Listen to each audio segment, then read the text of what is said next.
चिराग waiting room हटा दूं मैं?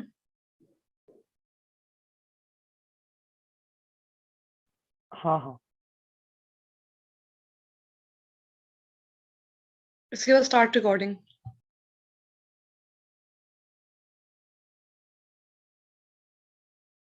हाँ हाँ हटा दो।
Hi, good morning, everyone.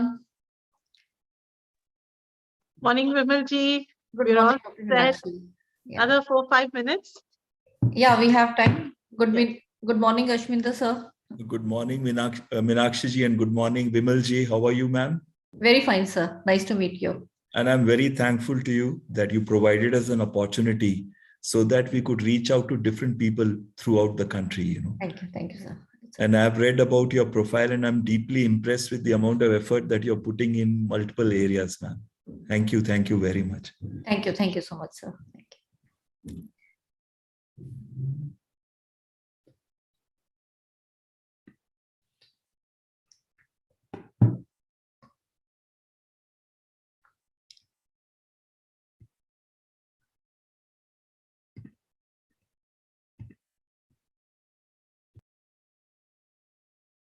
Also, please accept my deep condolences for your loss.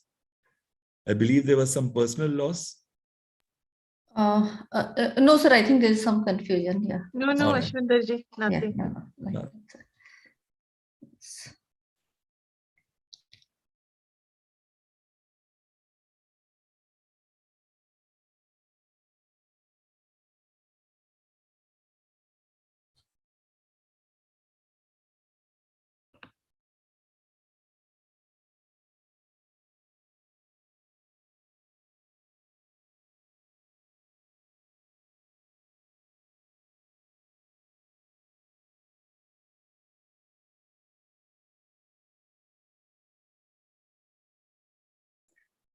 हो गया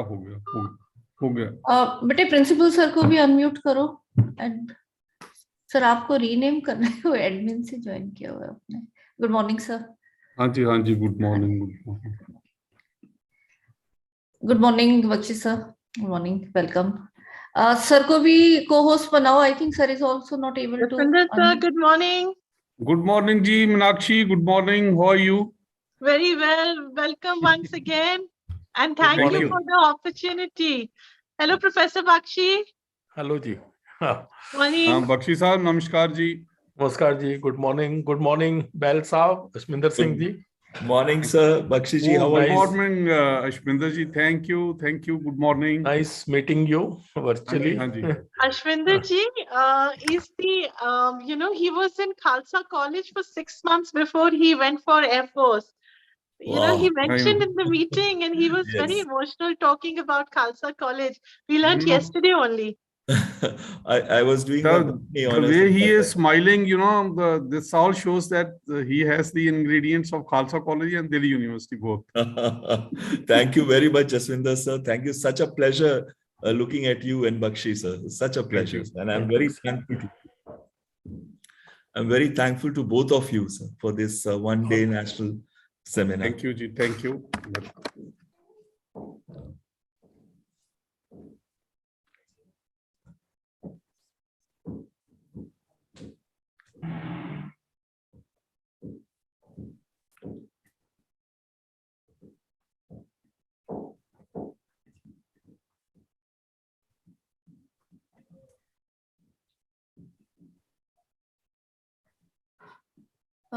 Meenakshi, I think Shri Vijay Should we Goyal begin? has joined or not? Can you Sorry? just find out? Otherwise, we start. Yeah. He's going to join by 11:10, 11:15, ma'am. He'll Okay. definitely join. Okay. So can we start because time is already there? With the permission of Professor Bakshi and Jaswinder sir and you, Vimal ma'am, should we begin? Yeah. No, I think Yeah, please go ahead. Yeah. please. Okay. Please. Good morning, everyone. Yeah, Meenakshi. It's a very special morning for all of us. आप सभी को बहुत-बहुत शुभकामनाएं और आप सभी का हार्दिक स्वागत है. You all are those who have chosen your health, your wellness, your fitness, and the holistic approach of life.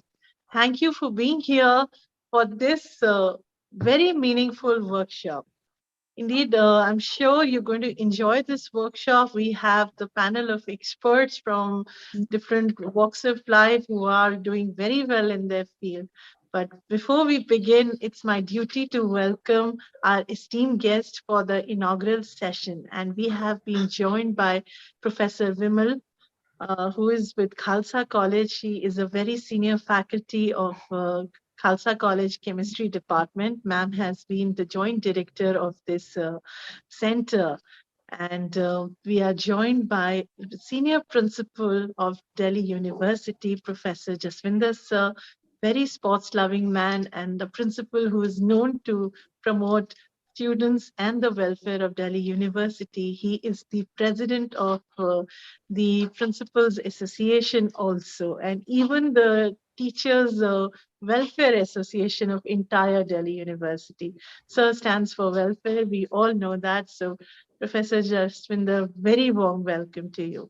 Then we are joined in the inaugural session by Dr. Ashminder Behel, who has been the serving officer in the Air Force for a very long time. And after that, he took on education. He has headed the Amity University and several other universities in the administrative position, as well as he was the vocational director of National Open School. So it has immense experience in the field of education and his knowledge, a lot of research papers like all the other eminent personalities we have. Then we have Professor A.K. Bakshi, who is a scientist in many ways. He has, been a pioneer, one of the youngest scientists who went on expedition to Antarctica. This is something that fascinates me when it comes to adventure. And Sir has chaired the chemistry department of Delhi University. He is currently the Vice Chancellor, the founder Vice Chancellor. And then we are going to be joined by Mr. Vijay Goyalji, who is the President of Community of Good. And he has been doing a lot of social work. He's the chairman of Dhampur Sugar Mills, a man known to do a lot of social service and work. So that's all our guest in the inaugural session. First, my duty to welcome the national coordinator, the lady behind the endeavor for giving all of us the opportunity to be here, Professor Vimal Shah. Vimal ma'am, very warm welcome to you. In short, I would like to introduce you. Can we have Vimal ma'am's slide, please?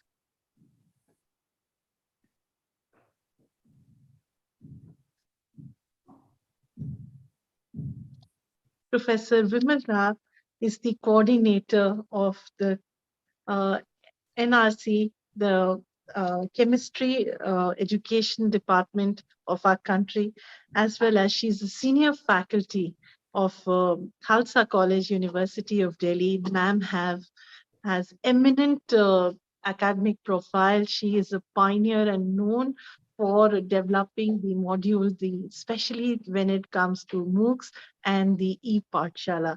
Her research papers, her contribution is immense.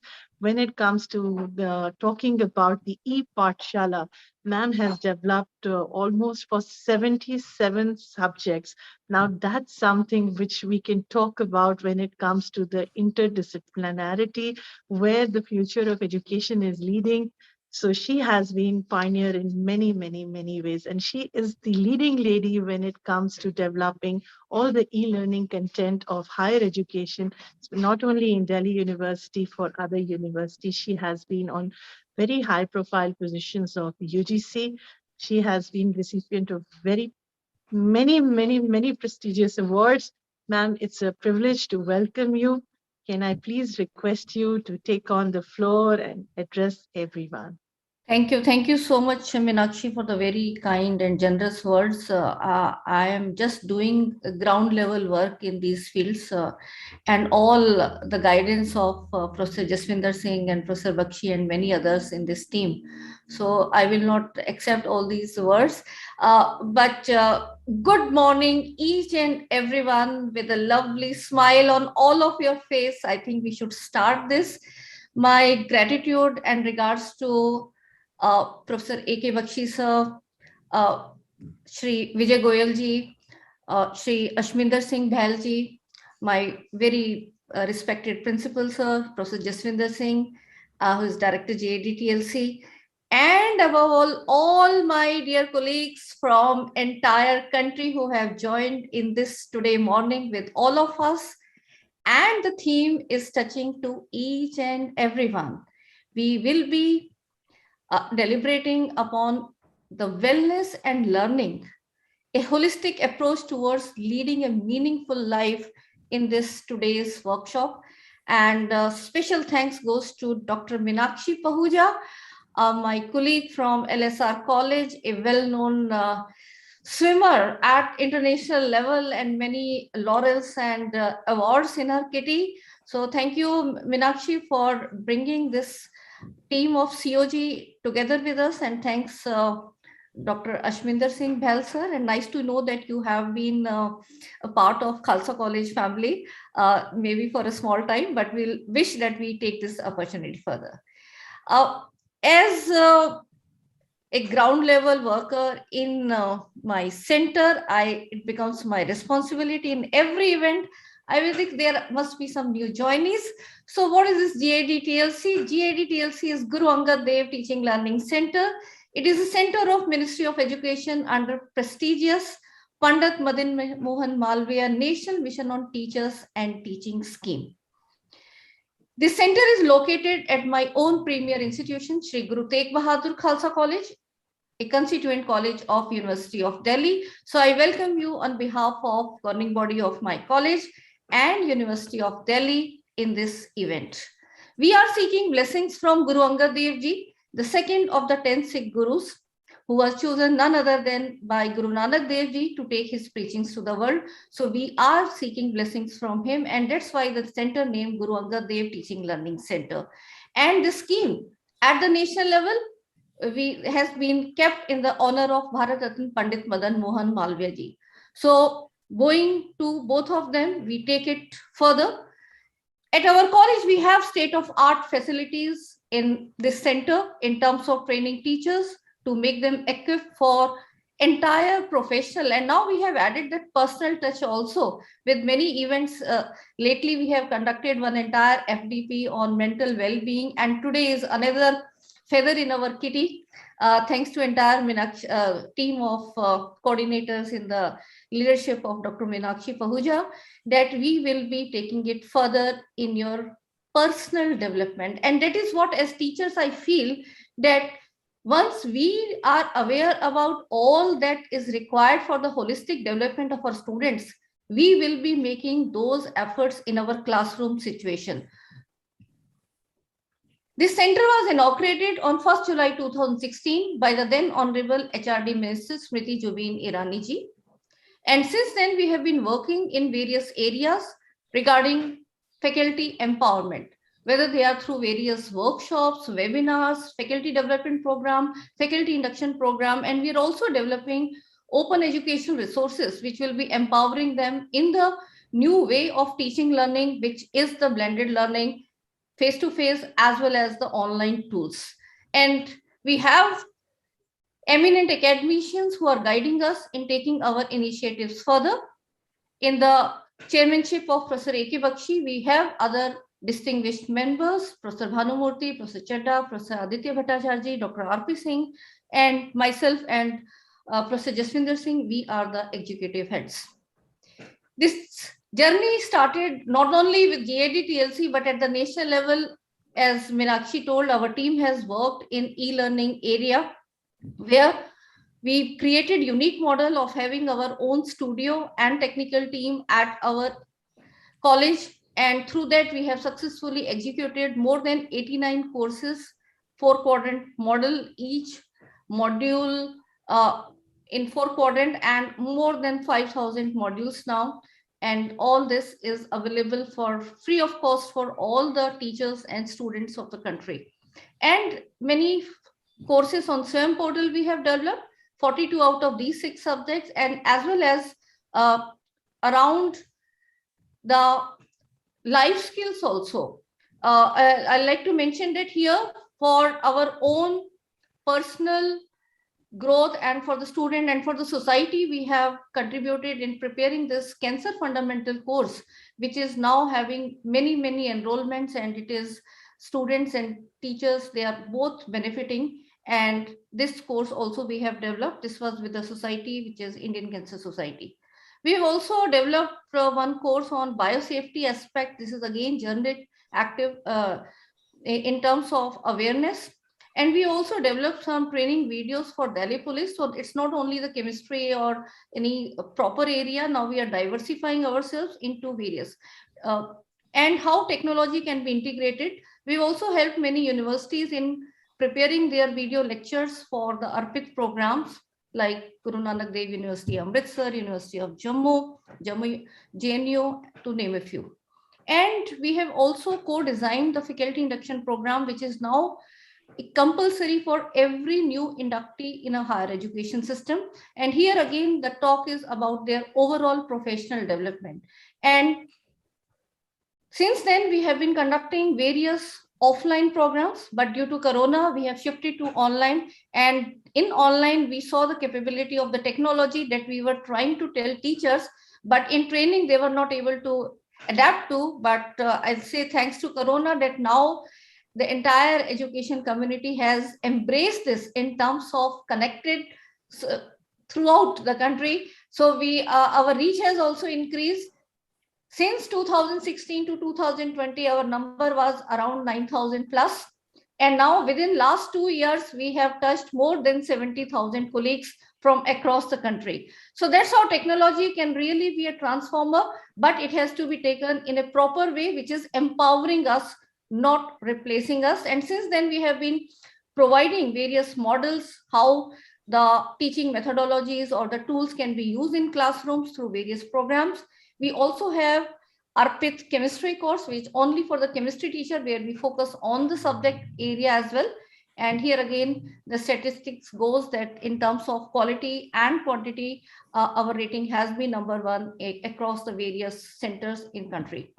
So those who have joined new or those who have not joined our Telegram, please join our Telegram group to have updates on whatever activities we keep on doing.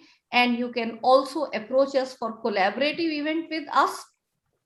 And this particular workshop, I'll say that the effort is that how we can all learn the holistic approach in which health, fitness, our mental health becomes very, very important. So mostly, I think we also have been a part of the system where as child, I was like, it's more of studies.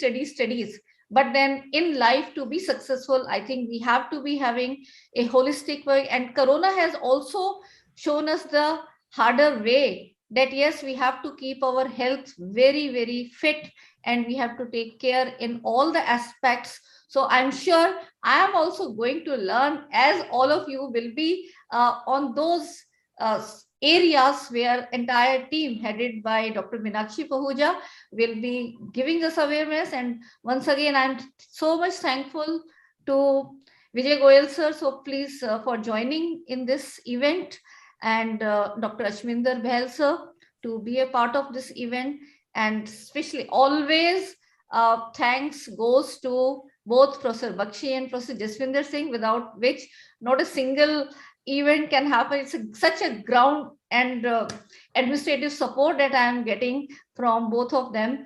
And now I will rather request Professor Jaswinder Singh to give formal vote of thanks on behalf of our center as well as college. And he is again a well-known academician, a well-known economist, and all that work I have told you has been done in the spearheading of Principal Sir. So welcome, sir, and over to you. Thank you, Professor Vimal and Professor Meenakshi ji for organizing this wellness and learner one-day program. Let me first express my gratitude to Professor Bakshi to be present this morning because he has been our mentor and he has been spearheading not only Khalsa College but many other institutions in realizing the goals of improving the education system in India. And this work he has been doing selflessly. I don't think he has done for any personal gain, but he has definitely given us the leadership, and through his goodwill we have cultivated a niche and we have tried to perform and do some good to the society in general. So I express my gratitude to Professor Bakshi for being here this morning. Sardar Ashminder Singh Ji Bahal, as I have been briefed that, he is a former student of Sri Guru Tegh Bahadur Khalsa College and the University of Delhi, which is a very, very pride moment for us. And I really express my gratitude, and I request him to be a part of our alumni association, because we need, the successful and cheerful persons like you, who can, light up the spirits of the young generation. And that is the theme of today's Wellness and Learners program also. So welcome Ashminder ji to this platform, and thank you very much for accepting the invitation through Dr. Meenakshi and Dr. Vimal. Vijay Goyal ji, who is heading many organizations, as was briefed by Professor Meenakshi. We are, sir, very grateful that you are here, and I am sure, your experience will open us to many other fields, which we look forward to, discuss it with the students. And above all, I welcome all the participants who are here from different fields. And since it is an interdisciplinary concept of holistic approach involving wellness and, the learners kind of a thing.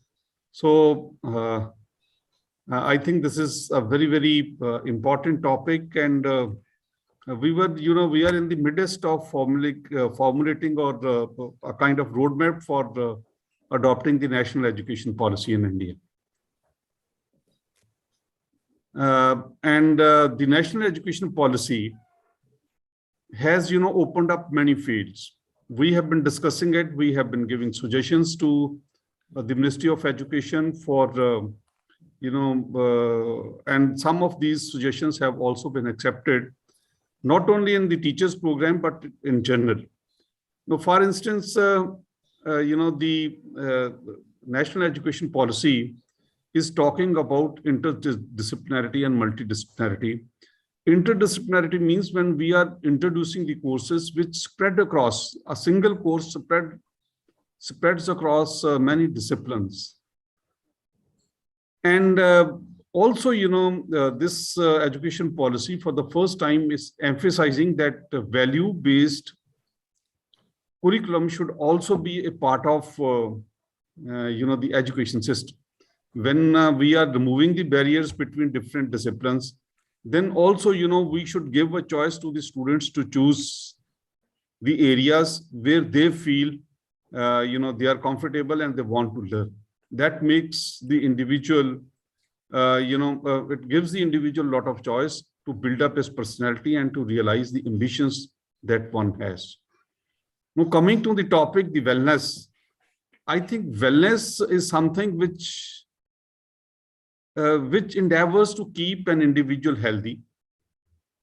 And learners means that a learning process, the environment that we create for the students to learn, and how we can combine the wellness and other aspects of education.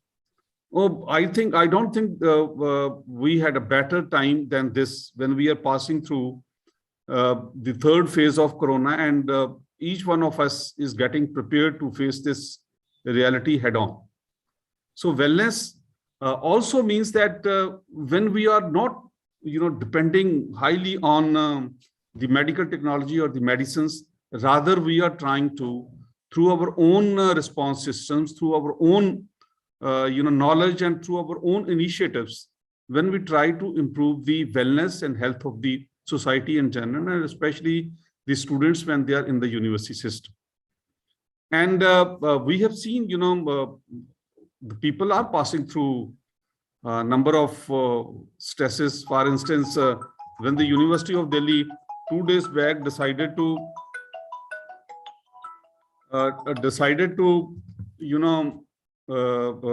introduce the when they decided to implement the national education policy, there are many reactions. A very large number of students, they want to come to the classes and they want to have a very normal life because they are fed up with, keeping in isolation. They want to come out of, the environments of homes, and they want that this is their creative stage and they must learn. On the other side, we find that there is again a very large number of students who are hesitant. My email box is completely flooded. 6 emails of the college and 3 emails on my personal account. They're flooded that yes, they need more time. They are not finding it appropriate. So all kind of, but there are very large number of students who are welcoming this also and who are looking forward to a very positive cooperation from the institutions. This is what we were discussing in our, in the meeting, the university yesterday, that how do we respond to this kind of a thing? And here, I think the concept of wellness is very, very appropriate. We have very good grounds spread across all the colleges and in the University of Delhi, but there are very less wellness centers. Wellness also means that adopting, very healthy practice. For instance, doing a yoga. Yoga is, in a certain sense, you can do it in a very, very individual environment, in your personal environment, and you can also participate in the community. It gives you a lot of insights, and it builds your inherent strengths to make you healthy. Also, there are many other things. For instance, when the students are going to the grounds, when they are coming to the college, they should be exposed to the infrastructure, and I think the wellness center. And here we need the trained people, maybe the teachers who are doing the physical education, or teachers who are doing the sports sciences, and also the other teachers who have some knowledge in this. And it is not the medicine. We have seen, in Omicron, for instance, the doctors, they say that agar aapki koi zyada baat serious nahi hai, temperature zyada nahi hai, so don't take medicine. Just do some exercise, breathing exercises, stretching exercises, which builds up, which improves your immunity. And it gives us a lot of space, in fact, in building our own, antibodies to the kind of virus which is affecting the people. But many of our students, many of us individually, we do not know how to do this. So wellness and learning, it not only, builds up our assistance, rather it promotes a very healthy society. And I would request Professor Meenakshi and Professor Vimal that kindly, design some courses. And this has been embedded into our, credit system in the university. That if we design few courses, maybe of 2 credits or 4 credits, we can formally induct them into our education system. So that the students, when they go, the teachers, when they go, they are doing this work, they are learning personally also, they are improving their personal physique, their personal, wellness, and also they are doing good service to the society at large, especially the students. So I think, and it is not something unique which India will be doing. This is being done in many of the universities. We have been seeing in other universities. I have been to Scotland, England, and even smaller European nations, where we have seen that in the school system itself, there is a lot of emphasis on very actively engaging the students into not formally into the sports, but into the wellness activities, which gives us a lot of strength. Similarly, there are many, for instance, the dietary habits. It should be a program of the wellness. We do not know these days, the students, they are very fond of, ordering something online. Zomato and Zapato, pata nahi kaun si cheezein itni aa gayi hain, jo platform hai. I mean, we cannot avoid them, but at the same time, we need to tell the students what is a healthy food, which is beneficial for you. It should not build up toxins into your body. How we can detoxify your body? There are many things. For instance, simple jo hai wo nariyal ka pani jo hai, it is so healthy. जो अमरूद खाना जो सबसे cheap fruit है, 40 रुपए KG का जो पपिया market में मिलता है, we have stopped telling this to the students. So it should be somehow, I'm sure, Meenakshi knows all this. She is my favorite friend in the University of Delhi because she had attained many, landmarks when she was, transitioning from the student's life to the teacher's life. And she had continued this practice of swimming and crossing the many difficult, waterways across the world.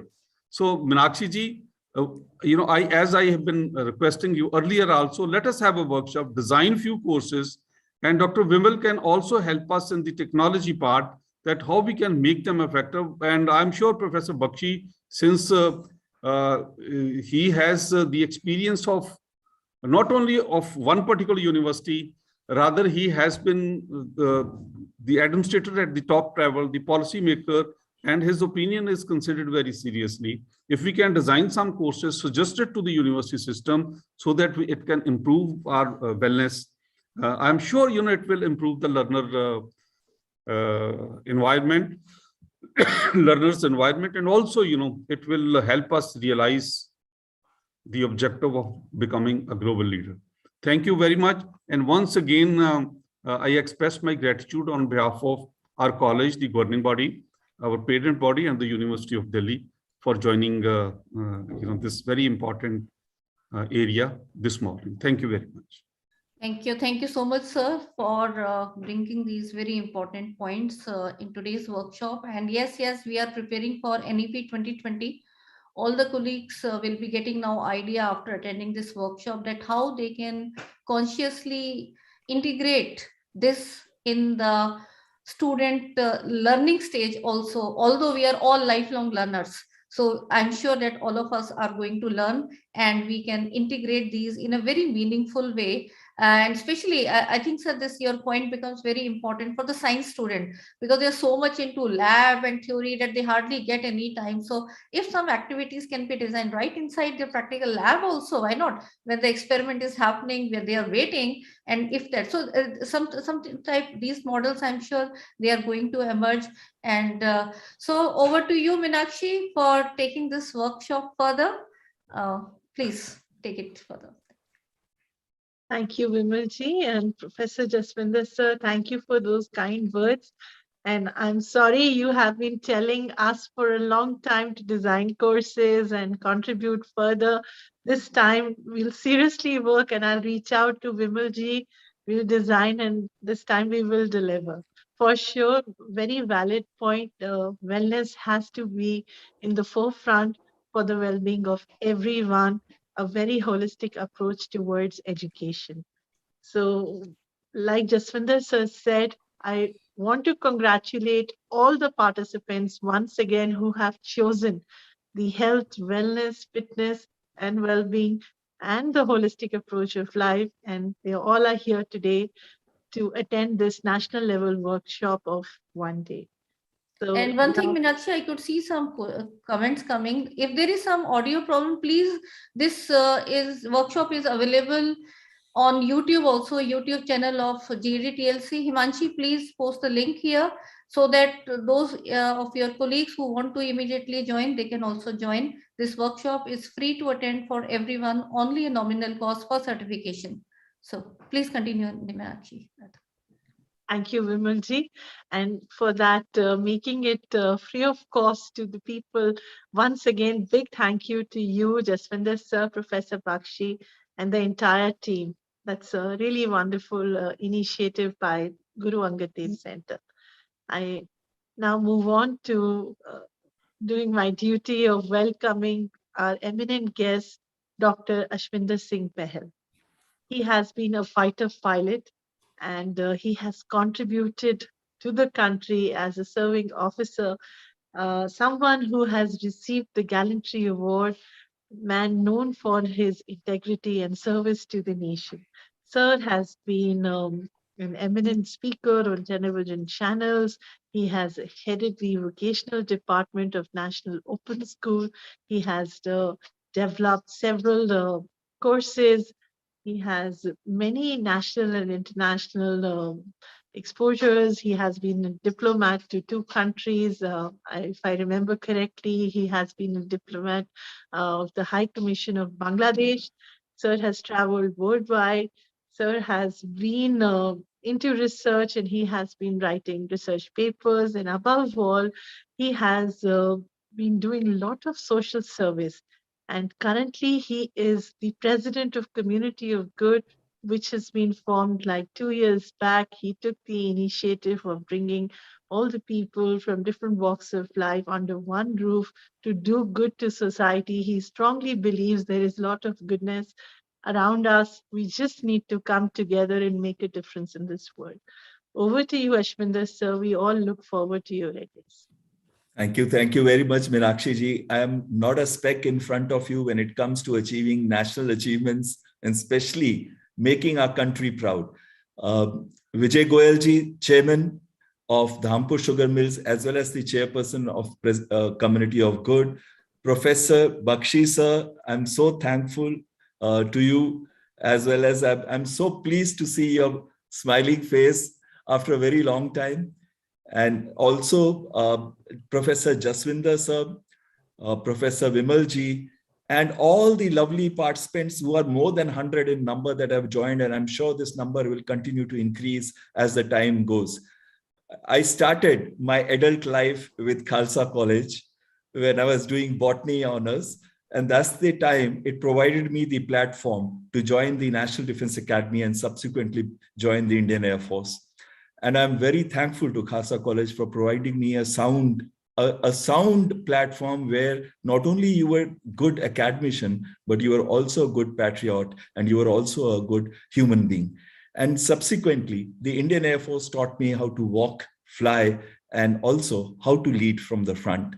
And all the medals that you get are only not because of you, but because of the team that you have commanded. And because of that team, you get the laurels.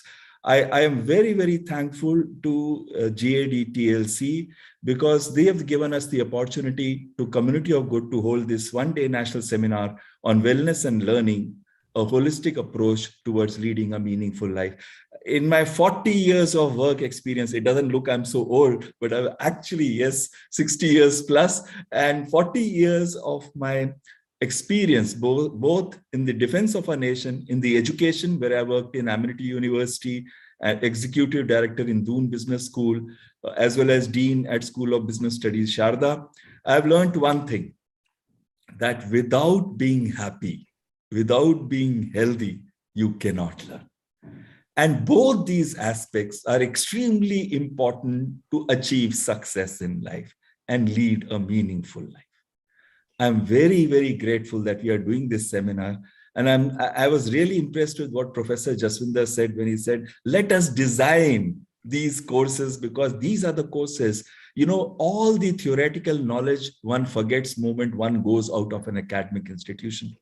But moment you provide these abilities where you link your wellness with learning and with the ability to get along with people and do good to the society, you automatically build a very strong nation, a country that is the largest democracy in the world, a country which is the highest producer of cotton, fruits, milk products, second highest consumer of two-wheelers, and above all, the third largest army in the world, the fourth largest air force in the world, the seventh largest navy in the world.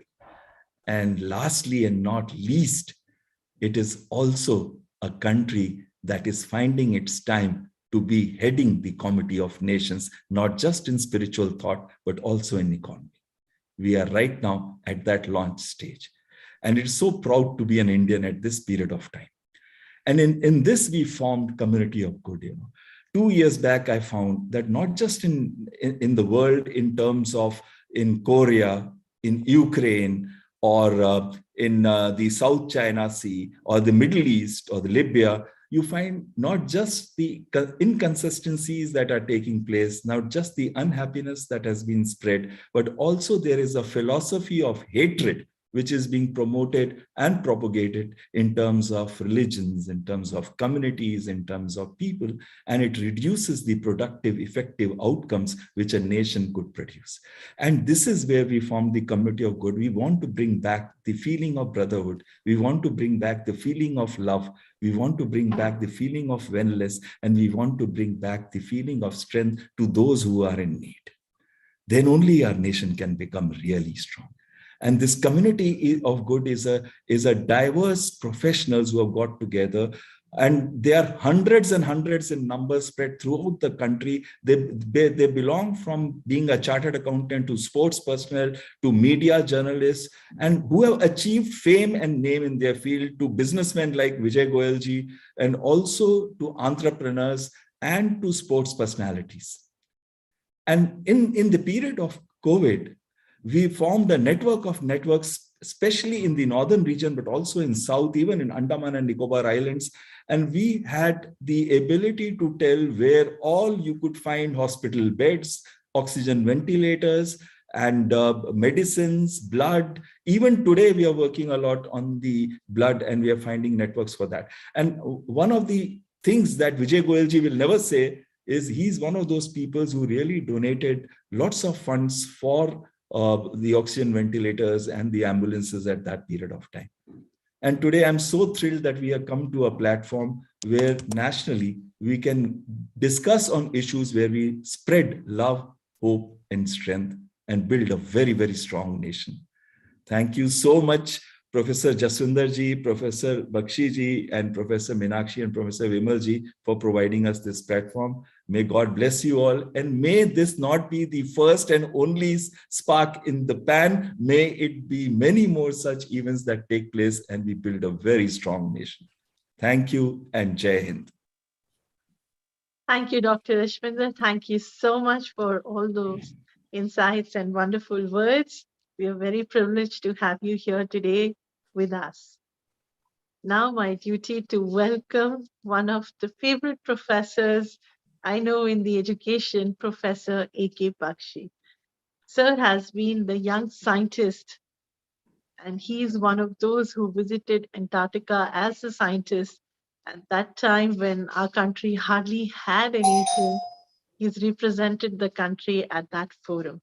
Sir is the founder vice chancellor, right, of PDM University. Sir has been the chair of the chemistry department of University of Delhi. Sir has more than 170 research papers.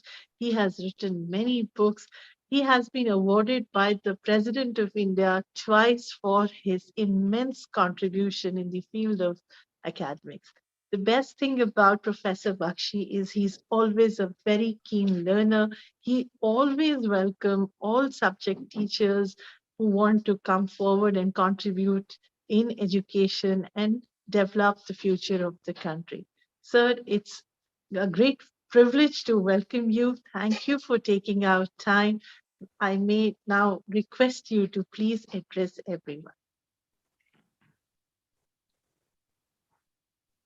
Professor, Thank you very much. Thank you very much, Dr. Meenakshi, for your very kind words of introduction. Esteemed Shri Vijay Goyal ji, Dr. Ishminder Singh Bahal ji, Professor Jaswinder Singh, Dr. Professor Vimal Rar, and dear participants from all over the country. It's indeed a great honor and a privilege to have this opportunity to share some of my thoughts at this inaugural event. I'm very happy that this webinar on wellness and learning is being organized by Guru Angad Dev Teaching Learning Center of the Ministry of Education.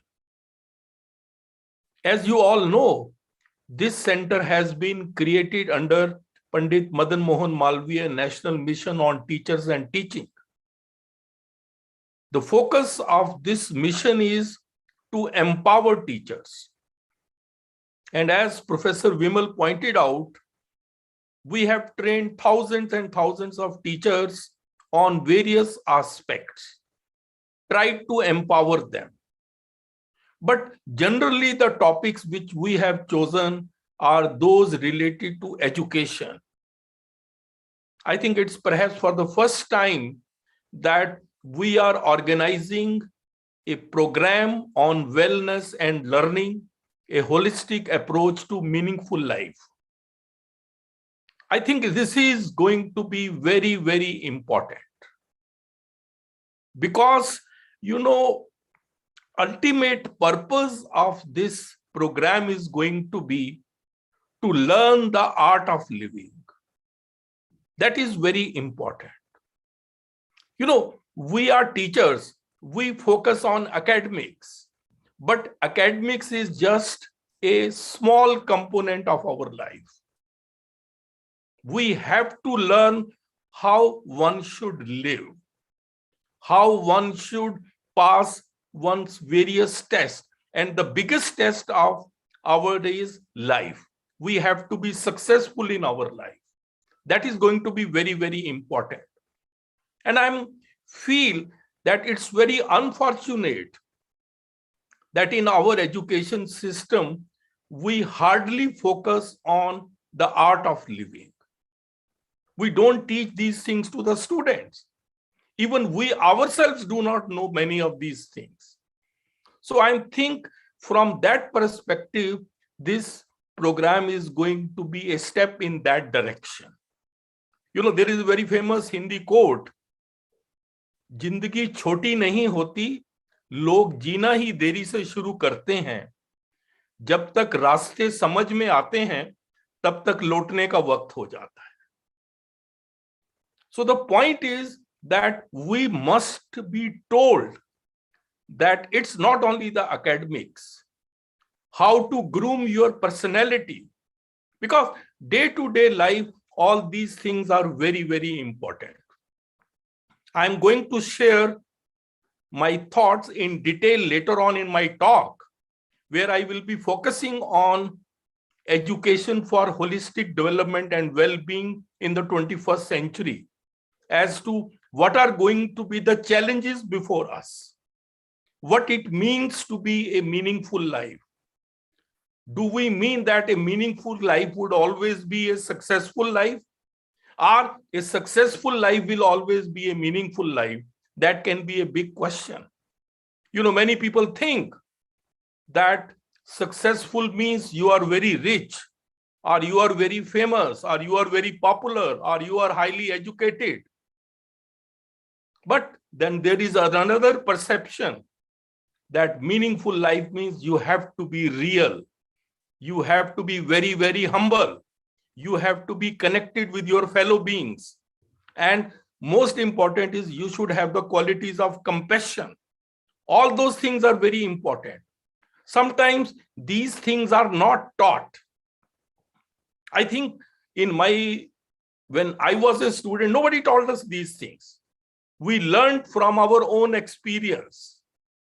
But sometimes, it is said that we always learn from our mistakes, but then sometimes it becomes very late. That should not happen. Therefore, I would even propose that this course of Art of Living should be a part of our curriculum also. Why not? It can be told to the students.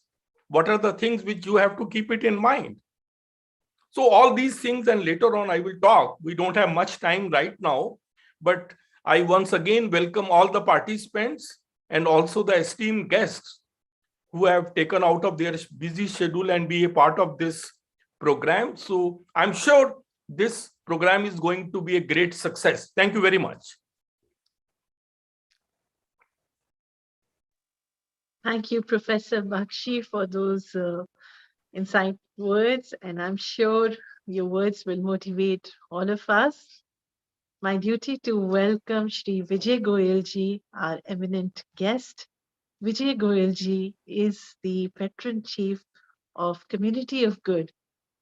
He's the chairman of Dhampur Sugar Mills.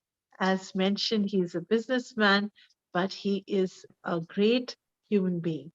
Whenever we require any assistance or help, as mentioned by Ashwinder ji, He is always there behind us, supporting us, and he strongly believes in social welfare. Sir, it's a great privilege to have you here. May I please request you to say a few words? Vijay Goyalji.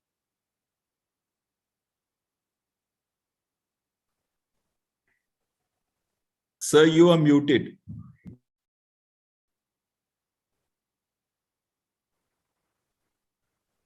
Okay, now. Namaskar, Vijay ji. Okay, so I'm very thankful to both Meenakshi ji and Dr. Ashwinder Singh ji, जिन्होंने यहाँ मुझे निमंत्रण दिया और यहाँ आपके सामने कुछ बोलने के लिए कहा है, और सारे उपस्थित सज्जनगण जो आज आए हुए हैं उन सबको सादर प्रणाम। देखिए, एजुकेशन के विषय में तो मेरे को कुछ कहना नहीं है, वो तो आप लोग कर ही रहे हैं। तो जीवन के विषय में जो थोड़ा बहुत मेरा एक्सपीरियंस है वो मैं आपसे आज शेयर करने की अनुमति चाहता हूँ। कि पहले ज़माने में लोग इतने पढ़े लिखे नहीं होते थे और हम लोग विश्वास करते थे कि जो पंडित आएंगे, मौलवी आएंगे, प्रीस्ट आएंगे, वो अपनी स्पीचेस देंगे, लोगों को बुलाएंगे, उनका बड़ा उत्सुकता से लोगों का उनका स्वागत करते थे, उनकी बातें सुनते थे, उनसे सीखने की चेष्टा करते थे। आजकल के ज़माने में काफ़ी लोग पढ़ लिख गए हैं, काफ़ी उनकी एजुकेशन का स्टैंडर्ड काफ़ी हाई हो गया है।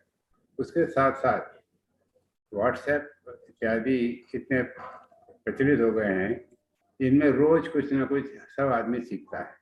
सीखने की और उसकी कोई कमी नहीं है हमारे पास। इतने सारे विचार, इतने सारे बातें आती हैं, उनमें से हम क्या ग्रहण करते हैं ये हर एक आदमी के अपने पर्सनल व्यूज पे डिपेंड करता है। तो मैं आपके सामने 3 स्रोत जो मुझे एक उसमें मैसेज में मिले थे, जो मुझे बहुत अच्छे लगे, वो आपके सामने प्रस्तुत करना चाहता हूँ। और उसमें देखिए, हर एक स्रोत के अलग अलग माने होते हैं, आदमी अलग अलग उसके निकालता है, उससे जो उसके क्या मकसद है उसके वो निकालेगा और अपने जीवन में क्या अनुकरण करना चाहता है, वो हर एक आदमी का अपना डिफरेंट इंडिविजुअल वो रहेगा। मैं आपसे केवल अपने जो मेरा जो उसका मैंने क्या निचोड़ निकाला है वो आपके सामने प्रस्तुत करना चाहूँगा। तो पहला स्तोत्र जो था उसमें वो ये था कि जीवन में आदमी को अपने आप से कम अपने आप से पूरा सच बोलना चाहिए।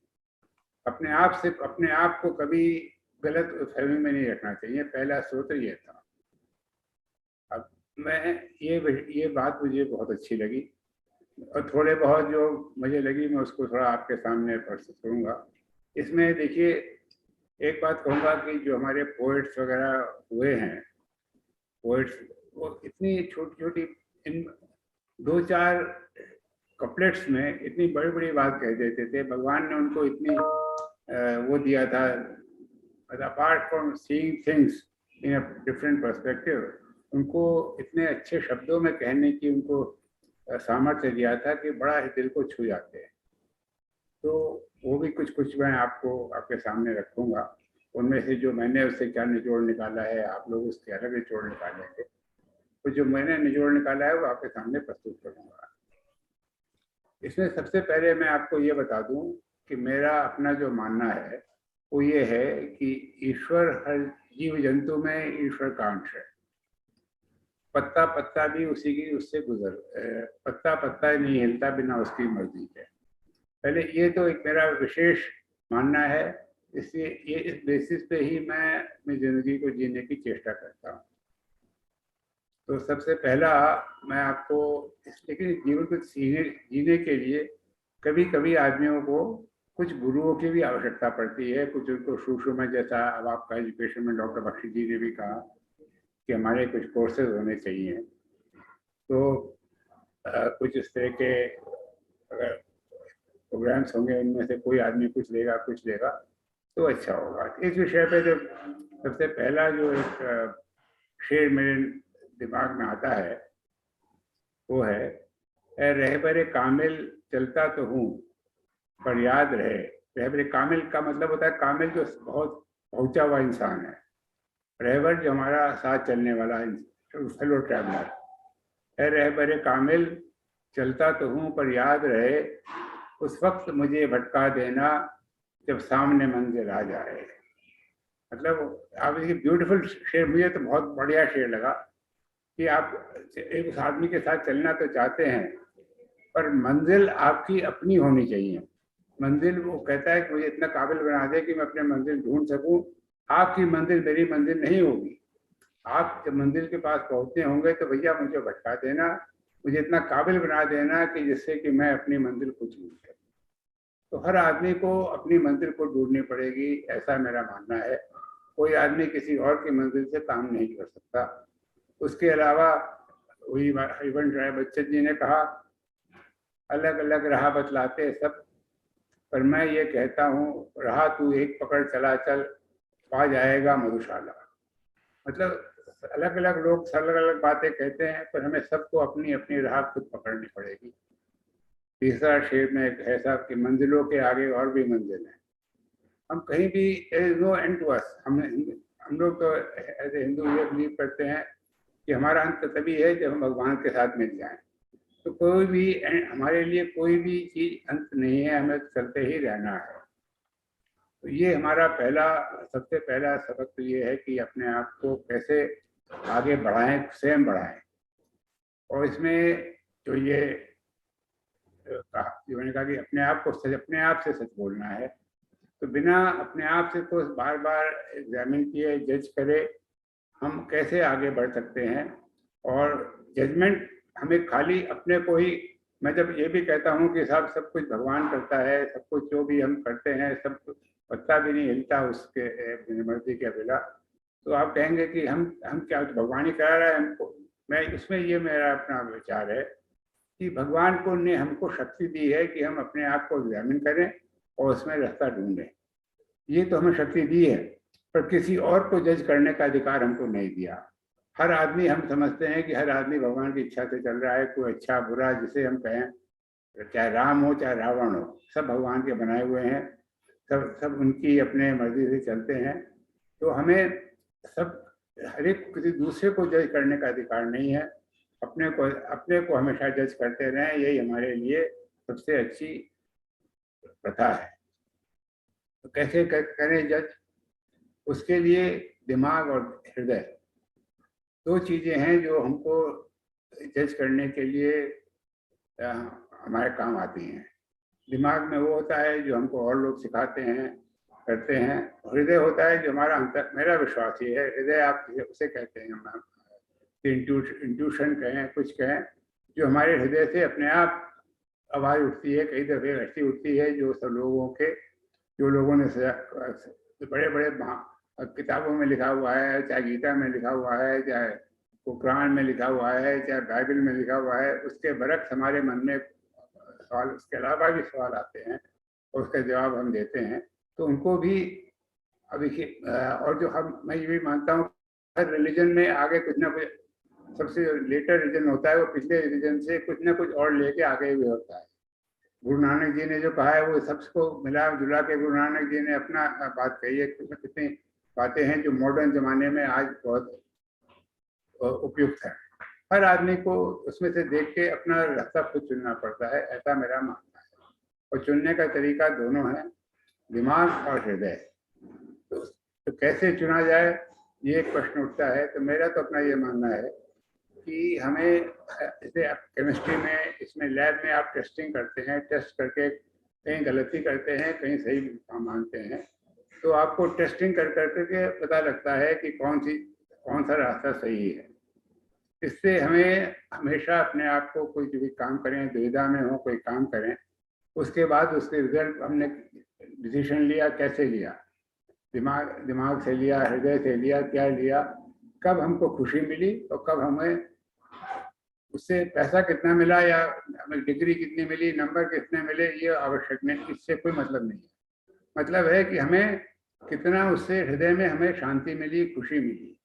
हम हल्के हल्के जब इस तरह को अकल करते रहते हैं तो हल्के पता लगने लगता है कौन सी बात दिमाग कह रहा है, कौन सी बात हृदय कह रहा है।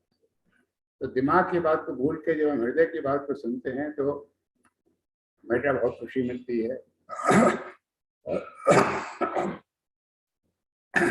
मेरा तो सबसे यही मानना है कि दिमाग इस्तेमाल करो, पर लास्ट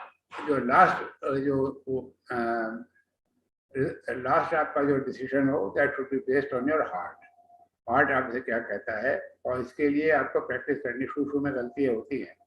कभी कभी आपको एक क्वेश्चन आपको इतना परेशान करता है, महीनों लग जाते हैं, तो मतलब दिनों महीनों लग जाते हैं उसका आंसर पाने के लिए। वेट करिए, पेशेंस रखिए। आपको जब तक ये विश्वास ना हो जाए कि ये बात मेरे हृदय ने कही है, तब तक उसको मत करिए। ये मेरा मानना है। बहुत गलतियां करी हैं मैंने, इसी पहले अपने दिमाग से ज़्यादा चलता था। जब भी दिमाग से चला मैंने बड़ी बड़ी गलतियां करी हैं। तो कोई एक बात, दूसरी है, गलती करके कभी गिल्टी फील मत करो।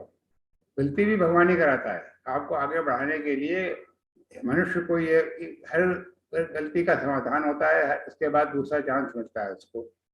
तो कभी भी गिल्टी फील मत करो। गलती समझ में आ गई तो ये बड़ी, आपको समझ लीजिए कि आपको एक स्टेप आगे बढ़ गए आप।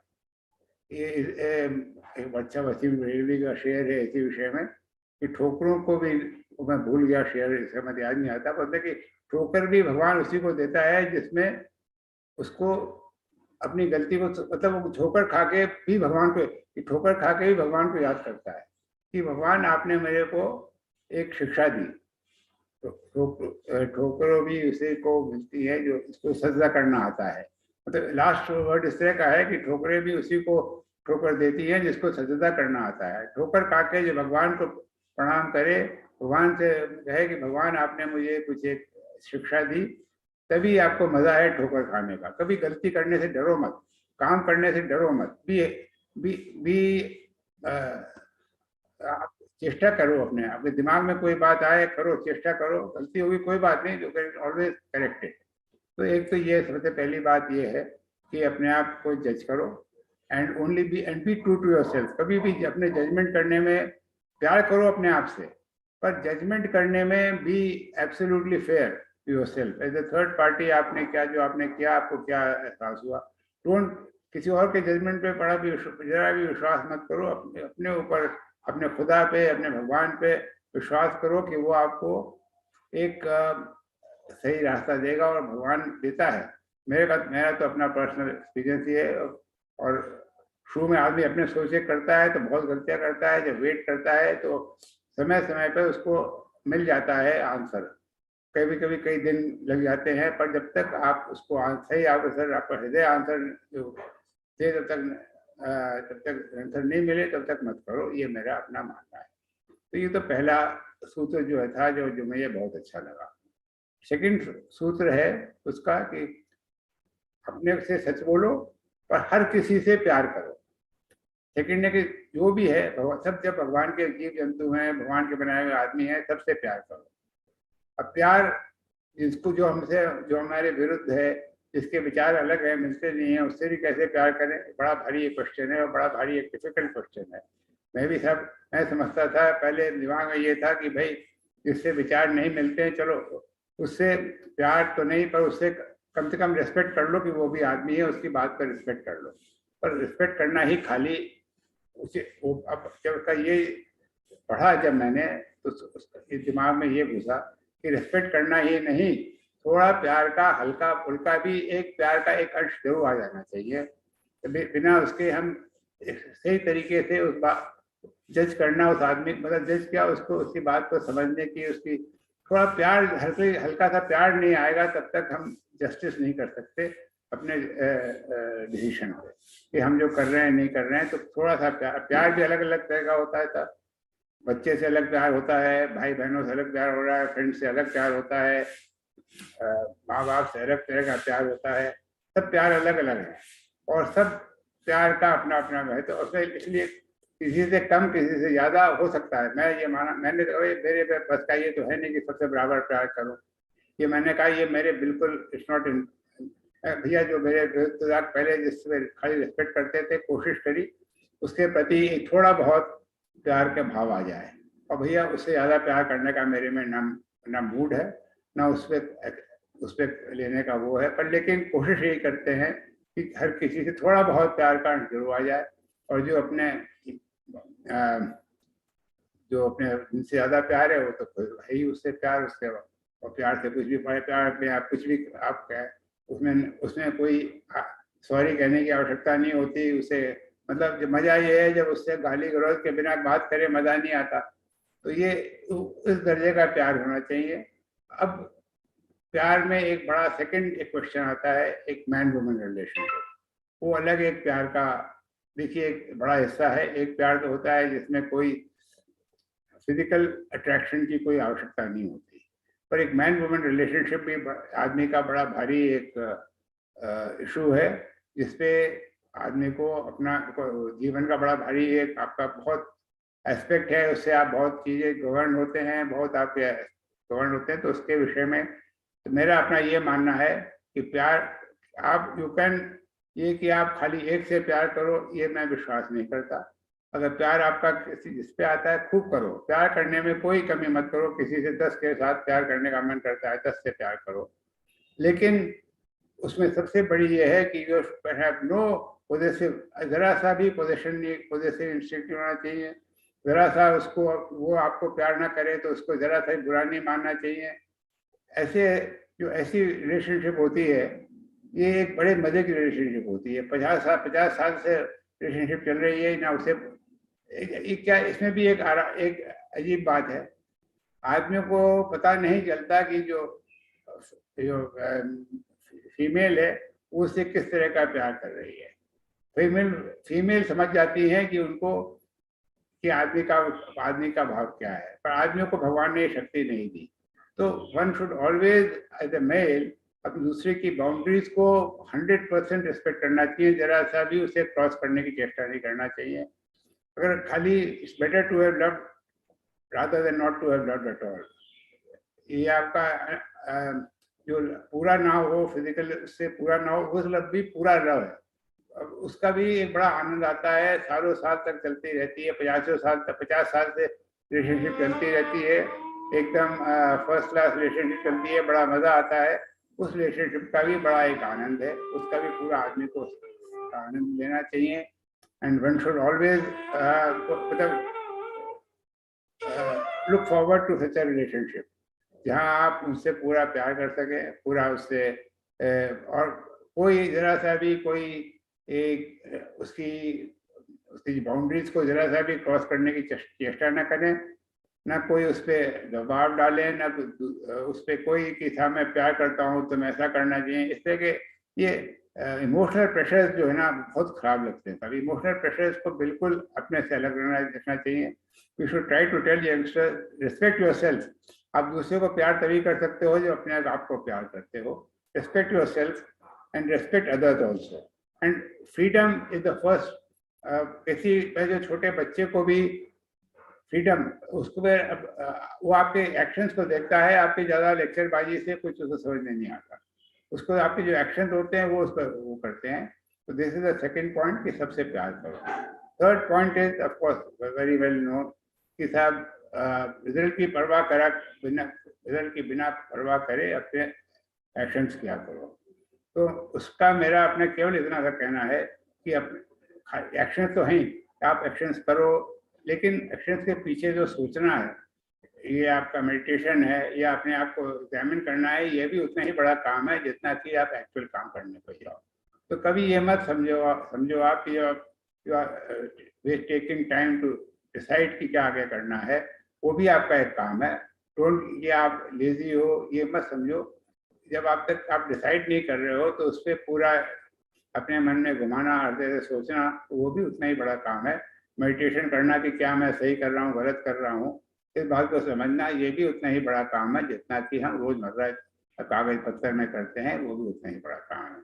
Thank you very much. इतना सा मुझे कहना था। Thank you so much for allowing me to speak. Thanks. बहुत खूब Vijay ji, thank you so much. Thank you for reminding all of us the simplicity of life and truthfulness.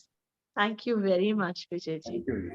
With that, we come to the end of the inaugural session, and I am very grateful to all the eminent guests, Vijay Goyal ji, Ashwinder Bahal ji, Professor Jaswinder Singh sir, Vimal ji, and Professor A.K. Bakshi ji for giving their invaluable time. And Professor Jaswinder sir, thank you for creating all the opportunities that we all can come and collaborate and work with this dynamic team of Guru Angad Dev Teaching Learning Center. Thank you, sir. Thank you, everyone. Now, moving on to the technical session, the first session, which is designed under the able leadership of Dr. Gopalji. Before I introduce the entire panel of yoga experts, that is our Gopalji, before I introduce the entire panel of experts who are going to take care of our yoga and holistic approach, I will just brief all the participants about the outline of the program. We will have the first session dedicated to yoga, yoga and holistic approach and holistic living. Over here, we have 4 experts who are going to be addressing us. Dr. Puran Chand, followed by Dr. Gopalji, then Dr. Sujata Panda, and Mr. Anirudh. Dr. Puran Chandji is going to be talking to us about the prayer and practical yoga. He is the director of Sivananda Yoga Center at Vasant Kunj, followed by the session by Dr. Gopalji. He's going to be addressing us on yoga and sports. Then followed by Dr. Sujata Panda. She is going to be talking to all of us on yoga and stress management. And the last session of this exclusive yoga panel, we have Mr. Anuradha, who is going to be talking to us about the guided yoga. He has spent a lot of his research years on therapeutic yoga, and guided yoga and meditation is his expert area, and he's going to be concluding the last speaker of this exclusive yoga session.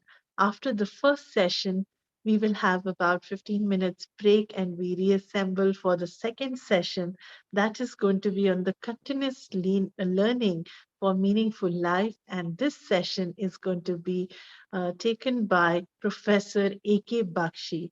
He's going to be talking to us on education of holistic development and well-being in the 21st century.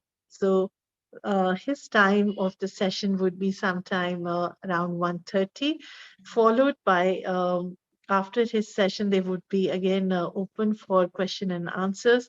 And after that, we will be proceeding towards the third session that is going to be on the personal effectiveness and happiness. The first speaker in that would be Dr. Sunita Roy Chaudhary. She is going to be talking about the holistic nutrition, eating for body, mind, and soul. We will open this session for questions and answer. And the last session would be by our very own Dr. Ashwinder Singh Behel sir, who's going to be talking to us about the personal effectiveness and happiness. So there are 3 sessions lined up in this national workshop, which is interdisciplinary, organized by Guru Angad Dev Teaching Learning Center in collaboration with Community of Good. And as you all know, this workshop has been titled as the Wellness and Learning, a Holistic Approach Towards Leading a Meaningful Life. So without taking much time, I invite under the able leadership of Dr. Gopalji, who has designed this expert session on yoga and holistic living, the first speaker, Dr. Puran Chandji.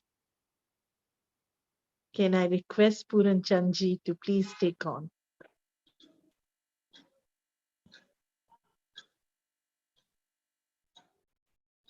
Yes, thank you so much, Meenakshi ma'am. And thank you so much to all entire team, entire dash. मेरा सादर नमस्ते सभी को और Delhi university को भी बहुत बहुत धन्यवाद और हमारी टीम CUG के all patrons sir Vijay Goyal sir and president doctor Ashwinder sir, आप सभी को मेरा बहुत बहुत धन्यवाद. Thank you so much. पहले हम लोग प्रेयर करेंगे अकॉर्डिंग टू योर जिस ईश्वर को भी आप माने उनके अनुसार। मेरा थोड़ा सा संस्कृत का है तो संस्कृत से शुरू करेंगे, फिर हम प्रैक्टिकल सेशन की बात करेंगे। सीधे बैठ करके जब भी कुछ करते हैं, मैंने विजय गोयल सर को सुना, बच्ची सर को सुना, और सुनने के बाद जो समझ में आया कि एक्चुअली ईश्वर कण-कण में है, ईश्वर सभी में है, और ईश्वर की जो अनुभूति है एक लिविंग सोल के अंदर करनी है, एक जीवंत भाव में करनी है, और वो यूनिवर्स का एक, चाहे वो मनुष्य है और मनुष्य के साथ साथ किसी भी पशु में, पक्षी में भगवान का स्वरूप है। उनको सबसे पहले नमन करते हुए आगे बढ़ेंगे। सीधे बैठ करके आंखें बंद करें और सहजता के साथ चेहरे पर स्माइल, एक गहरा श्वास लेते हुए हमिंग साउंड कर सकते हैं, आप ओंकार की ध्वनि कर सकते हैं, जिस भाव में भी आप शुरुआत करें, करना चाहें कर सकते हैं। श्वास अंदर लीजिए और श्वास छोड़ते हुए हमिंग साउंड।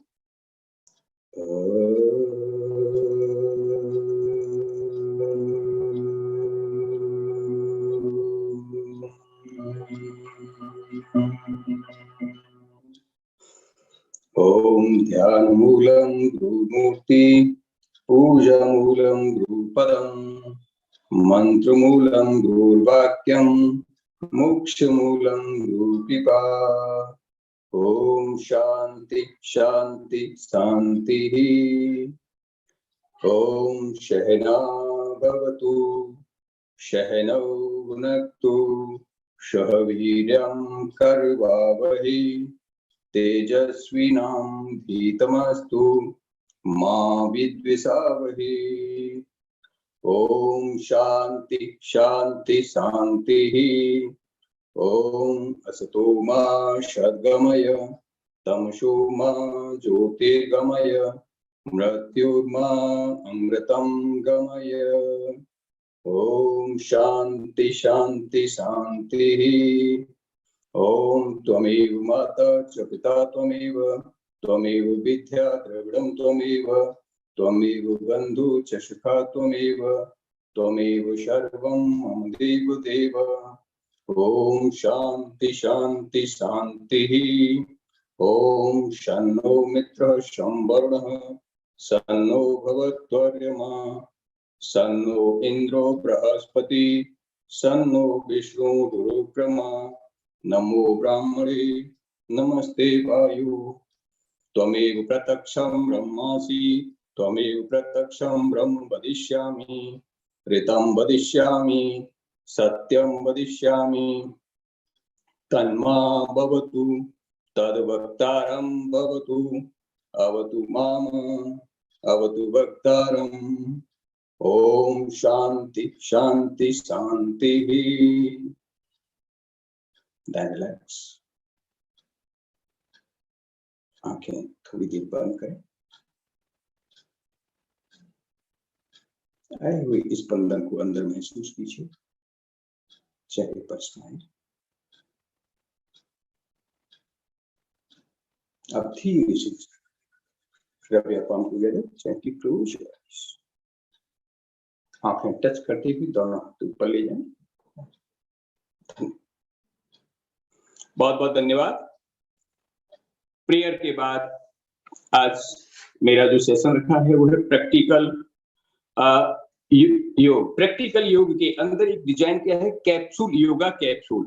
योग 1 आवर में, योग के अलग अलग डायमेंशंस हैं और उन डायमेंशंस के अंदर योग का हम लोग बहुत ज्यादा 1 घंटा नहीं दे पाते हैं, और 1 घंटा न देने की वजह से, टाइम की शॉर्टेज की वजह से, उसको किस तरह से हम छोटा सा एक रूप दे सकें, वो है practical yoga through the yoga capsule. Yoga capsule के अंदर आसनास को डिजाइन किया है। आप कोशिश करेंगे, आप जानने की कोशिश करेंगे, मेरे साथ करने की कोशिश करेंगे कि प्रैक्टिकल योग को किस तरह से हम कैप्सूल योगा के रूप में ले सकें। जिस तरह की एक एलोपैथ के अंदर रिवाइट होता है विटामिन का, उसी प्रकार से बहुत ही रिजल्ट ओरिएंटेड और एकदम साइंटिफिक वे में योगा कैप्सूल का एक रोल है। आप आकर के मेरे साथ ज्वाइन करने की कोशिश करेंगे। सीधे खड़े हो जाए और खड़े होकर के बॉडी को just like little bit warm up करेंगे। 10 time, 1 2 3 4 5 6 7 8 9 10. Slowly come back. After the warm up, take a deep breath. Inhale लंबा श्वास अंदर लें, लंबा श्वास छोड़ते हुए बॉडी को रिलैक्स होने दें. Inhale and exhale, inhale and exhale, then relax. After that, first asana of the capsule of yoga, interlock your finger. It is a Tadasana. Tadasana, interlock your finger, दोनों हाथ सीधे, कानों के बिल्कुल बराबर में, आंखें बिल्कुल खोलते हुए सामने, गर्दन सीधी और body Sidhi. Stretch your body. Inhale up. धीरे से बॉडी ऊपर उठाएं. Heel up and look up and stay there. Stay there according to your stamina. 5 second, 10 second जितना आप कर पाए कंफर्ट जोन में. योग का मतलब सहज, सरल, एकदम एक्सरसाइज नहीं ले रहा है, कोई खिंचाव तनाव नहीं, एकदम स्ट्रेचिंग होनी चाहिए. That stay there. 1 2 3 4 5 6 7 8 9 10. Slowly come back and exhale down. Release कर दीजिए. गहरा श्वास लें, श्वास छोड़ें, गहरा श्वास लें, श्वास छोड़ें. Breathe in, breathe out. Deep breathe, inhale and exhale. Inhale and exhale. ताड़ासन, ताड़ के पीठ की तरफ बॉडी को खींचना, टोज से लेकर के सिर की एक एक मांसपेशी के अंदर स्ट्रेचिंग लाना. एक बार और रिपीट करेंगे. हर आसन को 3 बार करना है, लेकिन अभी हम 2 या 3 बार करते हैं और 3 बार करने से धीरे धीरे बॉडी में एक नई एनर्जी आप महसूस करेंगे. Then again interlock your finger, both hand outside. Now take a deep breath. Inhale up. गहरा श्वास अंदर भरें, दोनों हाथ कानों के बिल्कुल बराबर में. Open your chest, छाती खुली हुई, body Sidhi. Then now lift your heel, going up and stay there. Slowly look up, ऊपर देखें और होल्ड करें. 1 2 3 4 5 6 7 8 9 10. Slowly come back. Then release the posture. धीरे से वापस. लंबा श्वास लीजिए, श्वास छोड़िए. आए हुए परिवर्तन को महसूस करें. हर क्रिया के बाद, हर आसन के बाद बॉडी के आए हुए चेंजिंग को जरूर महसूस करना है. पहला आसन ताड़ासन. सेकंड आसन ताड़ासन का दूसरा स्वरूप, ओपन योर बोथ लेग, तिब्यत ताड़ासन, triangle. Then interlock your finger again, both hand outside. गहरा लंबा श्वास लीजिए, श्वास लेकर के छाती खोलें, पूरा दोनों हाथ बिल्कुल सीधे. Open your body, chest open complete, and exhale to left side, बाईं तरफ, and hold it according to your stamina. जितना आप जा सकते हैं धीरे धीरे जाएंगे और रुक करके रखें. Good. Normal breathing, श्वास नहीं रोकना है, posture होल्ड करना है. 1 2 3 4 5 6 7 8 9 10. धीरे से वापस. Slowly come back. Then release the posture. Breathe in, breathe out. दोनों हाथ सिर के ऊपर, बॉडी को रिलैक्स होने दें.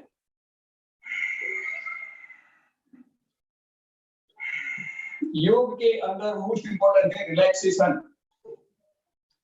पोस्चर करते हुए और जॉयफुल एंड मूवमेंट रिलैक्सेशन के साथ होनी चाहिए. Then inhale again, raise your hand up and exhale to right side, going right, going right, going right, and hold it. Stay there. छाती आपकी एकदम straight. Complete stretching on your left side. Stay there. Good. 1 2 3 4 5 6 7 8 9 10. Slowly come back. Then release the posture. Breathe in, breathe out. Breathe in, breathe out. लंबा श्वास लें, श्वास छोड़ दीजिए. Good. Now raise your hand up. Inhale up. Exhale left side. बाईं तरफ जाइए. एक बार और रिपीट करेंगे इसको.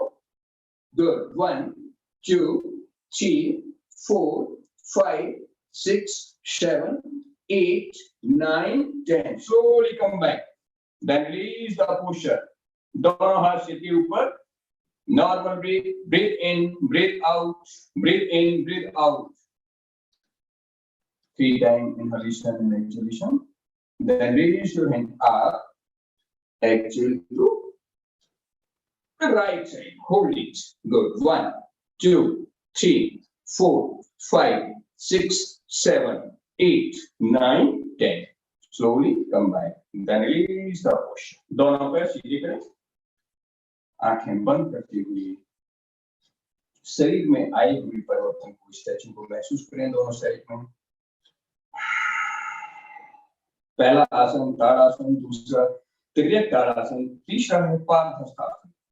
गहरा श्वास लें, exhale to down, धीरे से श्वास छोड़ते हुए, complete bend your back, exhale down, slowly down, धीरे धीरे डाउन करें और जितना जा सकते हैं धीरे धीरे उंगली टच करें, आफ्टर दैट हथेली टच करें, घुटने सीधे, and try to touch your chin on the knee joint and hold it। और जितना कंफर्ट जोन है उतना जरूर करें, जबरदस्ती नहीं करेंगे लेकिन अपना बेस्ट करने की कोशिश करें। and exhale down, किसके दिया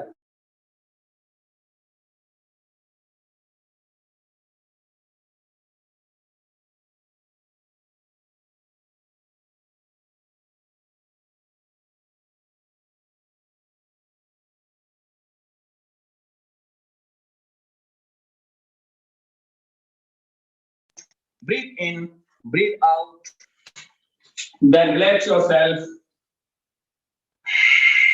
वापस आने के बाद come back and reverse push, both hand on the back या हस्तोत्तानासन आप ऐसे भी रख सकते हैं और हाथ दोनों पीछे भी लेके जा सकते हैं।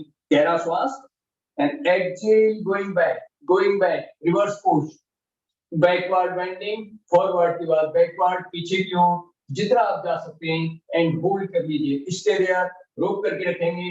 1 2 3 4 5 6 7 8 9 10 slowly come back, then release the posture, breathe in, breathe out, breathe in, breathe out, total relax yourself।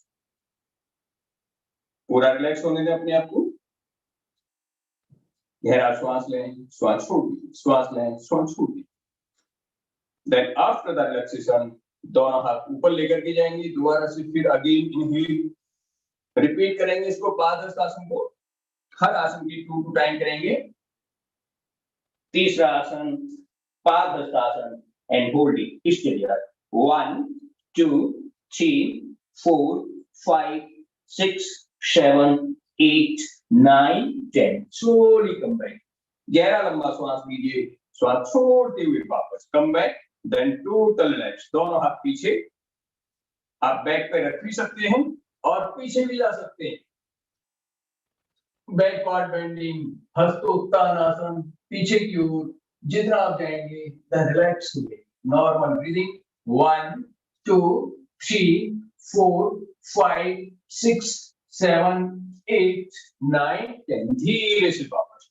Now relax, deep breath, inhale and exhale, breathe in, breathe out, breathe in, breathe out। First Tadasana, second Kritik Tadasana, third is the Padhastasana, and fourth is backward bending Hastottanasana, and fifth asana is Krati Chakrasana। According to for your abdominal problem, for your digestion, open your both legs according to your hand, I see 3 foot, then open your hand, दोनों हाथ बिल्कुल कंधों के बराबर में।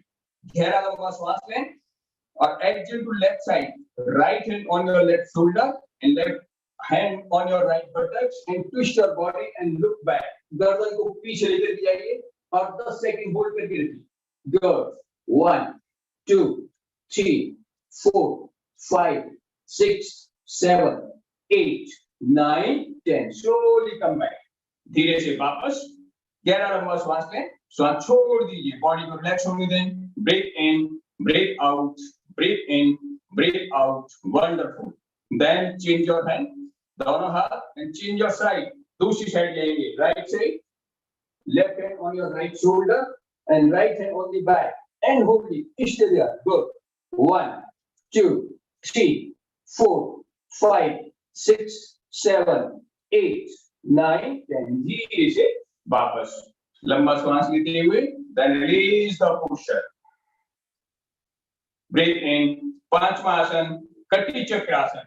इससे कटी means कमर को पूरा घुमाना, ट्विस्ट करना, जिससे हमारा डाइजेशन जो आते हैं वो पाचन तंत्र है वो इस टाइम हो। दोबारा से एक बार और रिपीट करें। इनहेल सेंटर, श्वास का विशेष ध्यान रखें। श्वास जब भी क्रिया स्टार्ट करें, इनहेलेशन और क्रिया को जैसे फिनिश कर रहे हैं क्रिया को होल्ड करें। Normal breathing, exhale exhale, inhale, then center inhale, exhale opposite head and hold it. Go.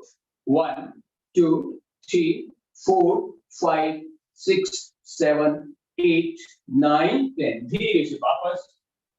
Then breathe in, breathe out. Then change your side. Normal breathing. Good. 1, 2, 3, 4, 5, 6, 7, 8, 9, and slowly come back. Then release the posture. Purpose and close your eyes and visualize your breath. Feel inhalation and exhalation. Full awareness on the breath. पूरा ध्यान श्वास के ऊपर. Next आसन है त्रिकोण आसन. त्रिकोण your body को align करने के लिए. Then त्रिकोण के अंदर close your leg and open your leg right side out.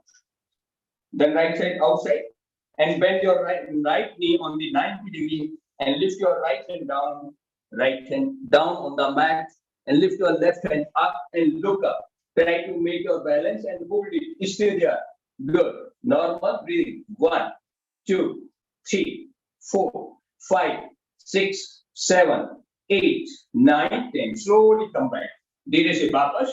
Toes pointed inside. पंजा अंदर. Right leg. Then open your left side. Left leg toes outside. Bend your left knee 90 degree and reach your left hand up. Exhale to down. Or lift your right hand up and look up.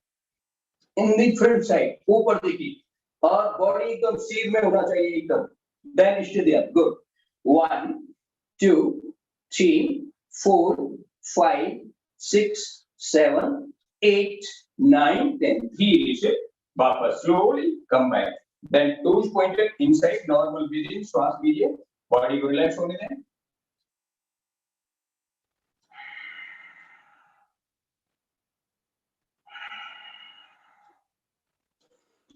त्रिकोण आसन. छठवां आसन. पहला त्रिकोण. पहला ताड़ासन. Then त्रिकोण ताड़ासन. Padahastasana. Then हस्तोत्तानासन. पांचवा कटी चक्रासन. छठा त्रिकोण आसन. Then again repeat करेंगे. Again open your right leg and right hand down and lift your left hand up and hold it. Try to make a balance and hold it. Stay there. 1, 2, 3, 4, 5, 6, 7, 8, 9, 10. धीरे से वापस. इसमें मैं थोड़ा सा आपको clear करता हूँ. जो यूथ है, जो यंग है, उनको एक घुटना सीधा रखना है. बट जो लोग एल्डरली है या जिन्होंने योग नहीं किया, वो शुरुआत में पहले क्लासिकल में इसको स्ट्रेट बाइंड करेंगे. अदरवाइज फिर स्लोली गोइंग टू स्ट्रेट की लाइन कंप्लीटली. सो ये ध्यान रखेंगे. शुरुआत में पहले बेंड करके 90 डिग्री और उसके बाद ये दोनों वेरिएशन करते हैं. Then come back. धीरे से वापस. Then toes pointed inside and change your side.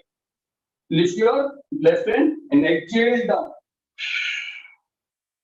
Right hand up and look up. Body एकदम स्ट्रेट होनी चाहिए. सीट के अंदर अलाइन करने के लिए बहुत अच्छा आसन है. 1, 2, 3, 4, 5, 6, 7, 8, 9, 10. धीरे से वापस. Slowly come back. Then release the posture. धीरे वापस. Wonderful. Then relax. Breathe in, breathe out, breathe in, breathe out. अगला आसन है सूर्य नमस्कार. सूर्य नमस्कार के बाद फिर lying down the savasana. So next Surya Namaskar.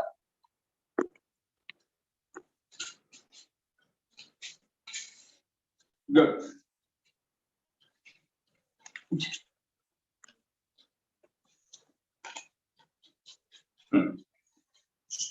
Close your leg according to your height. 4 से 6 इंच का रखें. 4 से 6 इंच का वो रखेंगे सेंटीमीटर का. दोनों पंजों में गैप. उसके बाद join your both leg, straight and join your both hand. Normal breathing. Surya Namaskar. Then normal breathe in, breathe out, and inhale up. Raise your hand, both hand up. गहरा श्वास भरते हुए दोनों हाथ पीछे and going back. तो exhale down. श्वास छोड़ते हुए नीचे. Completely Padhastasana. Then 5. Lift your right leg backward, look up, ऊपर देखें. Then other leg backward, going to plank pose. 6. Knee, chest and chin down. Back उठी हुई. आपके घुटने मैट पर, छाती मैट पर. Knee on the mat and chest on the mat, chin on the mat. Then inhale up. 7 number. Cobra pose, Bhujangasana. Going up. And exhale mountain पर्वतासन, एड़ी और पंजे मैट पर, ये बैक उठी हुई, पेट अंदर खिंचा हुआ, दोनों हाथ सीधे, mountain push 9, left leg forward, Aswasan, open your chest, look up, then 10, Padhastasan, दूसरा पैर आगे, right leg, and join your both hands again, going back 11 and 12. Breathe in, breathe out, normal breathing, then change your leg. 1. Inhale up 2. Exhale down 3. Right leg back 4. Left leg back 5. Knee, chest and chin down 6. 7. 8. Parvatasan. Opposite leg forward 9. Aswasan. 10. Padhastasan. 11. And join your hand. 12. Then relax. ये हुआ सूर्य नमस्कार. सूर्य नमस्कार के बाद late जाएंगे, पूरा body को ढीला छोड़ देंगे.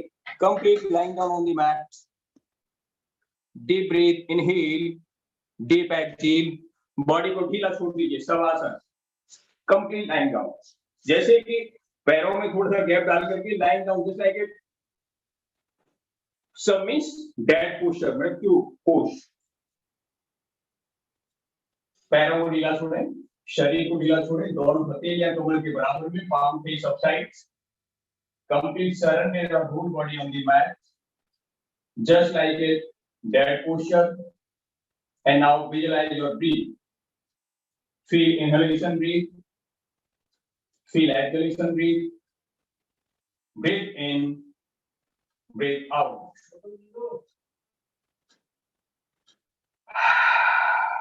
Inhale and exhale. Inhale and exhale. Inhalation deep and exhalation deep.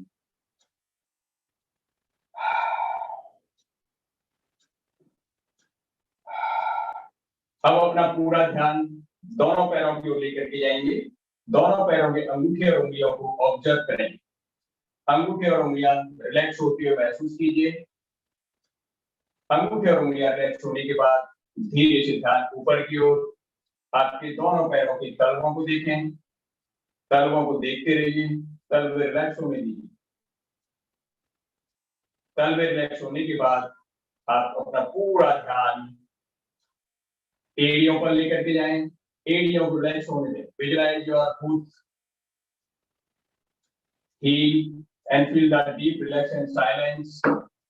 After that, relax your heel, gently going to upside. You visualize your both leg ankle joints. Feel that deep relax and silence through the breathing. Release all type of stress and tiredness in your ankle. After that, relax your ankle, slowly going to upside. You visualize your both calf muscles. पूरा ध्यान calf muscles के ऊपर, पीढ़ियों के ऊपर. You feel deep relax and silence through the breathing. Continue inhalation and exhalation. Calf muscles relax होने के बाद आप अपना पूरा ध्यान नी पर लेकर के आइए. नी को रिलैक्स होने दें. घुटनों के ऊपर पूरा relax, concentration, total relax your knee joints. After the relax your knee, धीरे से ध्यान ऊपर की ओर लेकर के आए. आपके thighs muscles. Observe your thighs, visualize your thighs. Feel relax and silence, and joy and happiness. Release all that tiredness and stress. After the relax your thighs, slowly going to upside, you visualize your pelvic region. कमर का निचला हिस्सा देखें. कमर का निचला ऊपरी हिस्से को देखते हुए टोटल पेल्विक को रिलैक्स होने की कोशिश करें. Visualise your lower back and upper back, and release all type pain and stress and tiredness, and fill your back with relaxed silence and happiness. Enjoy. After the relax your pelvic region, then visualize your lower abdomen and upper abdomen. Feet का निचला हिस्सा, feet का ऊपरी हिस्सा relax होने दें. Through the breathing, continue breathing, breathe out. After that, धीरे से ध्यान ऊपर, आप अपने chest को देखें. छाती को देखिए, छाती को relax होने दें. दोनों lungs को visualize करें. Lungs को relax होते हुए अनुभव कीजिए. After that, relax your lungs. आप लेफ्ट लंग्स इनसाइड हार्ट को देखें, हार्ट की पंपिंग को महसूस करें. Release all type negativity in your heart, just like 12 C heart rates and egos, and fill your heart with joy, happiness and equal vision. Then relax your heart, slowly going to side, visualize your shoulder joints. दोनों कंधे देखिए, कंधे relax होने दें. कंधों के बाद दोनों हाथों की एल्बो को रिलैक्स होने दीजिए. कोनियों के बाद दोनों कलाइयां, कलाइयों के बाद दोनों हाथों की हथेली और अंगूठे और उंगलियों को रिलैक्स होने दीजिए. आपके दोनों हाथ पूरे रिलैक्स हो चुके हैं. अब धीरे से ध्यान ऊपर लेकर के आए. आप अपना ध्यान total concentrate on the neck. कंधों के बाद गर्दन पर, गर्दन को रिलैक्स होने दें. गर्दन के बाद आपका पूरा ध्यान चेहरे के ऊपर, चिन बोन को देखें. चिन बोन के बाद बूथ लिप्स, दोनों होठों को देखें. बूथ टीथ, दोनों दांतों को देखें. टंग को देखें. आईज को देखें. बोथ नॉस्ट्रिल्स को देखें. ईयर को देखें. दोनों आईब्रोज को रिलैक्स होने दीजिए. फोरहेड एंड हेड, माथा और सिर, चेहरा मुस्कुराता हुआ अनुभव कीजिए. अब आप सिर से लेकर के पैर तक पूरी तरह से रिलैक्स हो चुके हैं. बॉडी में एक नई ऊर्जा शक्ति आ चुकी है. आपका सारा तनाव, खिंचाव, दर्द दूर हो चुका है और शरीर में सिर से लेकर के पैर तक नई पावर आई है. उसको अनुभव कीजिए. आफ्टर दैट धीरे से दोनों हाथ की उंगली चलाएं, पैरों की उंगली चलाएं और दोनों हाथ पीछे ले जाकर के स्ट्रेच करें. सुप्त ताड़ासन, सोते हुए बॉडी को खींचना. श्वास भर करके और श्वास छोड़ते हुए डाउन. Then again inhale. एक बार और, एक बार और. एक्सहेल. वंडरफुल. अब लेफ्ट साइड का वन लेग बाईं तरफ. थोड़ी देर रुकें. रुकने के बाद बैठ जाए. वंडरफुल. वापस. ये हमारा योगा कैप्सूल का सेशन था. अब हम 3 प्राणायाम और करेंगे फिर सेशन को. जैसे आप महसूस करेंगे, पाएंगे कि आपकी पूरी बॉडी रिलैक्स हो चुकी है. 20 मिनट का सेशन है. 20 मिनट के अंदर ही आप एक नई ऊर्जा शक्ति प्राप्त कर सकते हैं. इसको रेगुलर करते हैं. तो ये सब आसन के बाद आराम से बैठ करके एक क्रिया है बॉडी को डिटॉक्स करने के लिए. कपालभाति प्राणायाम. गहरा लंबा श्वास लेकर के और धीरे धीरे श्वास को लोअर एब्डोमेन से छोड़ेंगे. Take a deep breath in and slowly exhale through the lower abdomen. नाक से श्वास लें अंदर और slowly exhale करें.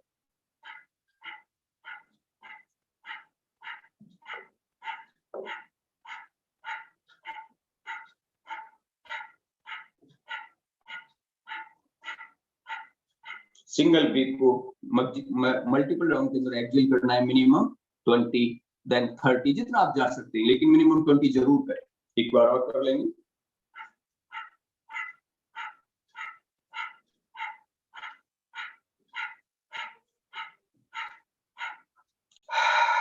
Last we finish complete. Then relax yourself. Feel the energy in your inner sides. Feel the cleanness. ये body को detox करने के लिए बहुत अच्छा प्राणायाम है कपालभाति. जिन लोगों को हाइपरटेंशन है उन्हें बिना गाइडेंस के नहीं करना है, बिकॉज कई बार इसको करते हैं तो उसके साइड इफेक्ट आते हैं. उनका विशेष ध्यान रखना है. सो कपालभाति को या कोई सा भी आसन एक गाइड के अंडर में ही जरूर करें. विदाउट गाइडेड कई प्रॉब्लम्स आती हैं, तो इसका ध्यान रखेंगे. नेक्स्ट क्रिया है भस्त्रिका. भस्त्रिका हमारी लंग्स ओपनिंग एक्सरसाइज है. छाती को खोलने के लिए दोनों हाथ ऊपर लेकर के जाएंगे और श्वास छोड़ते हुए दोनों हाथ नीचे. Just like this. इनहेल.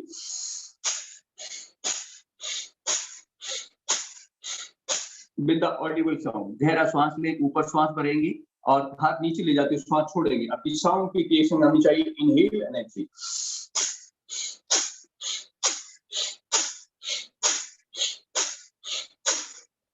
पूरा ध्यान श्वास के ऊपर और ऑडिबल साउंड के साथ साथ अनुभव करें कि धीरे धीरे आपके लंग्स क्लीन हो रहे हैं और आपके जो रेस्पिरेटरी सिस्टम है वो ओपन होते हैं। अभी कोविड के अंदर जो भी प्रॉब्लम्स लंग्स की आई, बट जिन लोगों ने रेगुलर प्रैक्टिस की वो एकदम स्वस्थ रहे और इसको एक बैलेंस के रूप में और हेल्दी वेलबींग के रूप में रेगुलर करने पर बहुत अच्छा रिजल्ट आता है। 10 टाइम जरूर करें, 10 टाइम के अनुसार फिर 3 टाइम राउंड करें, एक बार में 10, फिर 10, फिर 10, 30 हो जाएंगे। फिर इसका रिवर्स, इसका चेंज है, दोनों हाथ ज्वाइन करेंगे, इनहेल और श्वास छोड़ के एक्सहेल।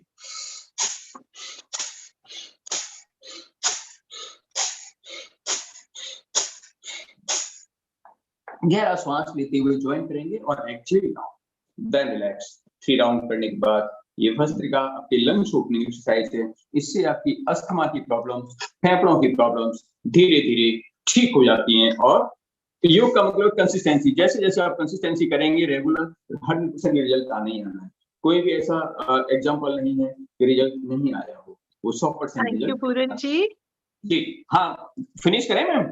जी पूरन जी, आप वाइंड अप कर दीजिए ताकि गोपाल जी आपका सेशन शुरू कर सके। ठीक है, ठीक है। Thank you. 1 मिनट में करते हैं, एक अनुलोम विलोम करा करके फिनिश करते हैं, ठीक है? तो नेक्स्ट दिया है अनुलोम विलोम। Inhale and exhale. Inhale left side, exhale to right, inhale right, exhale, then come back. और अब प्रेयर करते हैं, खत्म करते हैं सेशन को। एक यूनिवर्सल प्रेयर है, उसको रिपीट करेंगे और फिनिश करते हैं। ओ adorable Lord and Lord of mercy and love, salutations and prostration unto thee.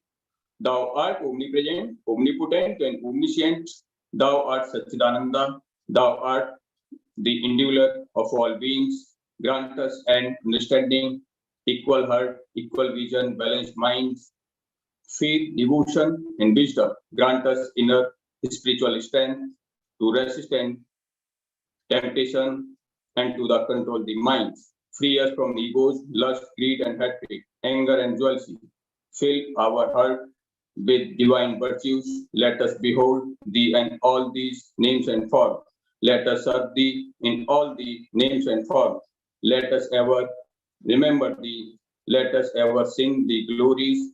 The name be ever on lips. Let us abide in thee forever and ever. Thank you, thank you, thank you. Om, peace, peace. Thank you. Thank you, Puran ji. Thank you very much. Thank you. Gopal ji, आपसे अनुरोध है, please अपना session take on कीजिए। Yoga and sports, Gopal ji, doctor Gopal ji. Thank you very much, madam. Esteemed guests, Dr. Ashwinda ji, Dr. Meenakshi ji, member of the core group, and my dear participants, it's my proud privilege to be with you this afternoon. At the outset, I would like to congratulate GAD-TLC and COG for organizing such a wonderful program entitled Wellness and Learning, a holistic approach towards a meaningful life. My today's topic is yoga and sports. I would like to mention here that yoga has to do nothing with any religion, because yoga is universal. It is above all religions. And this is the science which make the realization by way of practice, self-practice. योग जो है वो सभी धर्मों से परे एक ऐसा सार्वभौम धर्म है जो कि तत्व का ज्ञान स्वयं अनुभव द्वारा प्राप्त करना सिखलाता है। जब तक हम इसको अनुभव नहीं करेंगे, अभ्यास नहीं करेंगे, तब तक हम इसके बारे में नहीं जान पाएंगे। अभी हाल ही में हमारे कुलीग डॉक्टर पूरन चंद जी ने आपको एक बहुत ही अच्छा योग कैप्सूल दिया और आपने उसको देखा और उसको अनुभव कर सकते हैं। और उसका लाभ जान सकें। अपने विषय पर मैं आता हूं, जो हमारा आज का विषय है yoga and sports. For the benefit of the participant, I would like to divide this topic into two parts. The first one is yoga for sports, and the second one is yoga as sports. So let me first discuss about yoga for sports. Now, how yoga can be beneficial for improving the standard of sport. Here I would like to quote my own example. Being the former national champion in gymnastics, I was practicing yoga also. The yoga I started learning at a very tender age, 4 or 5 years. And gymnastics I started learning at the age of 11 or 12 years.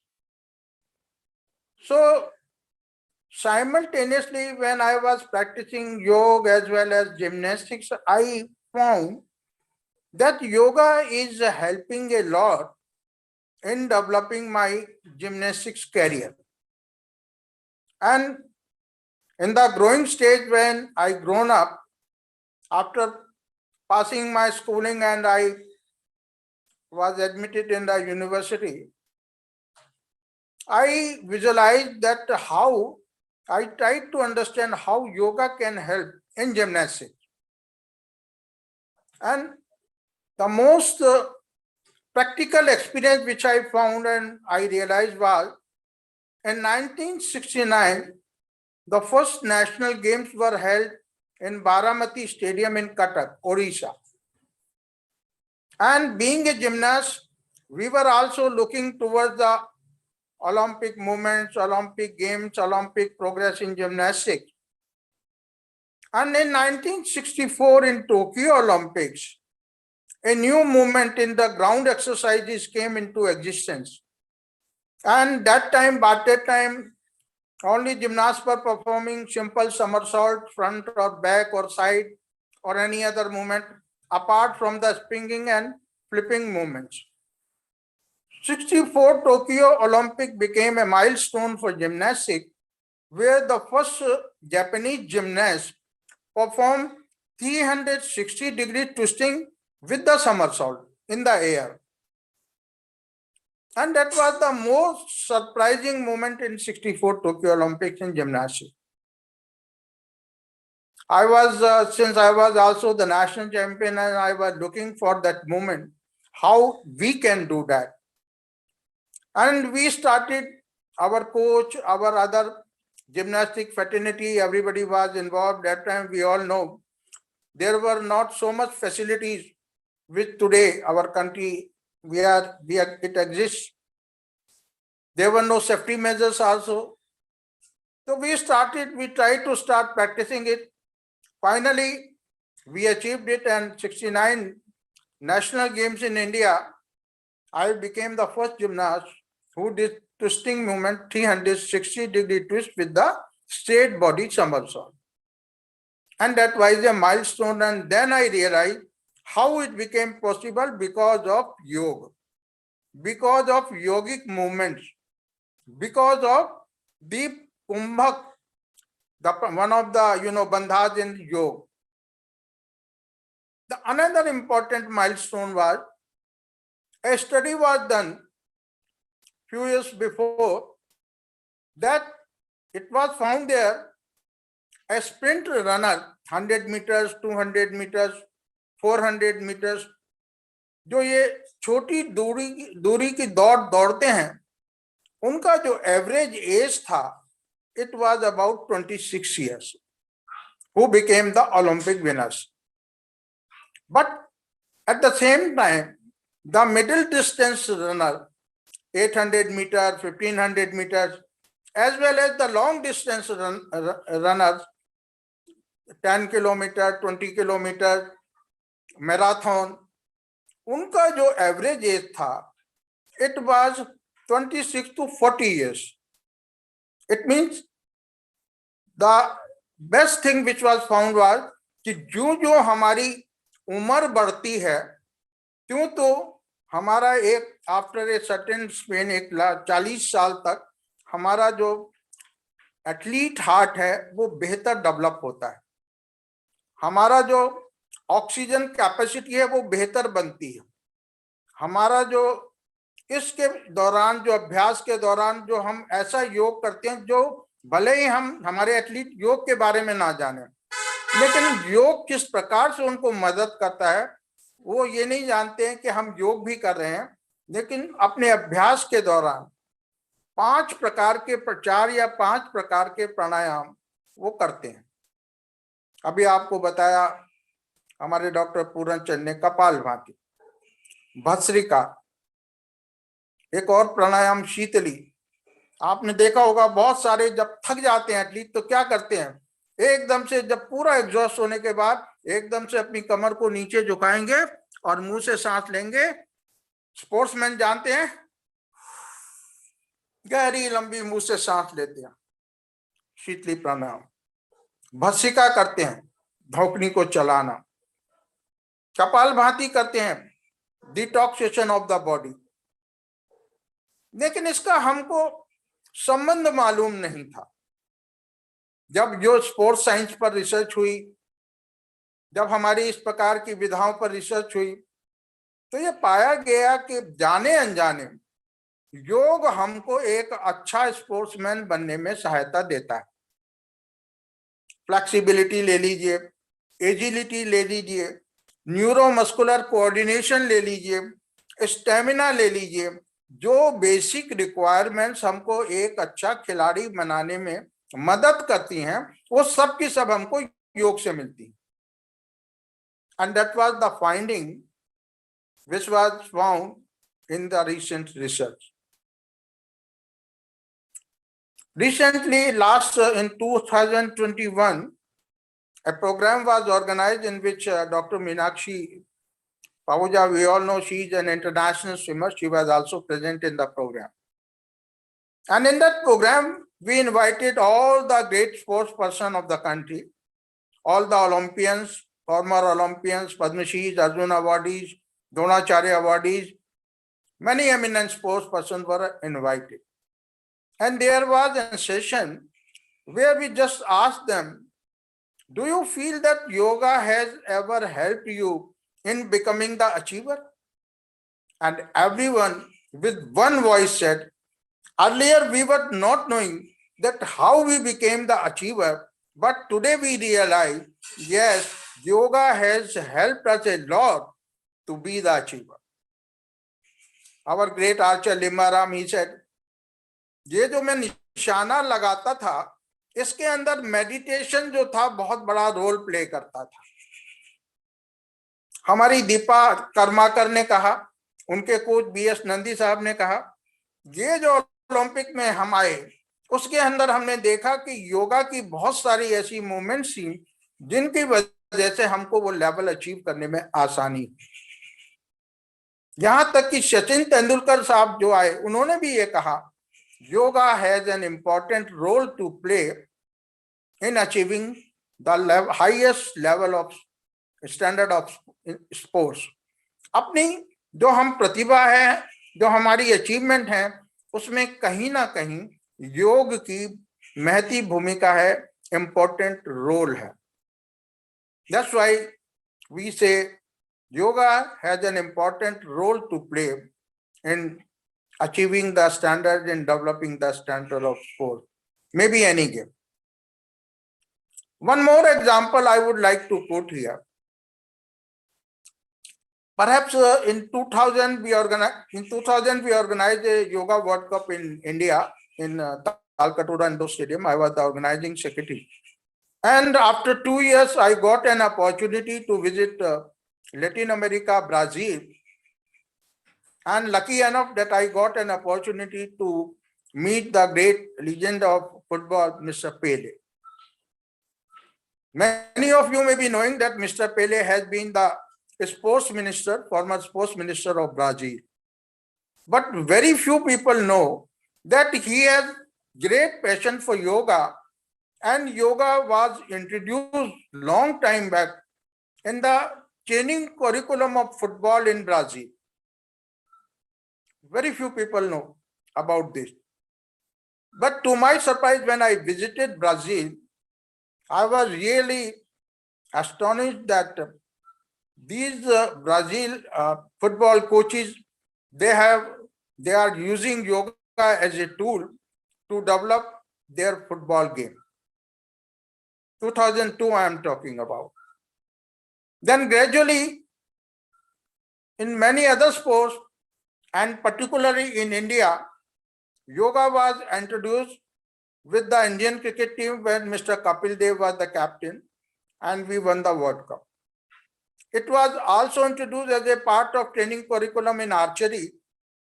I myself has been the trainer for the Indian archery team, and we found very good results in archery also. Means yoga is beneficial for the development of sports. Now, coming to the another part of my subject, yoga as a sport. Now, we all know in our country, yoga has been, I don't say yoga, but few kriyas of yoga. Because there was a big controversy sometime in 2010-11, when many of the Western world people strongly opposed using the word yoga sports. They said yoga can never be a sport, it is a great spiritual sign. And at that time I was heading the International Yoga Sports Federation. So I gave an interview in 2012 to BBC London, where I also emphasized, yes, definitely yoga can never be a sport, but few part of yoga and yogic kriyas and particularly yoga postures definitely have a lot of potential to develop as sports. So why we call yoga sports, we should say Yogasana sports. And the idea was very much appreciated by many of the yoga fraternity people. We all know in our country, yoga has been a part of sports through our national school games for the last several years. It has also been a part of our inter-university yoga championship. Yoga has been a part of sport in our inter-university sports system. But it was not a part of the national games or IOA or at the national level. But in spite of that, many federations came up in our country and started organizing competitions in yoga. There is a long history regarding the development yoga as a sport. So when these things, since I have been associated with this movement since long, at least for the last 40 years, then we all like-minded people assemble together. We have several rounds of meetings with the government of India. And we also emphasize that let us not use the word yoga as sport. Let us use Yogasana sports. And this idea was very much clicked, and Government of India took initiative in this regard, though many of the federation has been trying to make it a part of sports since long as a competitive sport. But we could not get success because of one or another controversy. But finally, when it was decided and Government of India agreed, then there was long deliberations, which I would like to share with you also. As we all know, it has been, this is the subject being looked after by Ministry of Ayush, and Ministry of Sports look after only the sports part.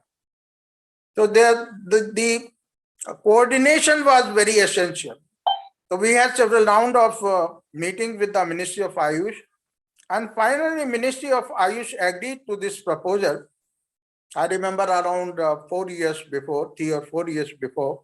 Yes, we have no objection if Yogasana can be developed and nurtured as sports. And finally, this decision was given to Ministry of Sports, and Ministry of Sports said, yes, okay, now we can proceed further. And in 2020, the exercise was started to form a national federation of yoga.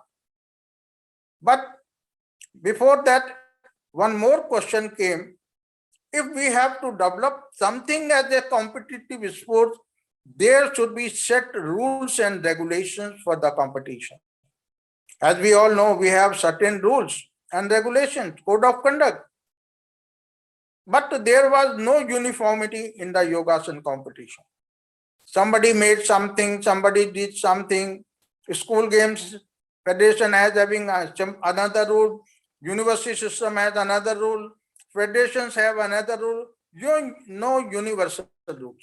Accordingly, the committee was formed, and Government of India nominated me as the chairperson of the committee, technical committee, and with the help of Sports Authority of India and other sports person, we framed rules and regulations for the competition.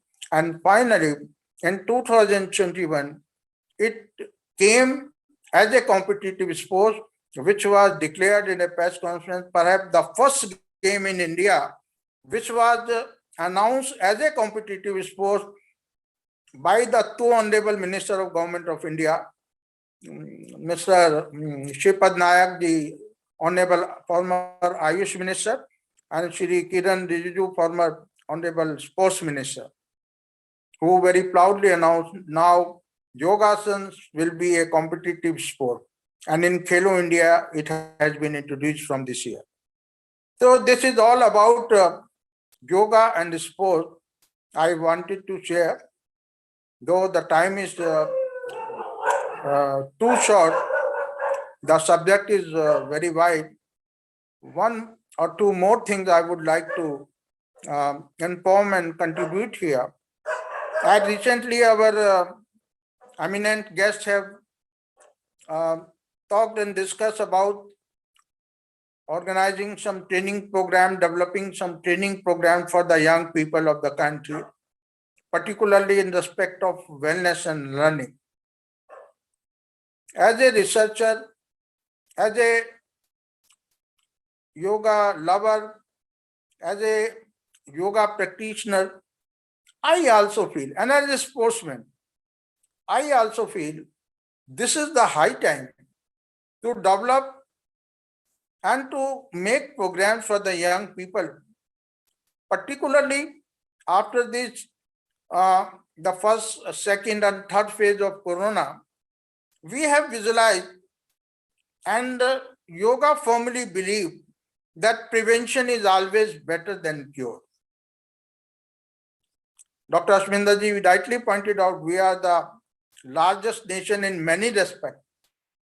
But we should also not forget that health of the country and health of the youth, that can also never be compromised. Delhi has become a diabetic city.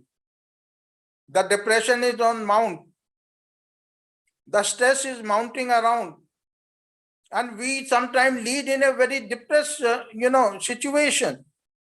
And this is the high time when yoga has to be nurtured and developed.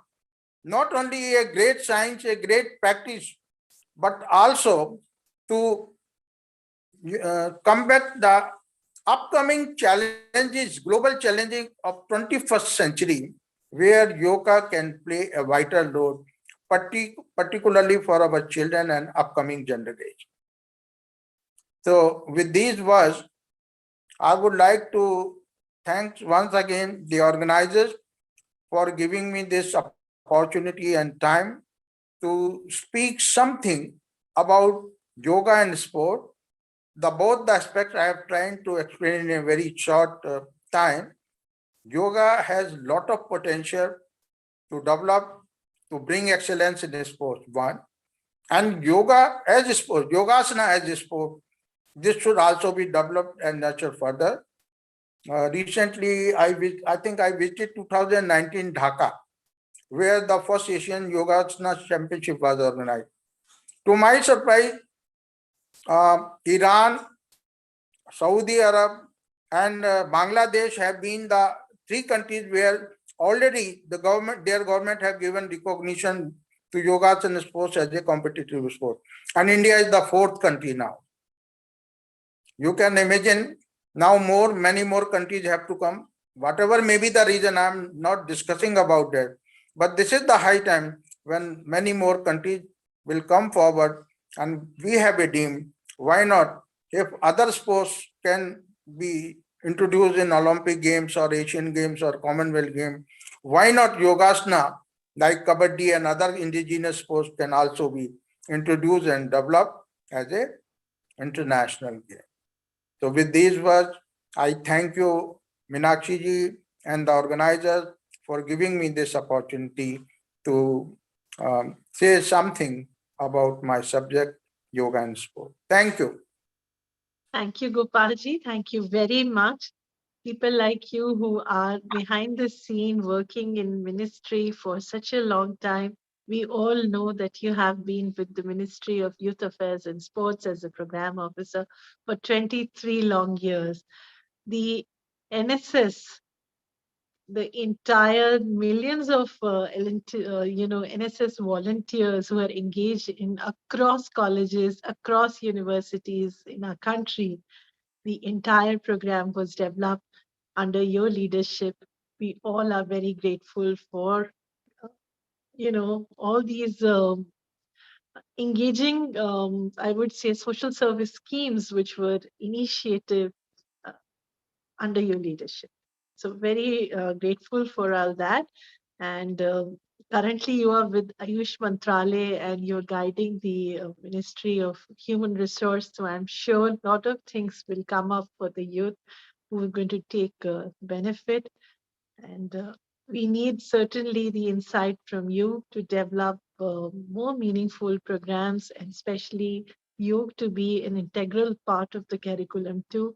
Somewhere we all know it's not just about doing the asanas, it's just not about the spirituality, it is about the meaningful life and the search of truth. Let's say we know the purpose of life, we all want to be enlightened human beings. Thank you so much, Gopalji.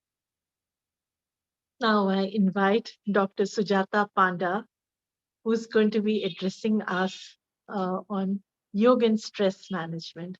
Dr. Sujata Panda. She's a researcher and currently she's with the AIIMS Hospital. Dr. Sujata Panda. Yes, ma'am. Thank you so much, Meenakshi ma'am, and all team members giving me an opportunity to represent my topic, yoga and stress management. Chirag sir, please PPT Yes, present. just a second. Just a second.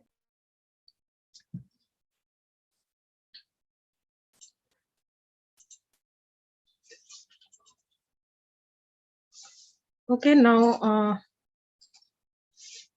we are coming the yoga and stress management. Role of yoga for stress management.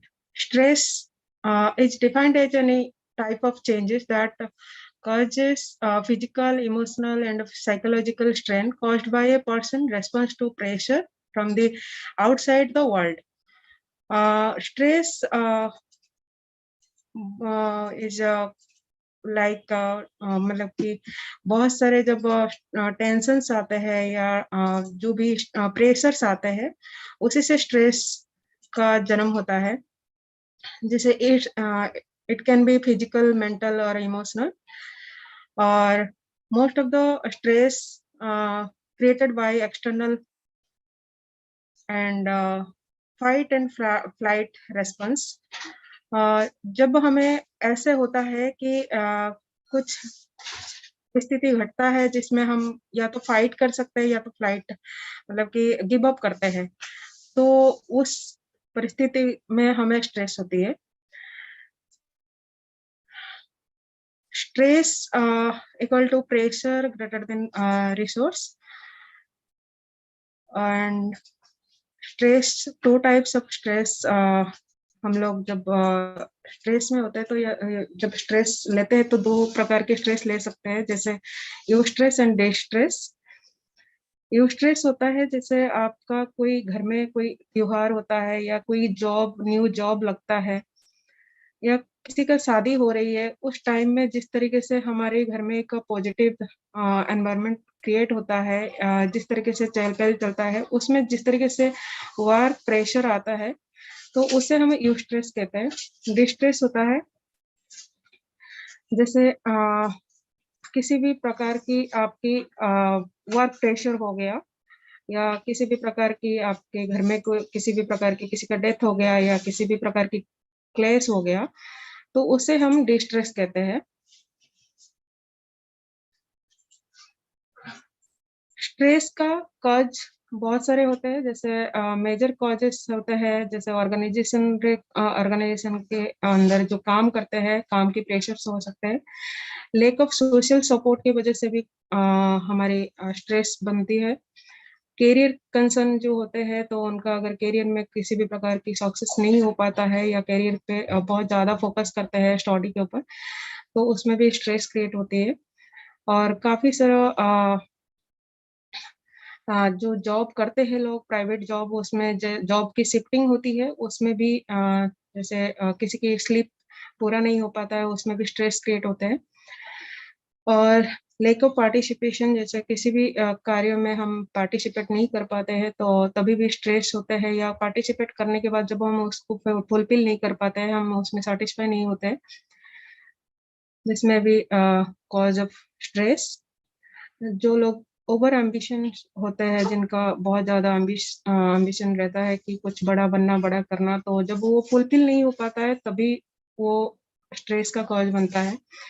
और most of the family में जैसे financial problems होता है, उसमें भी stress create होती है। किसी किसी को बहुत, जो हेड ऑफ द फैमिली है, या जिनके ऊपर बहुत सारे जिम्मेदारियां होती है, वो लोग जो फाइनेंशियल प्रॉब्लम से जूझते हैं, तो उनको स्ट्रेस हो सकता है। किसी किसी की मैरिटल लाइफ में जैसे डिस्टर्बेंस चलते हैं, तो उसमें भी स्ट्रेस क्रिएट होते हैं। और हाई कॉस्ट लिविंग, जो लोग बहुत hi fi cost of living में मतलब कि आशा रखते हैं, और वो जब फुलफिल नहीं हो पाता है, तो तभी भी स्ट्रेस क्रिएट होता है। तो फिजियोलॉजिकल स्ट्रेस जो होता है,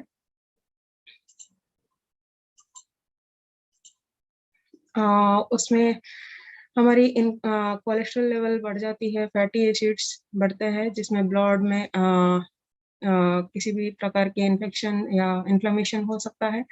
एनर्जी लेवल डाउन हो सकता है, और प्रोटीन सिंथेसिस डिक्रीज हो सकता है।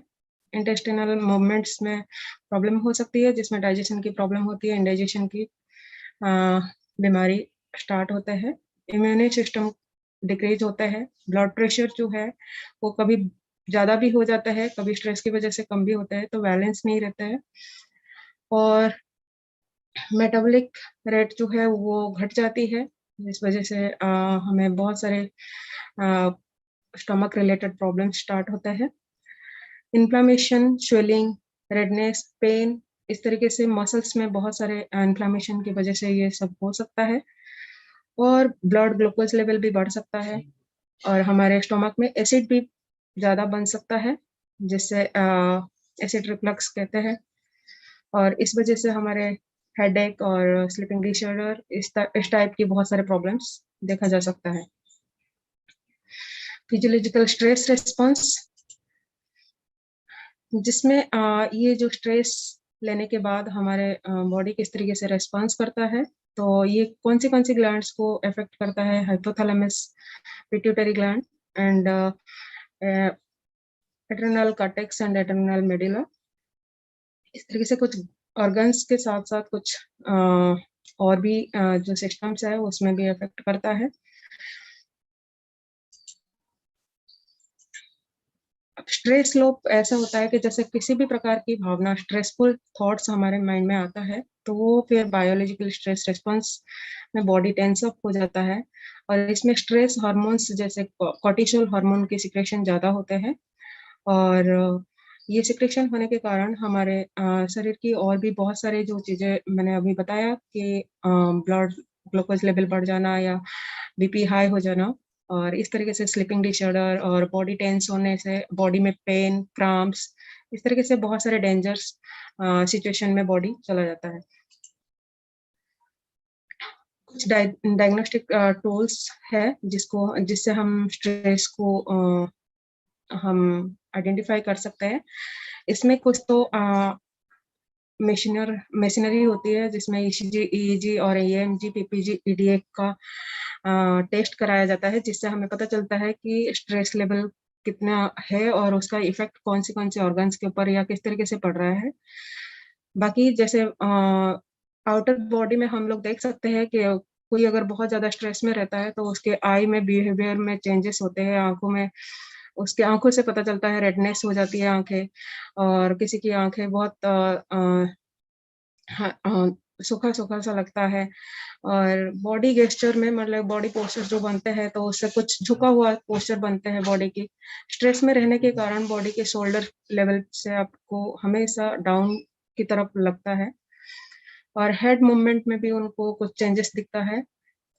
रेस्पिरेटरी ऑर्गन्स में सिग्नल्स कुछ आते हैं जो हम टेस्ट के ECG और EEG माध्यम से देख सकते हैं। और टेम्परेचर, बॉडी के टेम्परेचर और वॉइस में भी चेंजेस हम देख सकते हैं। सिम्टम्स, स्ट्रेस के जो सिम्टम्स होते हैं फिजिकल भी हो सकता है, इमोशनल और मेंटल, और बिहेवियरल और साइकोलॉजिकल सिम्टम्स भी दिखते हैं। फिजिकल सिम्टम्स ऐसे होते हैं इरिटेबिलिटी, एंगर, कोई बहुत ज्यादा गुस्सा हो जाता है स्ट्रेस से, या मेटाबॉलिक सिस्टम जो है वो मतलब कि हमारी कम हो जाते हैं, जिससे एपेटाइट लॉस होता है। पोर स्लीप, नींद भी कम आते हैं। फैटिक की प्रॉब्लम होती है, चेस्ट में भी कभी कभी पेन फील होता है। पिंपल्स आते हैं और बैक में भी पेन रहता है, कभी headache and energy level low, digestive problems and lack of motivation. Emotional problems में, सिम्टम्स में हम इजीली अपसेट हो जाते हैं और किसी भी बात को लेके बहुत ज्यादा हॉट होते हैं। इरिटेबिलिटी एंड शॉर्ट टेम्पर, कोई कोई बहुत जल्दी गुस्सा भी हो जाता है। और agitation and unable to relax, keep still, feeling overwhelmed, sense of loneliness, मतलब कि हमेशा अकेला अकेला महसूस करना, आइसोलेट करके रखना, इस तरीके से सिम्टम्स भी दिख सकते हैं। कोई स्ट्रेस में रहता है तो इस तरीके से वो रिएक्ट भी कर सकता है। तो इसे देखकर हमें समझ में आता है कि ये बंदा स्ट्रेस में है और इसका जो स्ट्रेस लेवल है वो हाई लेवल पे है। और कोई कोई ऐसे स्ट्रेस में अनहैप्पीनेस, मतलब दुखी रहना पसंद करते हैं, दुखी रहते हैं, और मतलब कि सभी लोगों से परिवार से दूरियां मेंटेन करते हैं। बिहेवियर में उनका चेंज आता है, जिसमें वो खाना या तो ज्यादा खा लेते हैं। स्ट्रेस में जो इंसान रहता है तब ज्यादा खाता है या तो फिर बहुत कम खाता है। और सोने के भी उसी तरीके से, या तो ज्यादा सोता है या तो बहुत कम सोता है। तो ये दोनों प्रकार की प्रॉब्लम्स दिखा जा सकता है। और आइसोलेट करके अपने आप को रखना, अल्कोहल की कंजप्शन ज्यादा करना, और सिगरेट्स, ड्रग्स, इसको वो कंज्यूम करते हैं रिलैक्स करने के लिए। तो ये बिहेवियरल सिम्टम्स में हम देखते हैं कि कुछ स्ट्रेसफुल पर्सन्स जो होते हैं इस तरीके से उनका बिहेवियर में चेंजेस आता है। और effect of stress on the body, body की हर एक ऑर्गन्स के ऊपर स्ट्रेस का इफेक्ट रहता है, जिस तरीके से स्प्लीन से लेकर stomach, lungs and liver, heart rate जैसे बढ़ता है या घट जाता है। तो इस तरीके से काफी सारे बॉडी के ऑर्गन्स के ऊपर इसका असर रहता है। और लोग कोई स्ट्रेस की जब ओवर स्ट्रेस में जाते हैं तो डिप्रेशन में भी शिकार हो सकते हैं, कंसंट्रेशन उनका कम हो जाता है, और बहुत सारे मेंटल डिसऑर्डर जिस तरीके से इंसोमिनिया की प्रॉब्लम्स और ओसीडी की प्रॉब्लम, इस तरीके से काफी डिजीज के शिकार भी हो जाते हैं। अब हम स्ट्रेस को कैसे मैनेज करें योगा के माध्यम से। योगा का कुछ टूल्स है जिसको हम अप्लाई करके स्ट्रेस को मैनेज कर सकते हैं। योगा का पहला जो टूल है षटकर्मा, जिसमें हम 6 प्रकार की क्लींजिंग का क्रिया हम करके स्ट्रेस को कम कर सकते हैं, जिसमें नीति, धोती, बस्ती, नौली, त्राटक, कपालभाति 6 क्रियाओं को हम रोज अगर मतलब कि अपने लाइफ में उसको किसी भी प्रकार की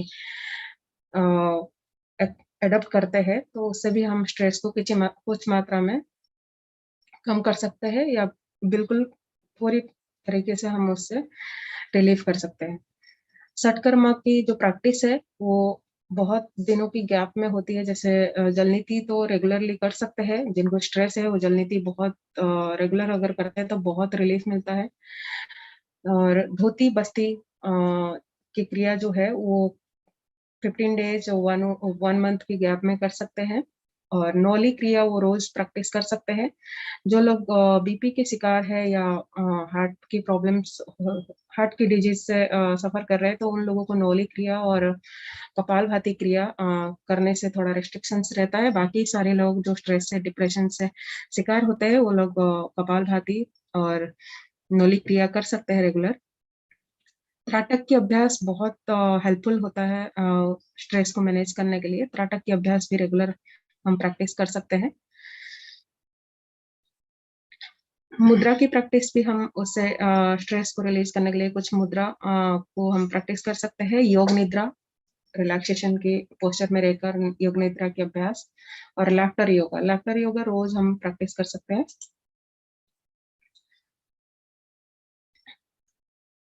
योगा जब हम योगा करते हैं तो योगा इस तरीके से वो इफेक्ट करता है स्ट्रेस के लिए। जो हम ब्रीथ लेते हैं या छोड़ते हैं, तो उस टाइम उसे अगर हम होल्ड करते हैं तो धीरे धीरे वो हमारी नर्व को स्टिमुलेट करता है एंड स्ट्रेस को रिड्यूस करता है। और इसमें जब हमारी वेगस नर्व और main nerves parasympathetic nervous system को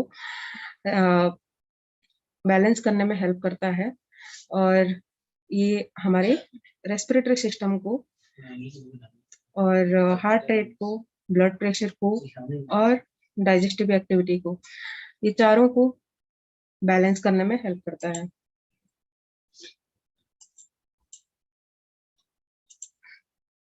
योगा एंड HPO एक्सिस। जब हम योगा करते हैं तो हमारे जो भी इमोशंस है वो इमोशंस के ऊपर इसका बहुत इफेक्ट रहता है, और इसके जो हाइपोथैलेमस एंड पिट्यूटरी ऑर्गन्स के ऊपर इसका बहुत इफेक्ट रहता है। अभी मैंने षटकर्मा के बारे में बताया था। षटकर्मा एक योगिक प्यूरिफिकेशन टेक्निक्स है जिसे हम हठ योगा प्रतिपिका बुक्स में स्वामी स्वात्मानंद ने बताया था, और उसको अप्लाई करके हम बॉडी की इंटरनल क्लेंजिंग करते हैं, जिससे हमारी पूरी बॉडी टॉक्सिन फ्री होकर बॉडी में प्राण वायु की जो प्रवाह है वो अच्छे तरीके से हो सकता है, और उसी से हमारी स्ट्रेस लेवल रिड्यूस होती है। Dr. Sujata, Yes, if you ma'am. could, please wind up. Yes ma'am, yes ma'am, 2 minute बस। इससे हमारे योग के माध्यम से हमारे ब्रेन के वेव्स में बहुत अच्छे से चेंजेस आते हैं, जिसमें हमारे अल्फा, बीटा, थीटा और गामा, डेल्टा, ये पांचों वेव्स में हमारे बहुत सारे चेंजेस आते हैं, जो हमारे कंसंट्रेशन को बढ़ाता है, फिजिकल और मेंटल को रिलैक्स करता है, और डीप स्लीप और कामनेस के लिए हेल्प करता है, और कॉन्शियसनेस को और मेडिटेटिव स्टेट में हमारे स्लीप को हेल्प करता है। और ये जो परसेप्शन है, ये हमारे पूरी तरह बॉडी, माइंड एंड सोल तीनों को हेल्प करता है कि स्ट्रेस रिलीज करके हमारे हेल्थ को अच्छे से ठीक करने के लिए और हैप्पीनेस के लिए। Thank you so much to all of you. Thank you, Dr. Sujata. Thank you very much for your session. Now I call the last speaker of Yoga and Holistic Living, Mr. Aniruddha Garg. He is going to guide us on the path of meditative, guided meditation. And Anirudhji is a therapeutic healer. He is a yoga expert who has been working and doing a lot of research, the therapeutic यहाँ से aspect login of कर लेते हैं. yoga. Can I invite Anirudhji? Anirudhji? जी ma'am. Yeah, please take on from here. Good afternoon to everybody. We are already running behind the schedule, so I will try to wrap up my session as soon as possible. सबसे पहले पूरन जी को मैं thank you बोलना चाहूंगा कि उन्होंने physical form of yoga के बारे में काफी अच्छा एक्सप्लेन किया. गोपाल जी ने योगा का इतना वाइड व्यू बताया कि मुझे भी थोड़ा सा सरप्राइज लगा कि इतना वाइड एप्लीकेशन योगा का हो सकता है. डॉक्टर सुजाता जी ने काफी अच्छा एक्सप्लेनेशन दिया स्ट्रेस के बारे में. और अब मेरा पार्ट जो होगा दैट इज गाइडेड मेडिटेशन. तो बिफोर स्टार्ट है कि सच में क्या मेडिटेशन जरूरी है क्या? ओके, तो सच में मेडिटेशन की जरूरत नहीं होती है. जिंदगी को अगर दो भागों में डिवाइड करना चाहे हम, if you try to divide the life in just two things, surviving and living. So for surviving, you don't need meditation. But yes, when it comes to living, we definitely need meditation. And आजकल हर कोई कहता है कि अरे meditation करो, meditation करो, meditation करो. In the same way, अगर हम ठीक से सोचना जाए या फिर ठीक से सोचे कि मेडिटेशन अगर हर इंसान करने लगे तो कितना आसान होगा. Whereas it's not that easy. Asking someone directly to do meditation is like asking a 10th standard person to write a paper on PhD. Okay, so this guided meditation technique is something which will take you to that level, take that person to that level where he experiences that calmness, that peacefulness, that inner silence to rejuvenate, regenerate, and replenish himself to face the day ahead.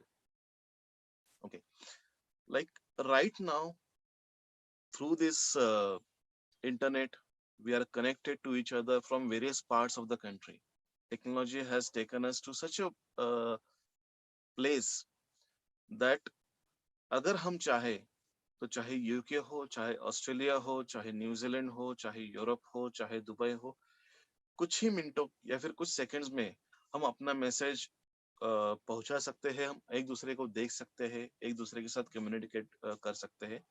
हो सकता है कि अगले कुछ सालों में हम चाहे चांद पे या फिर मार्स के ऊपर भी कनेक्शन एस्टेब्लिश कर सके. Whereas एक सिंपल चीज मैं आपसे पूछना चाहूंगा कि when was the last time when you connected you to yourself? आप अपने साथ कब कनेक्ट हुए थे? हमने जिंदगी में बहुत कुछ अचीव किया है. एक जमाना था, there was a time when people used to communicate with each other through pigeons. Then came the postman, then came the telephone, then came the trunk call, then came the, you can say, cell phone revolution or the landline revolution. And now with this internet revolution, we are almost everywhere in the world. But what we lack is connecting to ourselves. हम इतना extrovert हो चुके हैं, we have become so much extroverted that we have really lost the connection with our own core vital energy. And our effort today will be to connect ourselves to us or connect us to ourselves. And for this, guided meditation is one of the best way and one of the simplest way. यहाँ आपको कुछ effort लेना नहीं पड़ता है. You just have to follow the instructions, nothing else. अगर before starting the session, I would just like to tell you, कई बार ऐसे होता है कि during the session आपका मन आपको कहीं और भटकाने की कोशिश करता है. आपके मन में कई और विचार आते हैं. And suddenly after a certain span of time, you realize that, अरे, I lost the, you can say, instructions in between. Don't worry. आप जहाँ पे है, जहाँ पे आपको रियलाइज होता है, वहां से शुरू कर सकते हैं. इसमें कोई restrictions नहीं है, कोई rules and regulations नहीं है. Just एक ही regulation है, एक ही instruction है. Follow the instructions, nothing else. So to start with, the first thing what we are going to do is In the sitting position, we'll place our palms on the thighs, on the knees. Try to keep the spine straight. And for the next few minutes, try and focus and try and listen to the instructions. Gently close your eyelids. Gently close your eyelids. आपकी पलकें एकदम हल्के से बंद होनी चाहिए. The eyelids should close very gently. दबा के बंद नहीं करना है. Do not forcefully close your eyelids. Now, for the next few minutes, bring your whole awareness inside the room where you're sitting.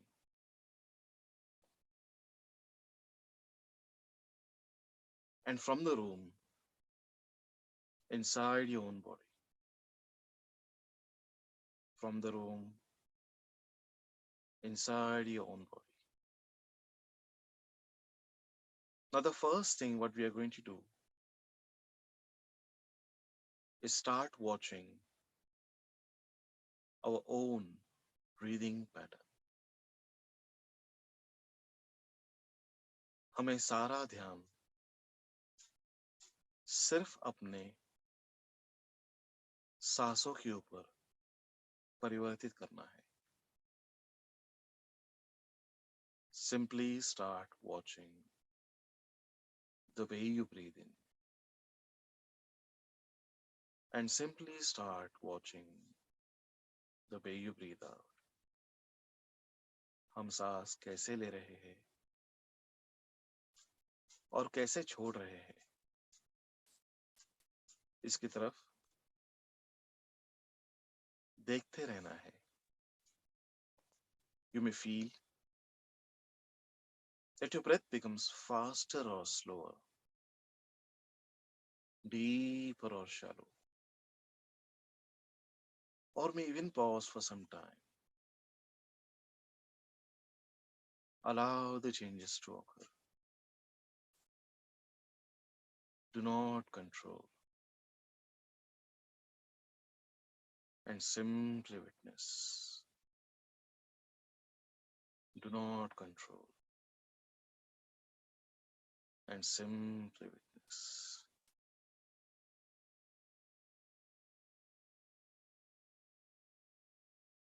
अपनी सांसों के ऊपर किसी भी प्रकार का नियंत्रण करने की कोशिश नहीं करनी है. सिर्फ अपने श्वास की गति को देखते रहना है. Simply observe. Simply witness.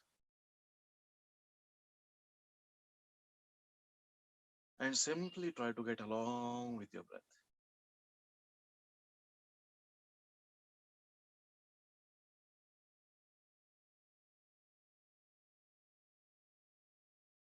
जैसे एक छोटा बच्चा अपने माँ का हाथ पकड़ के ये नहीं सोचता है कि मुझे दौड़ना है, मुझे चलना है, मुझे गिरना है. बस जैसे माँ चल रही होती है उसके साथ चल रहा होता है. वैसे ही हमें अपने सांसों के साथ उसकी गति के साथ जाते रहना है.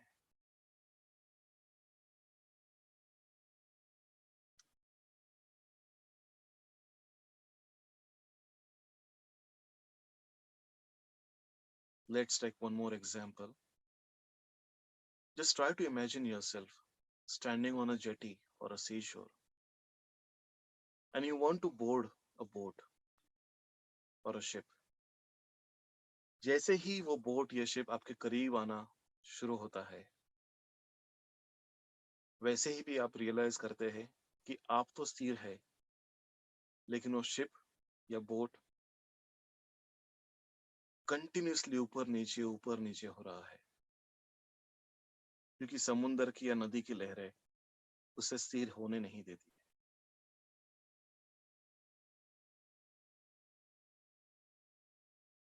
अब जैसे ही वो बोर्ड करने की कोशिश करते हैं, एक मन में ख्याल आता है, you feel, you realise that कहीं मेरा पैर फिसल ना जाए, I have to place my foot on the right place.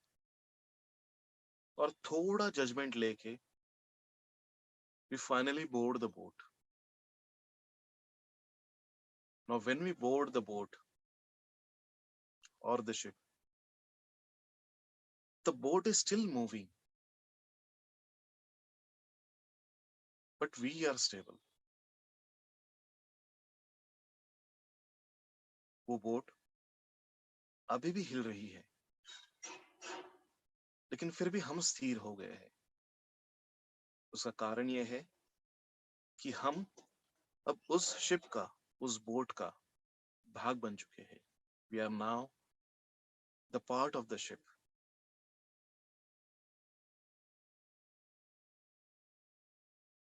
By now,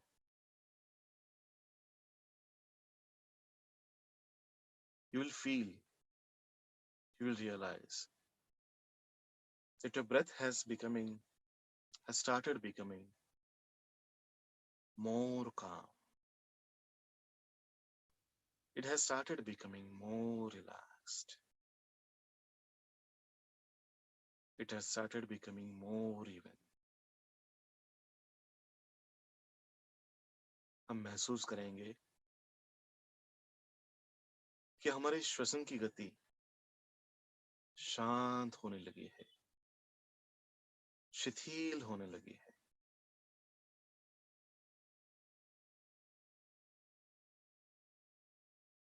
By doing gradually, we are automatically switching off all the external connections and becoming more and more introverted. बाहर के जग के साथ, बाहर की दुनिया के साथ अपना सारा संबंध, सारा कनेक्शन धीरे धीरे स्विच ऑफ कर रहे हैं।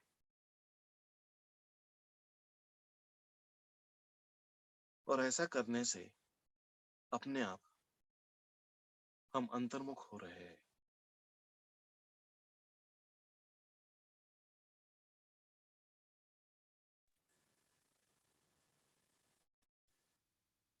We are becoming more and more introverted.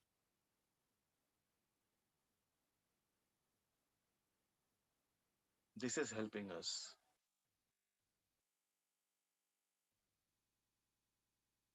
to easily connect us with ourselves. ऐसा करने से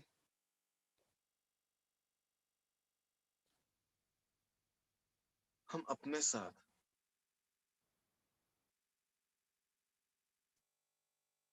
एक नया संबंध स्थापित कर रहे हैं।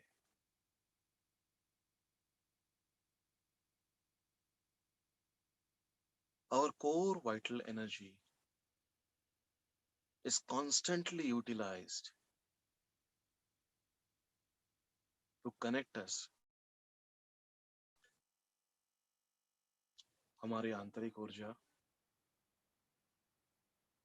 हमें बाह्य जगत के साथ कनेक्ट करने के लिए हर क्षण इस्तेमाल की जाती है। चाहे वो कुछ पढ़ना हो, कुछ देखना हो, कुछ टेस्ट करना हो, कुछ सुनना हो, कुछ स्मेल करना हो।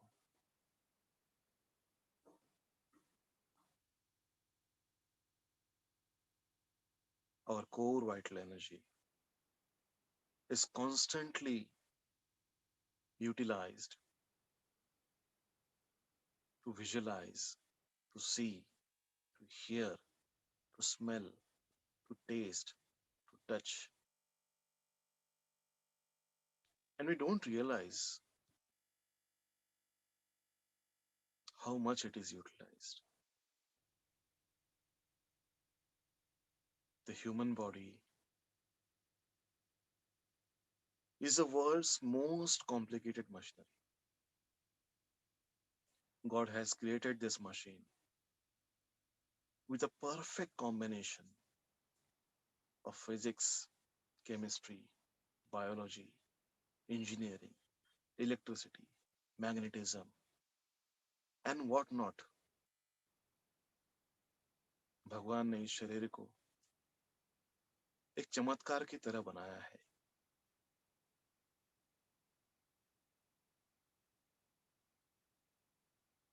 और इसी शरीर का इस्तेमाल करके हमें जिंदगी में जो कुछ पाना है, जो कुछ हासिल करना है,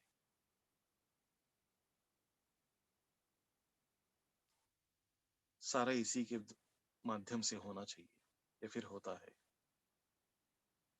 आयुर्वेद में कहा जाता है शरीरम आद्यम खलु धर्म साधनम। इसका मतलब है जिंदगी में जो कुछ हासिल करना है हमें इस शरीर के माध्यम से ही हासिल करना है।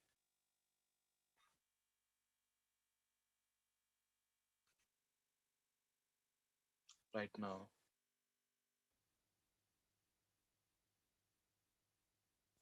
there is a complete harmony between the body and mind.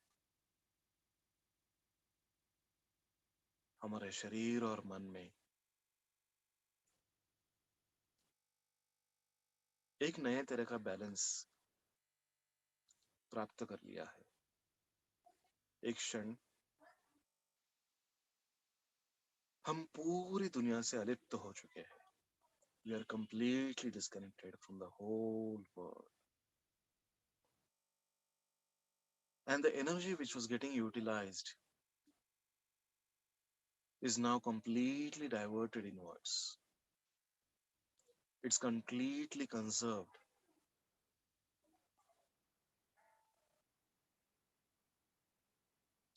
And by doing this, it is automatically diverted to the areas where it is really, really required. जैसे ही हमने अपने आप को पूरी दुनिया से डिस्कनेक्ट कर लिया है, हम पूरी तरह अंतर्मुख हो चुके हैं। और यही आंतरिक ऊर्जा हमारे शरीर के उन सारे विभागों में परिवर्तित हो चुकी है जहां पे उनकी सख्त जरूरत है। And this is happening without any effort. बिना किसी आदेश के, बिना किसी मेहनत के।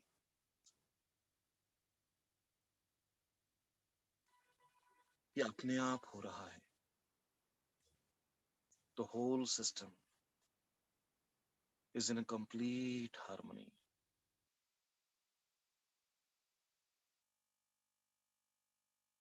The only thing that's happening right now is the rejuvenation, regeneration, and replenishment of the body, mind, and soul. योग, यह शब्द संस्कृत के युज धातु से उत्पन्न हुआ है। युज का मतलब होता है union, fusion of the body, mind, and soul. इस अवस्था में हमारा सिर्फ एक ही ज्ञानेंद्रिय पूरी तरह एक्टिव है। The only sense that remains active is a hearing sense, which makes our receptivity levels go very, very high. Any resolution or affirmation made in this state of mind is definitely going to create a long-lasting impact, is definitely going to create a positive, deep, and long-lasting impact on the coming life. So taking advantage of this situation, we are going to make a resolution to ourselves that with the help of guided meditation, I am benefiting myself physically, mentally, and spiritually. I am benefiting myself physically, mentally, and spiritually. I am benefiting myself physically, mentally, and spiritually. मैं अपने आप को आरोग्य संपन्न, सुखी और समाधानी बना रहा हूं। मैं अपने आप को आरोग्य संपन्न, सुखी और समाधानी बना रहा हूं। मैं अपने आप को आरोग्य संपन्न, सुखी और समाधानी बना रहा हूं। यह संकल्प पूरा होने के बाद अब वक्त आ गया है कि हम फिर से बाह्य जगत में प्रवेश करें। It's time to connect ourselves to the external world. हमें कुछ नहीं करना है, दोनों हाथों का नमस्कार करना है। धीरे धीरे बाहर के आवाजों की तरफ ध्यान देना शुरू करें। Start listening to the sounds coming from outside.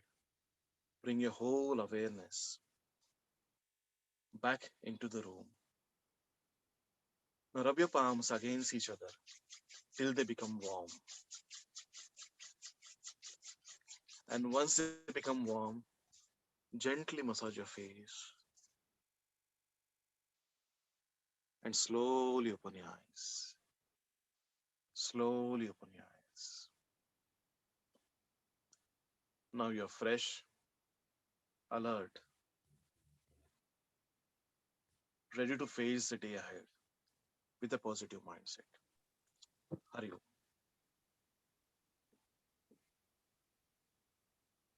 This was a small demo of how we can rejuvenate ourselves within just few minutes with very simple instructions. And now I think it's already the time. I will again ask Meenakshi ma'am to take over the charge. Thank you for listening. Thank you for attending. Hari Om. Thank you, Anirudhji. That was just wonderful. We all feel very healed and we can feel that positive aura around us. Thank you for taking us to the journey of the guided meditation. Thank you. Thank you very much. So with this, we come to the end of the first session, which was exclusively designed under the leadership of Dr. Gopalji, Yoga and Holistic Living. As you know, we had the panel of 4 yoga experts chaired by Dr. Gopalji, Dr. Puran Chand, Dr. Sujata Panda, and Mr. Anirudh. We will come back at 2 p.m. for second session, and our speaker is Professor A.K. Bakshi. All the participants, please come back sharp at 2 p.m., just a 10 minutes break. All right. We are going to be having Professor A.K. Bakshi, and the second session is on the continuous learning for meaningful life, and Dr. Bakshi is going to be speaking to us on, Professor Bakshi is going to be speaking to us on education for holistic development and well-being in the 21st century. So I request all of you to be here to listen to Professor Bakshi at 2 p.m. sharp. And all those participants who are asking for the feedback link, we will be sharing at the end of the third session, right? That is going to be somewhere around 4:45, 4:30 or 4:45. It's a complete full day workshop. We're just taking a short break of 10 minutes, just have water or lunch and come back in 10 minutes to listen to our eminent resource person, Professor A.K. Bakshi. Just a 10-minute short break. Exactly 2 p.m. we begin.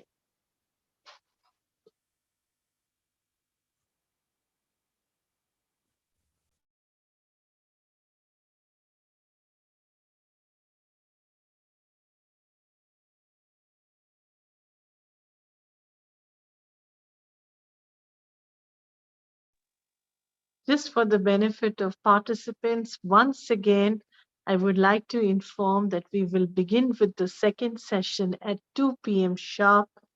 And our speaker at 2 p.m. is Professor A.K. Bakshi.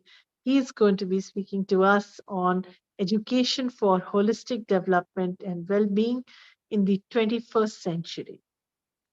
Please join back at 2 p.m. sharp for the second session.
Welcome back for the second session.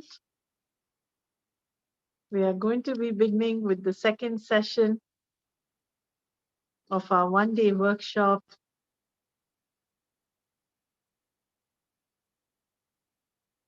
I hope everybody joins back really fast. We want to begin with our second session of the day. And our speaker is Professor A.K. Bakshi.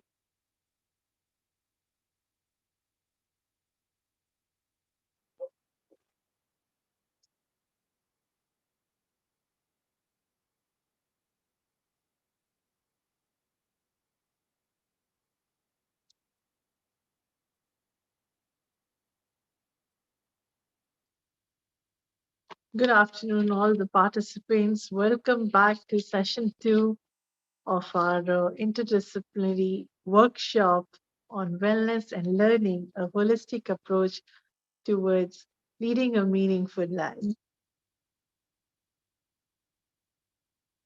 We have a very eminent speaker to guide us and interact with us, our very own Professor A.K. Bakshi. He's going to be talking to us on education for holistic development and well-being in the 21st century.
Good afternoon, Professor Bakshi.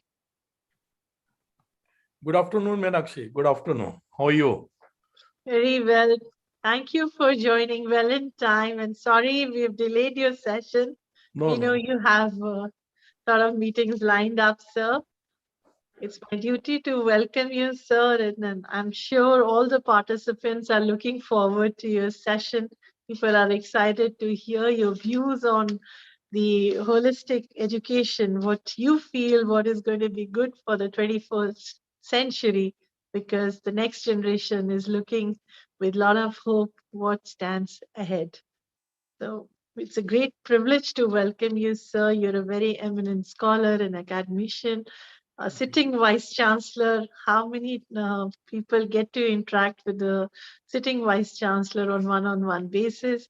Your research papers, you've had been the chair of Delhi University Chemistry Department, and even the President of India has honored you twice with prestigious awards.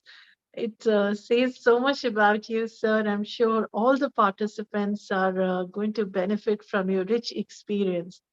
And I was just interacting with even the community of good participants and their network. They all were very impressed and they're looking forward to your session, and especially teachers from other disciplines. And Professor Bakshi, the other day when you said that, virtual universities are going to be there. And at this time, when I was listening to the budget, the finance minister announced the digital university. So I was thinking about you that moment when the budget came out. Anyway, Meenakshi, thank you. Thank you very much. And I think participants have started joining, sir.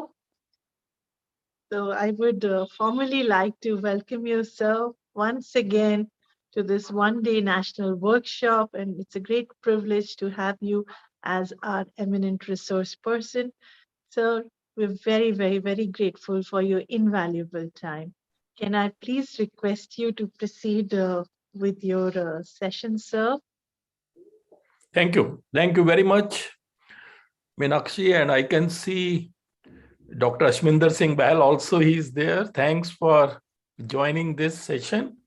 So before I start my talk, let me share my screen first.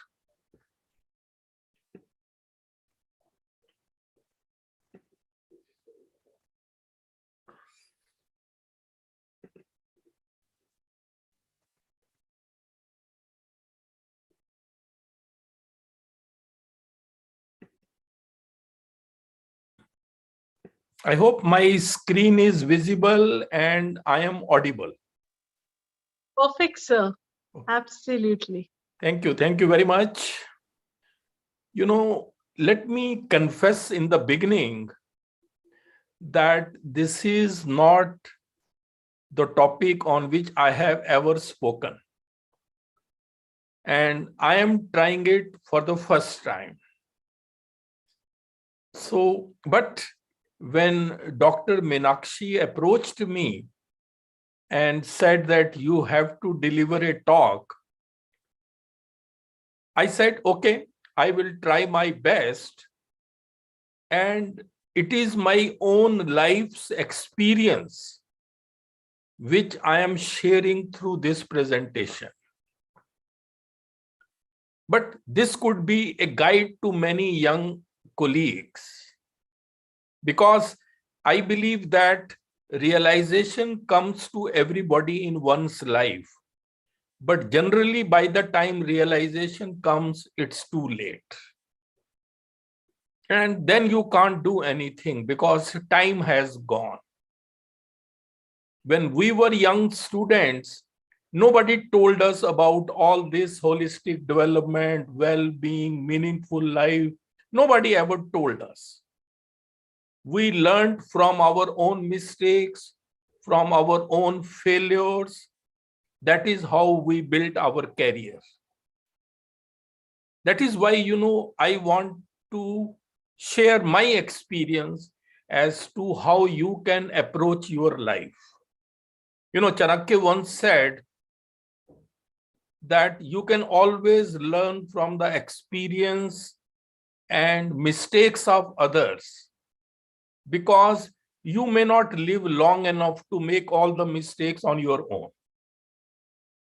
So with that thing in mind, I am making this presentation, and this is my approach. This is what I feel.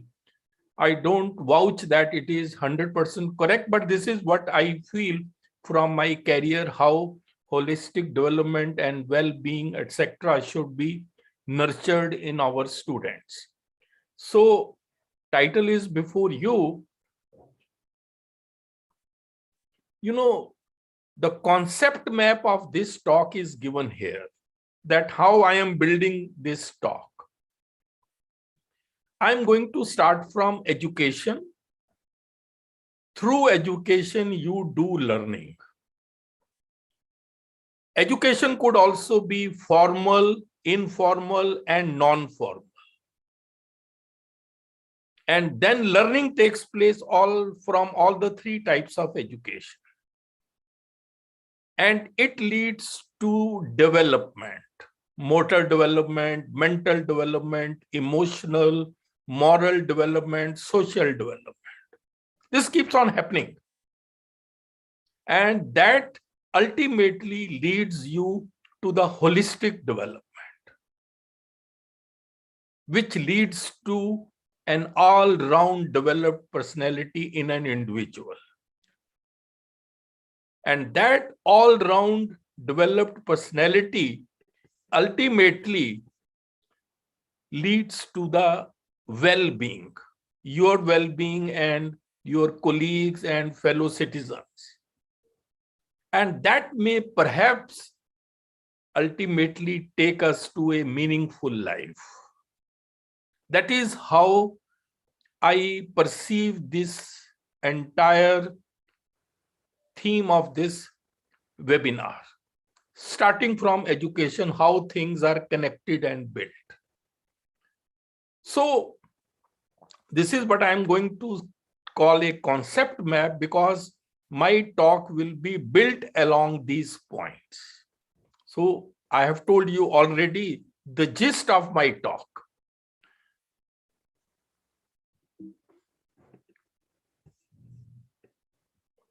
You know, it is said preparation through education in life is less costly than learning through tragedy. So this is my approach, that how you can prepare yourself through education. Now I come first point, education versus learning. And you will agree that learning is what? Learning ultimately means the acquisition of knowledge, skills, values, attitudes, traits, etc. And this learning takes place through study, experience, or being taught. That is how learning takes place. And this ultimately leads us to holistic education. Now, if you look at this point, there are three types of education. One is the formal education, which we have in our universities and colleges and schools, etc. Standardized curriculum, like that. Then there is also an informal education, which comes from social interactions, traveling, etc. Then we have non-formal education, training programs. For example, this webinar comes under non-formal education, but it helps you in enhancement of skills, etc. So whatsoever may be the type of education, you are always learning from each one of them. So let's keep it in mind that it is not only the formal education which contributes to learning, but others too as well. As a matter of fact, it won't be an exaggeration if we say that learning is a continuous process from childhood onwards. That is why we call it a lifelong learning. You know, there is a very famous quote of Albert Einstein that intellectual growth starts at birth and ceases only at death. So throughout one's life, one is always learning. Learning is a journey and not a destination. This has become all the more relevant in the 21st century. Earlier, we people used to think that once our MA or MSc or PhD is over, our education is stopped. No. Formal education might have ended, but then one keeps on learning. And in the 21st century, even formal education will also not stop. One will have to learn throughout the life, the way the things are changing. So learning is a journey and not a destination. And then one more thing one has to keep it in mind, that there are three domains of human learning. You know, there are three types of education, as I mentioned, and then there are three domains of learning. Learning takes place through head, hand, or heart. 3H are very important. Through head means we call it a cognitive domain. Your mental skills are developed through knowledge which you acquire. Your thinking changes. So this is a very important cognitive domain taking place through head. Then the second is psychomotor domain, which takes place through hand by doing. You are able to read, write, type, make diagrams, maps. So these are the physical skills which come through doing, that is by hand.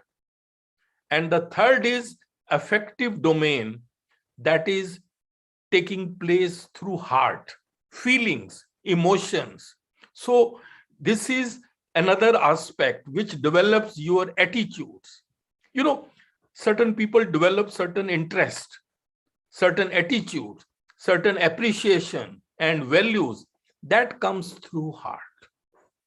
So there are three types of education, and then there are three domains of learning: head, hand, and heart, which respectively do thinking, doing, and feeling. You know, this we have to be very, very clear. Beyond this, there is nothing.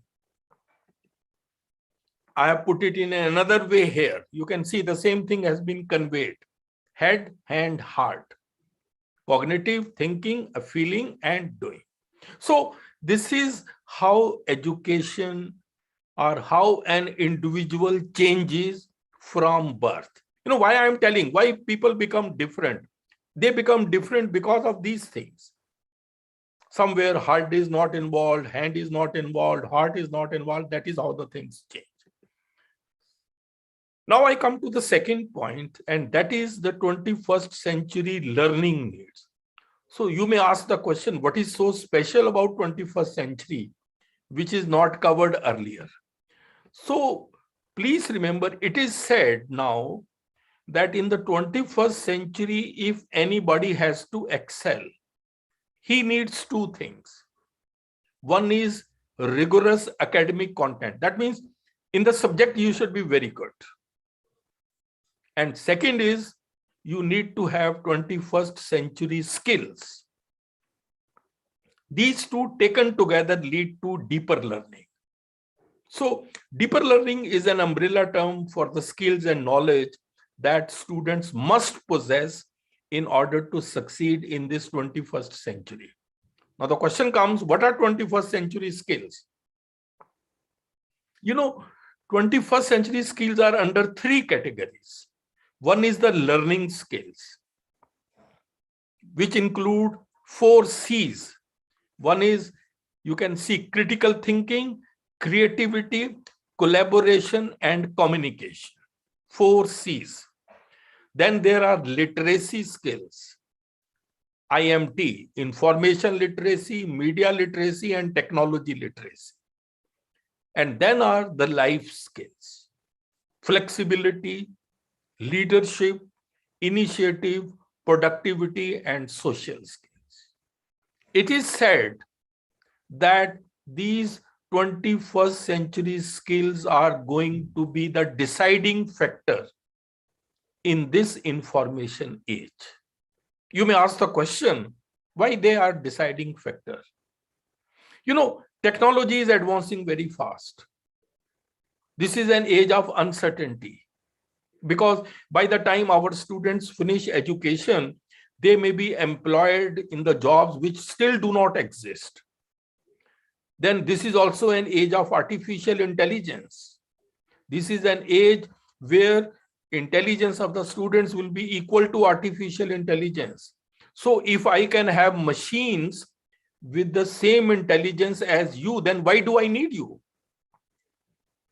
So that is where these skills become important, because you cannot have machine with critical thinking.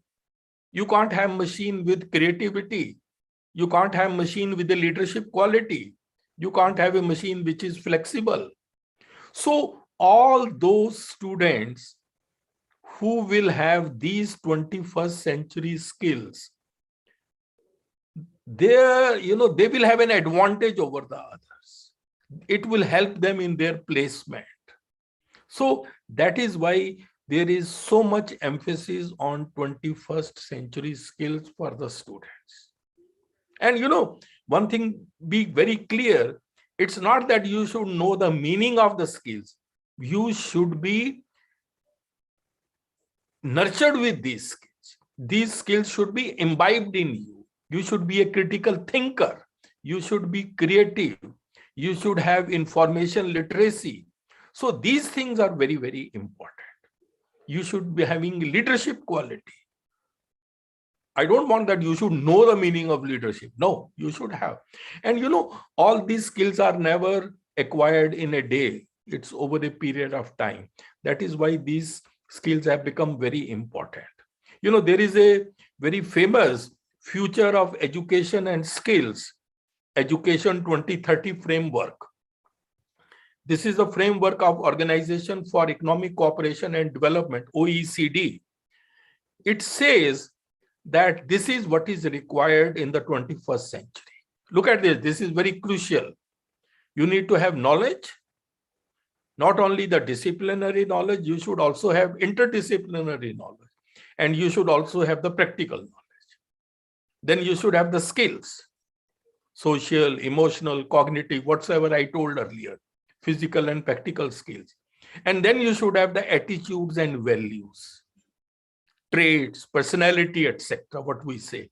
These three things taken together will enhance your competency. And that competency will help you in your life.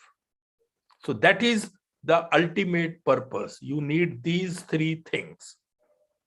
So now you can understand how education slowly helps us in becoming more and more competent. That is why, one thing more I would like to say, presently, there are many companies which have started hiring people without degree. They don't want degree. You should have the skills.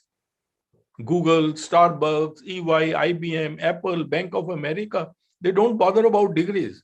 They will test you whether you have the knowledge, skills, and etc. And then they will hire you. So things are changing very, very fast. Now I come to the third point, and that is you need competence for holistic development in this life. As I have already said just now, holistic education in the 21st century is focusing on three things: knowledge, disciplinary, interdisciplinary, and practical 21st century skills, values, attitudes, and traits. These three taken together will ultimately decide what type of a person you are. And look at this. This is a beautiful slide which shows that the competence ultimately depends upon these three things: your knowledge, your skills, and your personality. Values, attitudes, etc. all are decided by how much proactive personality you have. So in this world, if you have to succeed, you will have to acquire competence. This is something which you have to keep it in mind. Competence has the iceberg model. Look at this. This is an iceberg model for competence. What does it mean? In an iceberg, 1/10 is above the sea and 9/10 is below. So knowledge and skills are always known to the persons. You can see their biodata. But personality aspect, attitude, traits, thinking style, which are 9/10, they are hidden in you. They are unknown to others. Only when you deal with the people, then you come to know the personality of the person. From face, you can't say. You don't know what he's thinking, what is his habits, what type of a person he or she is. So this is the iceberg phenomenon for competence. And please remember, competence can be or is a determining factor for successful performance in any job. So all the three things are required, but there is a gamble in personality. And that makes one person different from the other. And in this world, if you want to be successful, personality plays a very, very important role. There is a report that 87% of all people fail. Look at this. This is very important. 87% of all people fail, not because of capability, but because of personality. But we perhaps never realize. We think, oh, we are we are better than others. So this personality always is a big gamble. What is personality? Personality is who we are and what we do when everybody is watching. Character is who we are and what we do when nobody is watching.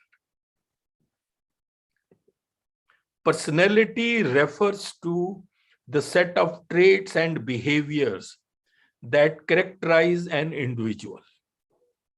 Personality does not mean your looks only. That's just a very small thing. Otherwise, traits and behaviors are very important, which ultimately decide your values, attitudes, etc. Now, you will ask, you must be thinking that what I am talking, I have just built the background. Now, I will like to tell you from my own experience some simple but really life-changing tips for building strong, proactive personality. This will help you in the art of living. This will tell you how you should lead your life. Because the art of living is the capability to draw pleasure from life and to succeed in the greatest test. What is that test? Life. You should pass in this test. So that is basically the art of living. So the first point which you should have is you should be proactive. If you are proactive, you focus on preparing. If you are reactive, you focus on repairing. Proactive people don't wait for the ship to come in, they swim out to it. So your personality should be proactive. Proactive personality identifies opportunities, shows initiative, takes action, and perseverance until meaningful change occurs. A proactive personality creates positive change in the environment, regardless or even in spite of constraints or obstacles. I think these are very important things. You have to keep it in mind that what does a proactive personality mean? Now, when I was making this presentation, I thought, let me share my experience, what I feel where I did a mistake which the people should not do. First thing is, you should decide your priorities in life. This is very important. Look at this small video. Just look at this. This will convey you a message.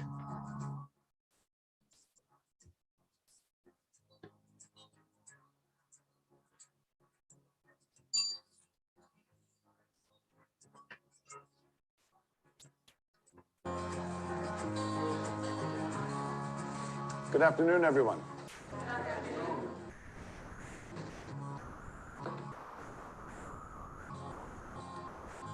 We all have this one life to live. A fleeting shadow amongst all that exists in this vast universe. We have the ability to accomplish anything, truly anything, if we use our time wisely.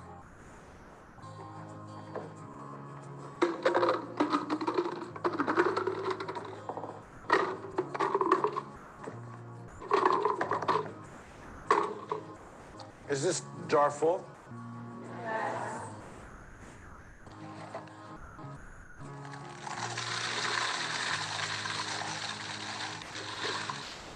And is it full now?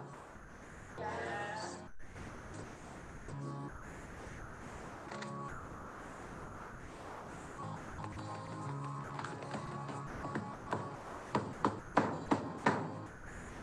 And how about now? Is the jar full now? Yes. Yeah.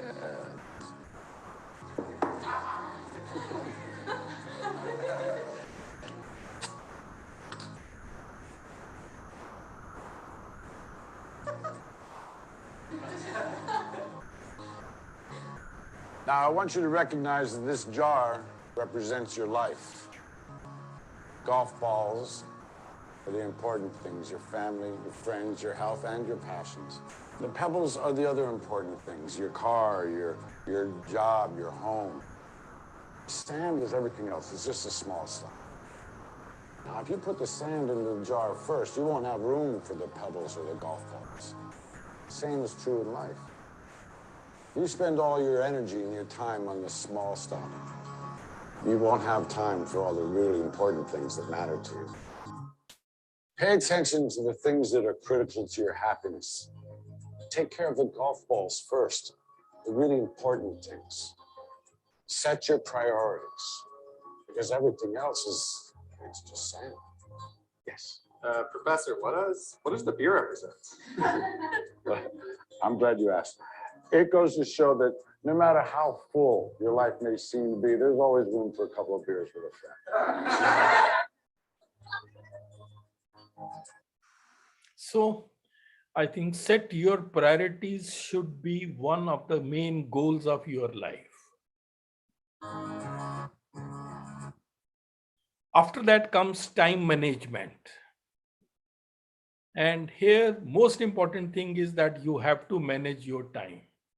See, nature has been very kind. Everybody gets 24 hours a day. The secret to your success is how you manage these 24 hours. Try to maximize your performance in the shortest time. That is what I mean, manage your time. Please remember, today is the tomorrow you worried about yesterday. Time management is life management. This is a very good quote, which I like. Every day is once in a lifetime.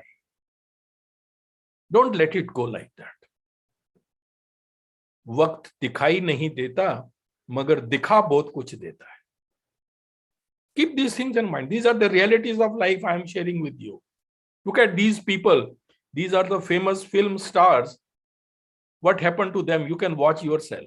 Just see if you can watch it. समय की धारा में, समय की धारा में, उम्र बह जानी है, जो घड़ी जिएंगे, वो जो घड़ी जिएंगे, वही रह जानी है. So these were all big people with mass following, but time changes everybody. And then live in the moment. This is the habit you should nurture. The present moment is the only moment available to us, and it is the door to all the moments. Life becomes more meaningful when you realize the simple fact that you will never get the same moment twice. Keep this thing in mind. So live in the moment. You know, when we were students, this was one song that used to come. You must all have heard.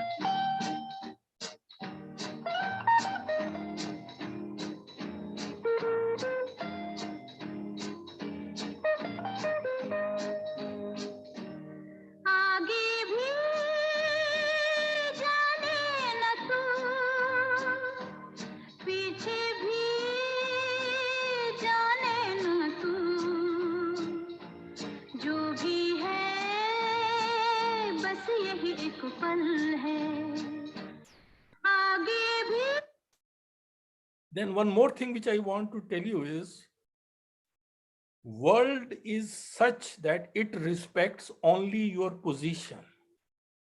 Once your position is gone, nobody will bother about you.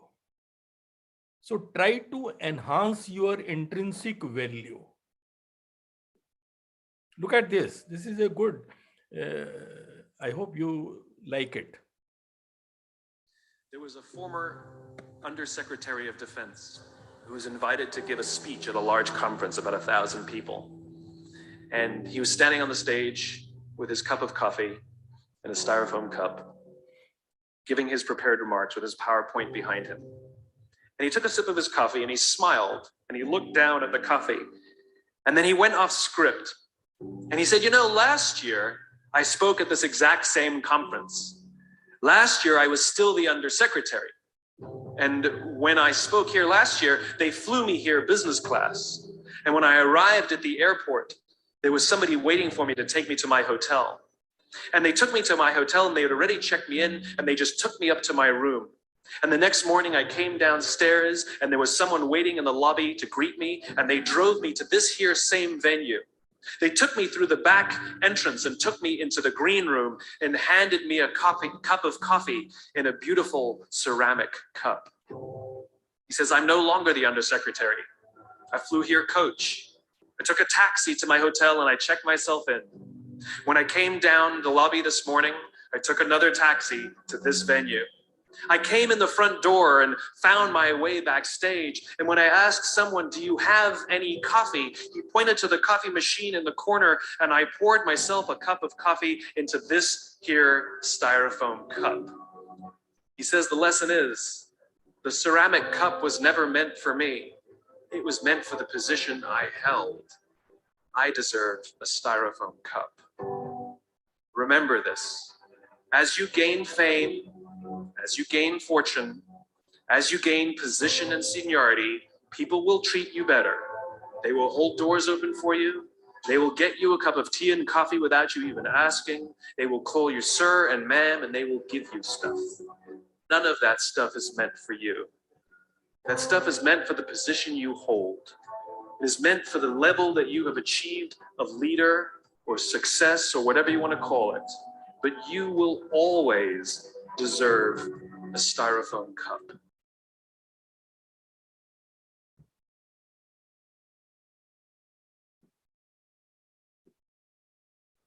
There was a former... Then, these are the things which I have learned, I'm sharing with you. Then in the pursuit of your priorities, time management, living in the moment, and then world respecting only the position, have self-belief. If you want to be successful in your endeavors, you must believe that you can. A bird sitting on a tree is never afraid of the branch breaking because her trust is not in the branch, but in her own wings. So always believe in yourself. This is a must if you want to be successful. Whatsoever line you choose, wherever you may be, you can excel, go to the top. A penguin can never be a giraffe. So try to be the best penguin you can be. Excellence should be the key word for you. Then another quality in personality you need to imbibe is self-discipline. Self-discipline begins with the mastery of your thoughts. If you don't control what you think, you can't control what you do. Please remember, there is nothing in this world that can trouble you more than your own thoughts. Cages are not made of iron, they are made of thoughts. It is said that an average person thinks about 70,000 thoughts a day. So they are living in that prison of the thoughts. You have to control, you have to be very much disciplined. If you can control your thinking, you can achieve anything. So if you can learn self-control, you can master anything. So this is one thing which I learned and which you should also develop is start practicing self-control. Your life will change. Look at this. How heavy is this glass of water? Melissa, would you care to answer? 8 ounces. Sorry.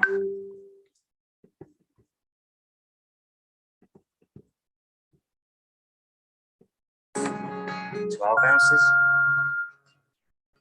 16 ounces. The absolute weight of the glass doesn't matter. It depends on how long I hold on to it. If I hold it for a minute, nothing happens. If I hold it for an hour, my arm will begin to ache. If I hold it all day long, my arm will feel numb and paralyzed.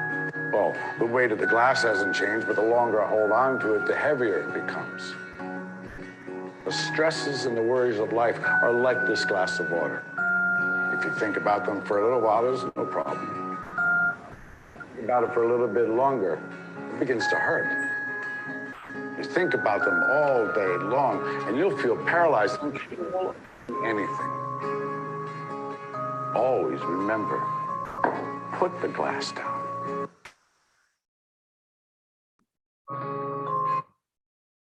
Then, working hard, I generally find people, they are very hard work. But please work hard sensibly. In respect of working hard, direction is more important than speed. So have a proper strategy and then start working. So choose your direction very, very carefully. This is another thing which is very important. Otherwise, your energies will get dissipated and you will achieve nothing. Then another thing you have to keep in mind is that if you want to achieve excellence, you have to come out of your comfort zone. Life begins at the end of your comfort zone. It's only after you have stepped out of your comfort zone that you begin to change, grow, and transform. See, many of us are not able to do much because, we prefer to live in a comfort zone. Oh, I'm getting good salary. My wife or husband also getting good salary. Children are well set. Why should I work? So then you are in a comfort zone. Then it's a full stop to your growth. Then another is have a very positive mindset and be honest. Have always positive thinking. Look at this, getting 11 marks out of 10. Positive thinkers will have a solution for every problem. Negative thinkers have a problem for every solution. So stay positive. And please don't respond to negative people. Many people try to respond to the negative people. The less you respond to the negative people, the more peaceful your life will become. If you find that a particular person is negative, unnecessarily irritating you, just don't respond. A negative mind will never give you a positive life. Please keep this in mind. How to think positive? That could be another question. Look at this. There's one really big problem with trying to think positive, and I'm going to show you what it is. See, this is clean water, and this represents how you're born. Perfect, no flaws, a clean slate. But then life happens. We're told how we have to fit in. We're told what we're supposed to do, what's not acceptable, what society wants. Some people get told that they're stupid. They get told that they're fat. They get told that they're not enough. We have some failed relationships. We go on Instagram and we compare ourselves with other people. We see the advertisements and realize that we're not as good as the photoshopped photos. And what happens? We become negative and we start having negative self-talk. So not only is there negativity outside of you, but the negative self-talk is now negativity inside of you. Life happens. It's impossible to go through life without getting some scars. But then we hear that we should think positive. And that's like taking a little bit of clean water and pouring it in. It makes it a little bit more clear, but it doesn't make the negativity go away. And at this point is where most people give up. They say that positive thinking doesn't work. Well, if you go at it this way, of course it doesn't work. But then there's some people that try a little bit more positive thinking. And they take more water and they pour it in. And it becomes a little bit more clear and a little bit more clear, but it's still dirty. But then you have to realize that this is how you have to be. You have to search for the positive things in your life. You have to find the things to be grateful for, the things to be happy about. You have to be intentional about creating positive relationships and an environment in your life that's positive. Because thinking positive isn't something that you do sometimes. It's something that you have to do all of the time. You have to be proactive about it. You have to realize that the world is inherently negative, and you have to be intentional every day about filling yourself with positivity. And if we do, this is what our mind will become. It'll start to become a little bit more clear. and a little bit more clear, and a little bit more clear. Because see, positive thinking isn't something that you do sometimes. It's something that you have to do all the time.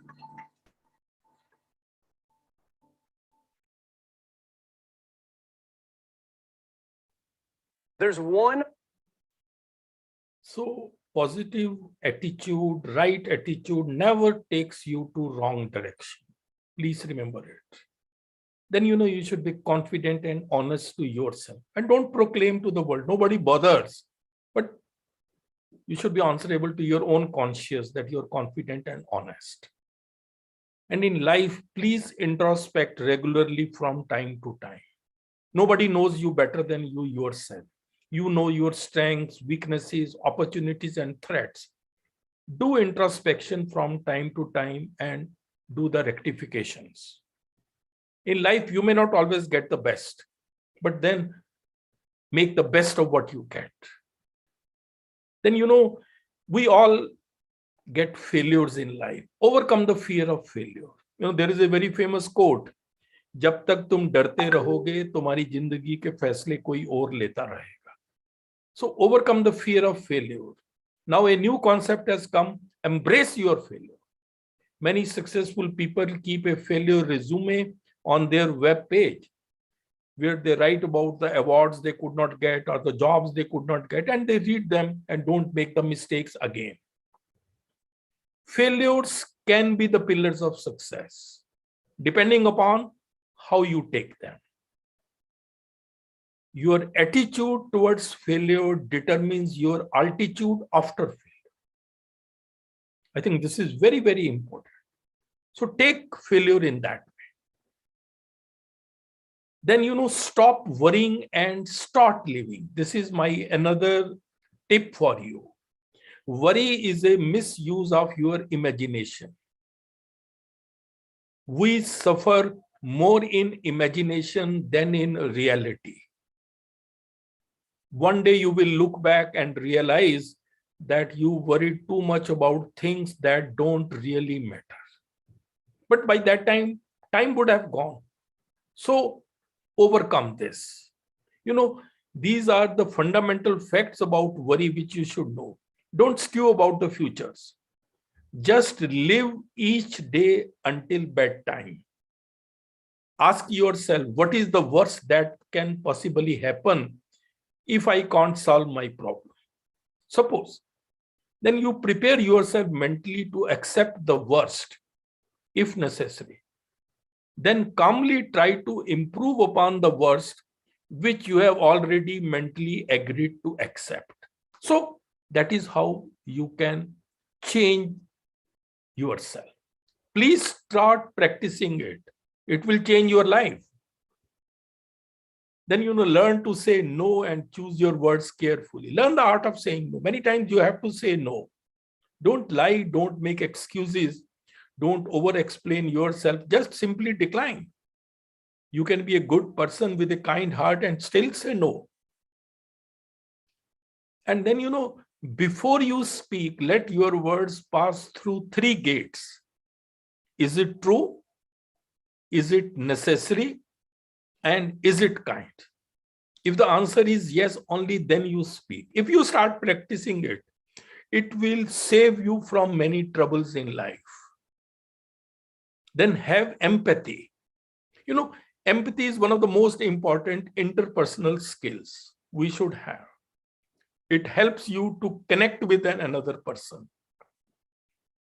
It helps you to understand another person's state of mind. Empathy is seeing with the eyes of another, listening with the ears of another, and feeling with the heart of another.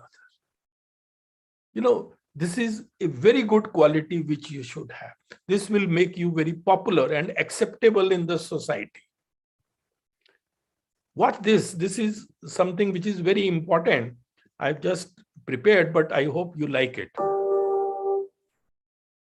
I recently came across this image and story and had to share it with you. The man in this picture doesn't know that there is a snake underneath. The woman doesn't know that there is a stone crushing the man. The woman thinks, I am going to fall. And I can't climb because the snake is going to bite me. Why can't he use a little more strength and pull me up? The man thinks, I am in so much pain, yet I'm still pulling you as much as I can. Why doesn't she try and climb a little harder? The moral is, you can never see the pressure the other person is under, and the other person can't see the pain you're in. This is life. Whether it's with work, family, feelings, or friends, we should try to understand each other a little more. Try to see the situation from the other person's point of view. Put yourself in their shoes. Learn to think differently. Be more open to other perspectives and opinions. A little kindness and patience goes a long way. Everyone we meet is fighting their own battle. Some you will never hear about. You may wish other people would be more understanding and compassionate and helpful to you. So be all those things for other people. Lori Deschênes once gave some priceless advice. She said, practice the pause. Pause before assuming. Pause before accusing. And pause whenever you're about to react harshly. You might avoid saying things you'll later regret. Be kind to each other.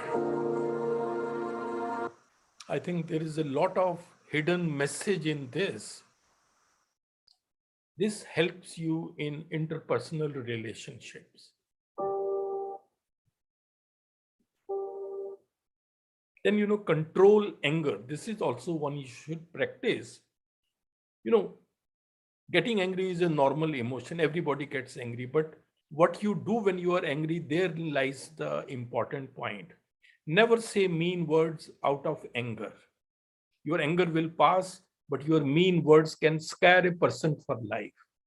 So use either kind words or be silent.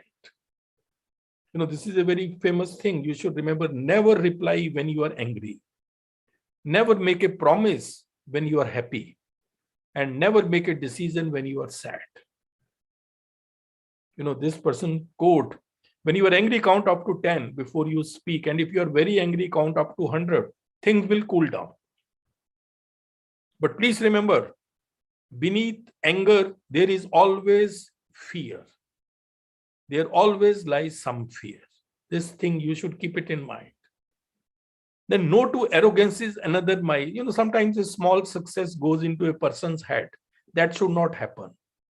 There is a difference between confidence and arrogance. Both look alike, but then they stem from different sources. Confidence comes from self-belief, about which I talked earlier, but the arrogance comes from ego. So never become arrogant. This is a famous quote. कभी किसी चीज का घमंड आ जाए तो शमशान का एक चक्कर लगा आना, तुमसे बेहतरीन लोग वहां राख बने पड़े. Remember that you are dust, and to dust you shall return. So keep this reality of life always in mind. Then success will never go to your head.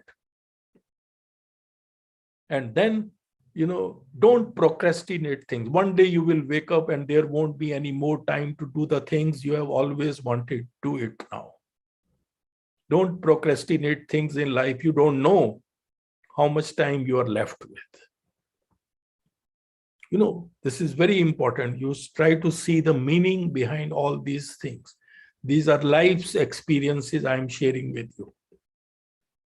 And then you should also make efforts to win people. These are some of the tips which I want to give. Don't criticize, condemn, or complain against anybody. Give honest and sincere appreciation. Show respect for other person's opinions. Become genuinely interested in other people. Be a good listener. Never say you are wrong. Even if you have to call attention to other person's mistakes indirectly. This approach can help you. And then make efforts to build your self-esteem. This is very important. Self-esteem is very important. These are the steps for building self-esteem. Know and love yourself. You should start loving yourself. Celebrate every achievement, no matter how small it is. Set yourself manageable goals and positive people. Surround yourself with positive people. Always be true to your values and beliefs. Talk about yourself positively. Look after your body and mind. You saw this yoga, etc. Basically helps you for self-esteem. Know that doing the right thing is always the right thing. See challenges as an opportunities to learn. And know that you are an inspiration to someone. You can be a role model for someone. So these are some of the steps which you should keep it in mind.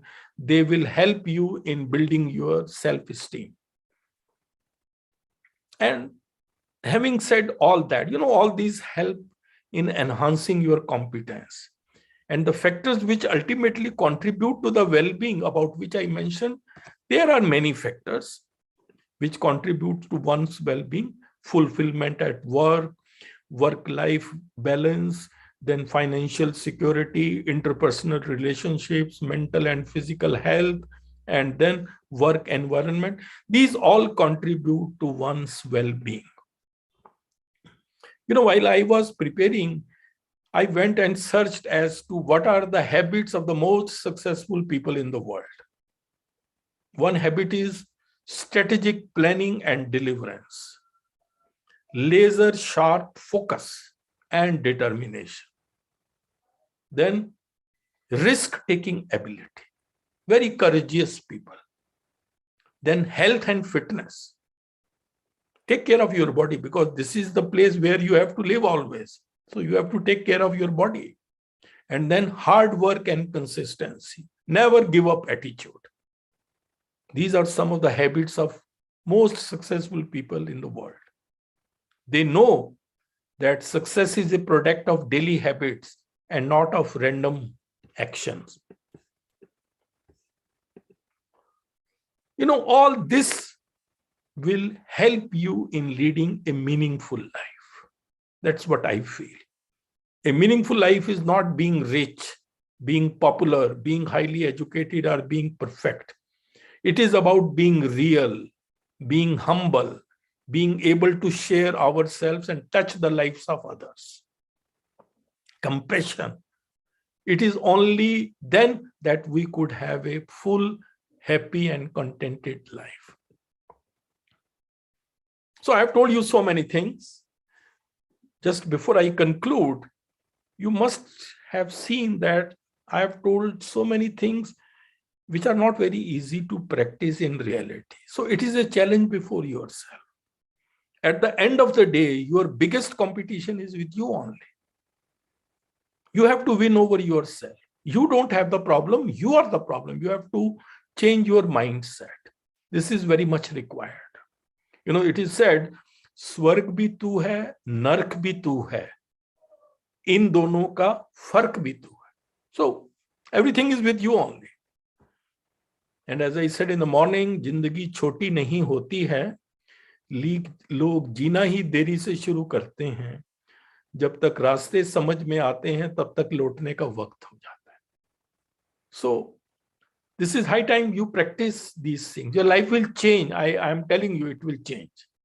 It's never too late to be what you might have been. And here is an opportunity for you. So this is ultimately what I have said in my talk. This is the journey to well-being. Education, whether formal, informal, or non-formal, leads to learning. Learning is of knowledge, skills, values, and attitude through head, hand, and heart. And then this leads to holistic development, and that leads to well-being, and that may be linked to a meaningful life. Nothing can stop you once you have decided to grow. Let me tell you, this is fact. And lastly, I would say challenges keep us fresh in our life. There is a famous quote, a ship is safe in harbor, but that's not what ships are built for. Humans are not designed to be happy in status quo. So please remain dissatisfied with yourself so that you can get better and better. Challenges are what keep us fresh. This is a good principle to have in life. Don't take every challenge as a problem. Take every problem as a challenge.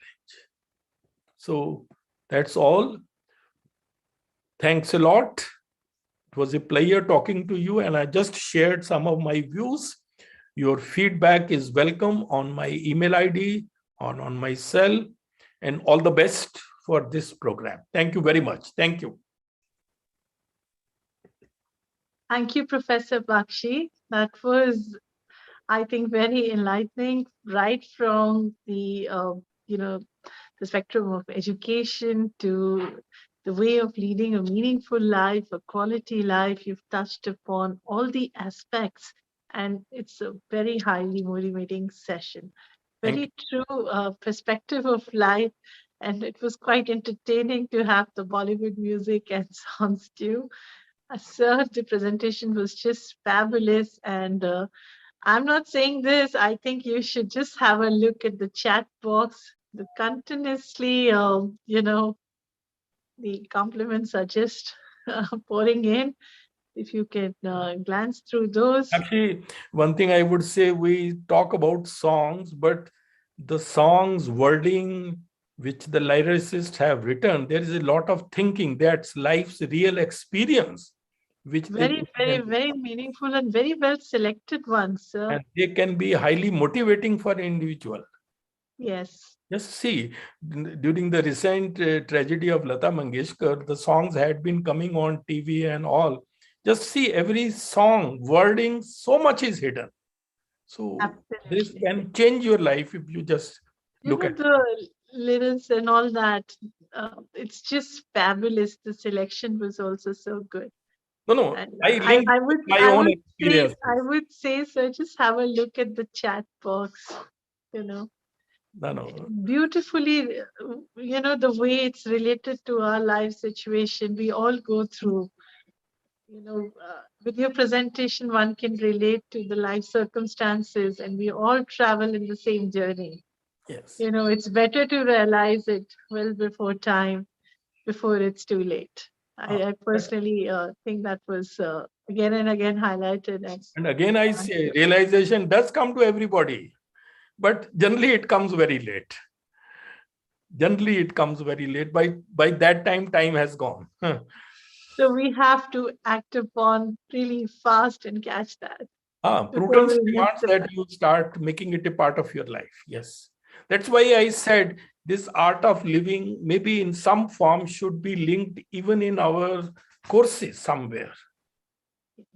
Nobody tells us about all these personality development and these things. We talk generally about knowledge and skills. And that 9/10, which is below sea level in iceberg, that is always gone. Nobody tells you. And that sometimes becomes the deciding factor. Very true. Very true. I was like, wow. Sir, though we are running short of time, can we take one or two questions? I think there is a gentleman who is trying to ask something. They can ask. The next speaker also. I am not an expert. I told you I have shared my life's experience. That's all, in a capsule form. Sir, can we just flash your email ID to all the participants if they want to? Sure. Yeah, because the next speaker is also waiting. So, please. Okay, so participants, we're just going to share the email ID of Professor A.K. Bakshi with all of you. You can personally write, and so we'll revert back to you for sure. And once again, Professor Bakshi, thank you so much for giving us your invaluable time. I know I've taken a little more time, but still I could not stop in between. No, but I'm very grateful to you. Every time I reach out to you with a request, how busy you are, a sitting vice chancellor, and you take out time. And I'm very grateful to you, sir. Thank you very much. Thank you. And I'm sure all the participants who are present here, everybody, there is a request, sir, for your PowerPoint presentation also. Sure. I've just read the chat box. So I don't know. Let them write to me. You have given, right. let them. I have given my even cell number. I don't mind sharing with them. So you can always. That's very, very kind of you, sir. Very kind of you. So all those participants who want to make a request for sir's PowerPoint presentation, you can write to him personally and he will get back to you. I'll request the Guru Angad Dev Center team to kindly flash the email ID in the chat box of Professor Bakshi, so participants can take note and they can write to sir personally. Thank you. Thank you very much, Meenakshi. Thank you. Thank you very much, sir. Once again, it was very meaningful. And every time I listen to you, it's just mesmerizing in a different world altogether. Thank you for inspiring all of us. And yeah, the life lessons are very important. And we all can save time, definitely, and achieve more in whatever time has been given by God. Yes. It's fantastic. Thank you, sir. Thank you. Thank you. Thank you. Thank you. Now we move on to the next session after this insightful talk by Professor Bakshi. Now we have the after the second session, we move on to the third session. That is by Sunita Roy Chaudhary ji. She is a very famous nutritionist. She is going to be talking to us about the holistic nutrition, eating for the body, mind, and soul. Sunita Roy Chaudhary is the founder of the Healthy Nuggets. She has, I believe she was heading the famous Rockland Hospital as a dietitian nutritionist, and then she was there in the B.L. Kapoor Hospital for a long time. She has written several articles. She's a very famous personality. We can always watch her on television. She writes on news portals, and often we see her talking on the healthy tips, the things I'm sure Sunita ji is going to share with all of us will help us to deal with our daily life through diet. And of course, it's going to help us with the holistic nutrition. We are very grateful to you, Sunita ji, for taking out your time to be with us for this national level workshop. May I please request you from the center to kindly address all of us and present your presentation. We're looking forward to your talk. Thank you, Dr. Meenakshi. That was such kind words. I am humbled. I don't know, presenting a talk in front of such esteemed presence. Dr. A.K. Bakshi was so good. Such great ideas presented in such simple words, so simply put. I'm really congratulate Dr. A.K. Bakshi, and really happy to be part of the team here. At the outset, I would like to sincerely thank and congratulate Guru Angad Dev Teaching Learning Center, Ministry of Education, Government of India, and the Community of Good for organizing such an informative and enlightening session.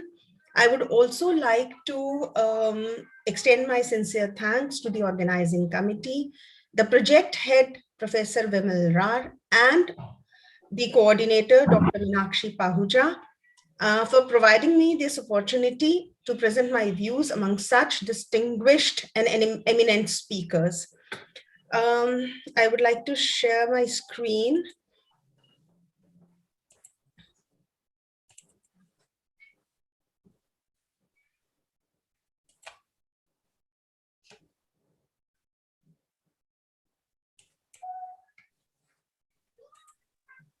Are you able to share? Yeah, Yes, okay, yes. it's visible. Yeah.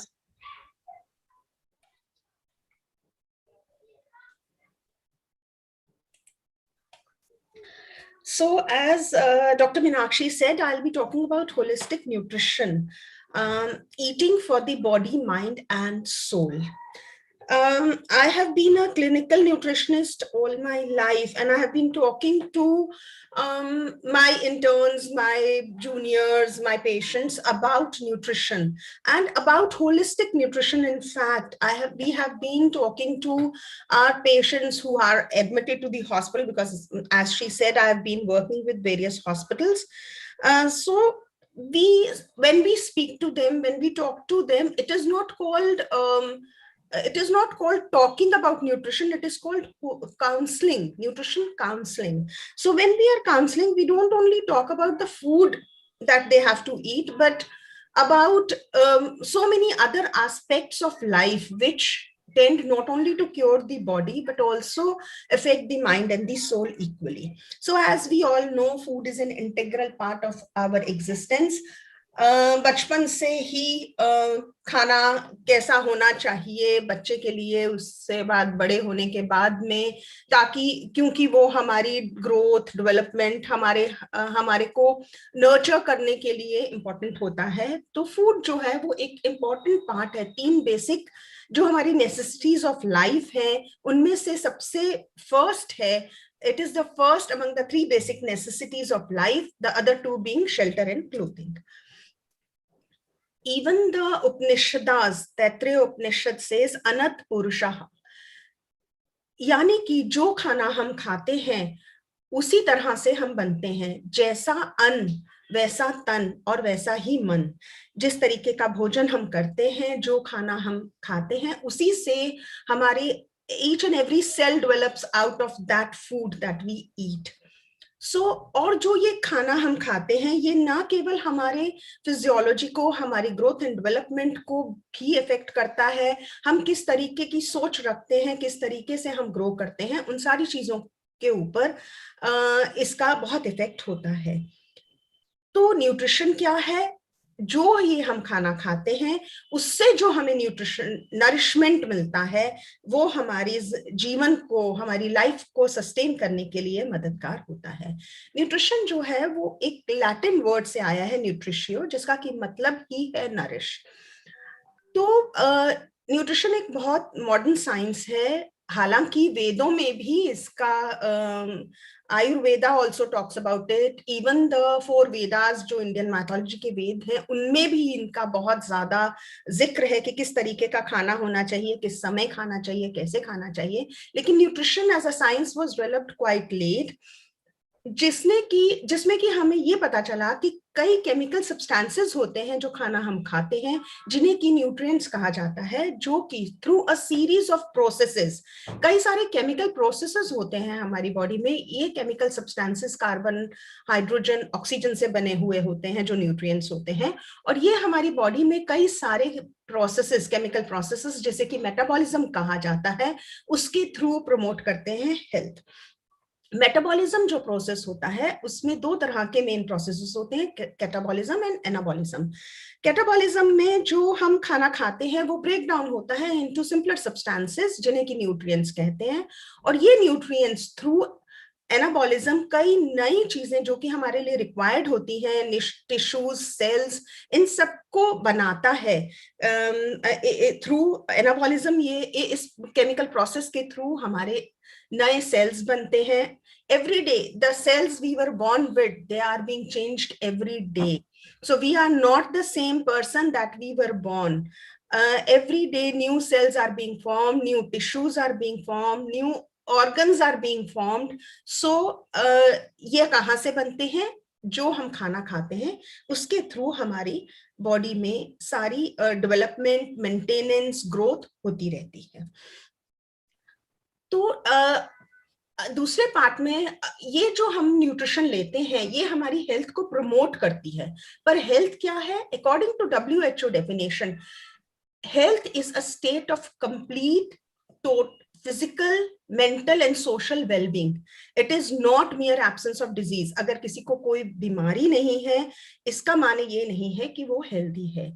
बीमारी सिर्फ बीमारी के symptoms ना होना, का माने ये नहीं है कि वो टोटली हेल्दी है, क्योंकि कई सिम्टम्स जो है वो नजर नहीं आते हैं। अगर मेंटली कोई सिक है तो उसके फिजिकल हेल्थ के ऊपर उस चीज का इफेक्ट पड़ता है। अगर कोई फिजिकली सिक है, मैं एग्जांपल देती हूँ, जैसे बहुत सारे लोग ओबीस होते हैं, वजन बहुत ज्यादा हो जाता है, तो वो अपने आप को सोशल मिसफिट्स मानने लगते हैं। They are not able to go out in society और मीट पीपल दैट चेयरफुली, और उनके मन में हमेशा एक घबराहट रहती है। That is one example. और क्योंकि आज की तारीख में बहुत ज्यादा लोग साइज 0 मेंटेन करना चाहते हैं, किंतु that does not mean that they are healthy, either physically or mentally or socially. So all these things depend on one and other. Ayurveda also says that nutrition is Ayurveda also says that health is an equilibrium. It is not only a state, it is a equilibrium. Physical health, digestive system, हमारा metabolism, हमारे tissues, हमारे excretory system सारे properly function करने चाहिए और उनका balance होना चाहिए with spirit, soul and senses. अगर वो सारे एक इक्विलिब्रियम में रहेंगे, आपस में तारतम्य में रहेंगे, एक दूसरे के साथ कोऑर्डिनेशन में रहेंगे, तभी कोई व्यक्ति हेल्दी होता है। अगर हम इस डेफिनेशन में देखें तो सबसे पहले आता है digestive system, metabolism, tissues, excretory system. All these depend on the kind of food that we eat. अगर आयुर्वेदा में देखा जाए तो उनका कहना है mind, body and soul are the tripods of life. अगर इन तीनों व्हील्स में बैलेंस नहीं रहेगा तो द लाइफ बिकम्स इम्बैलेंस्ड।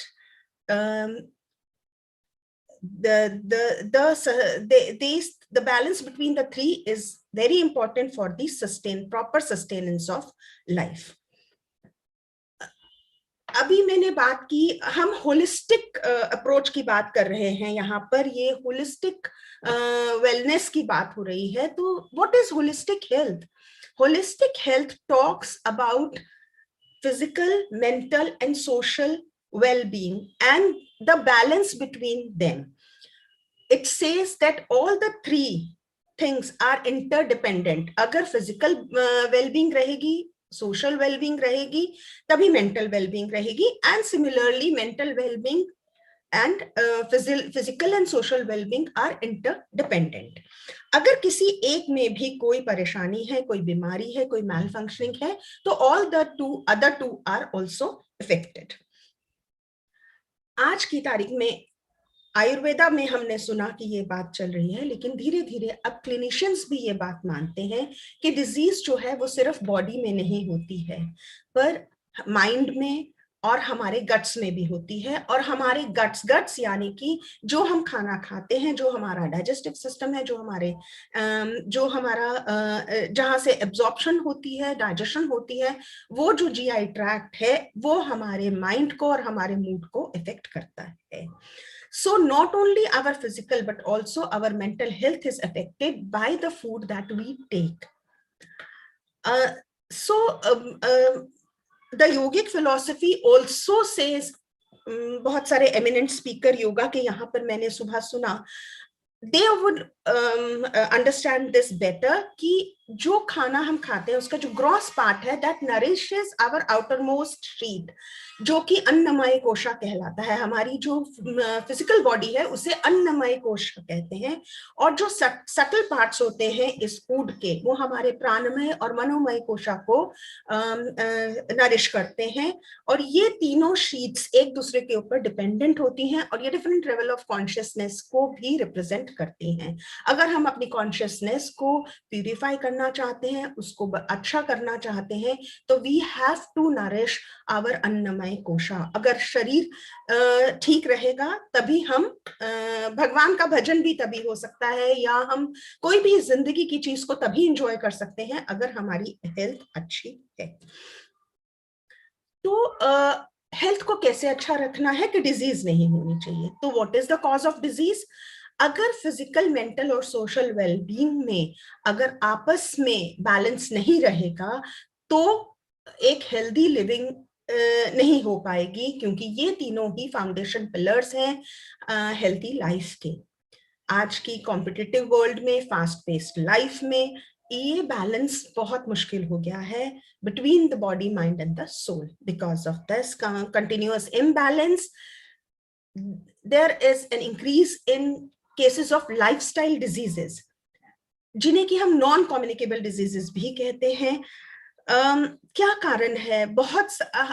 हमारे पास टाइम नहीं है। हम लोग जब टाइम नहीं होता तो क्या सबसे पहले अफेक्टेड होता है? खाना। आज टाइम नहीं है, आज ब्रेकफास्ट नहीं करेंगे। That's the because we have to reach somewhere, because we don't have time for we don't have time for small things. We have to go to a meeting, we have to reach to office, we have to travel.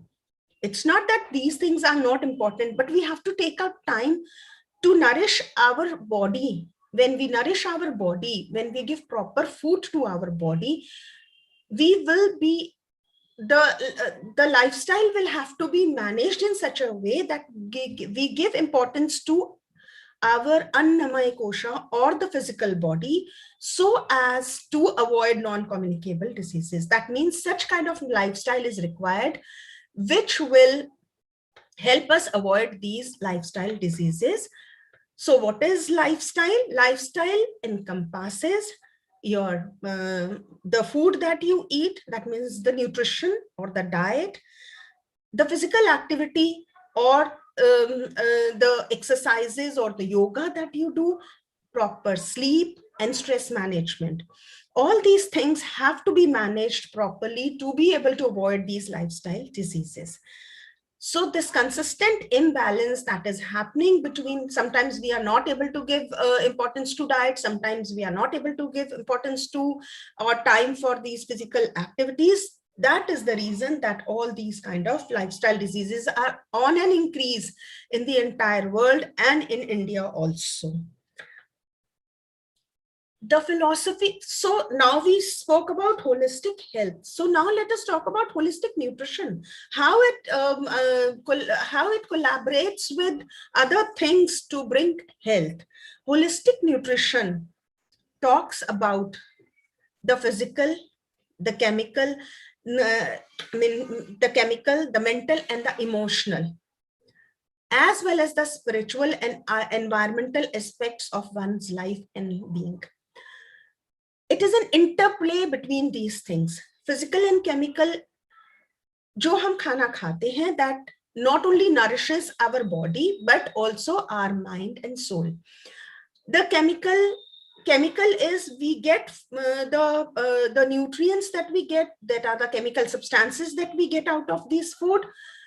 They play a very important role, because in each and every cell of our body, there is some chemical reaction that is taking place at any moment, a number of chemical reactions for that matter. And these are the chemical reactions that provide us the nourishment, the life force. So we have to ensure that we are feeding the right thing to ourselves in order for these chemical reactions to be taking place properly.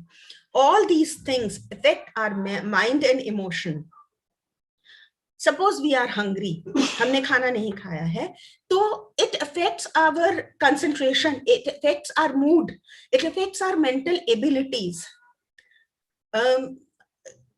हमने कई बारी सुना भी है कि भगवान भूखे पेट ना होई भजन गोपाला. तो अगर हम खाना प्रॉपर नहीं खा रहे हैं, if you are not eating properly, not only deficiency diseases will happen, not only malnutrition will happen, but हमारी spiritual growth भी नहीं होती है अगर if we are not eating a proper kind of food in any way, overeating or undereating.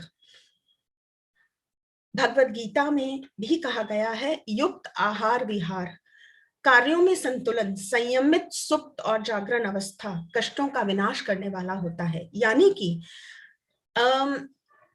अगर proper खाना, युक्त आहार मीन्स बैलेंस्ड डाइट, डाइट का बैलेंस, रहने का बैलेंस, कामों का बैलेंस, संयमित समय, स्लीप हाइजीन, टाइम पे सोना, टाइम पे उठना, यदि हम नहीं फॉलो करते हैं इस एस्पेक्ट को, तो यह कष्टों का कारण होता है।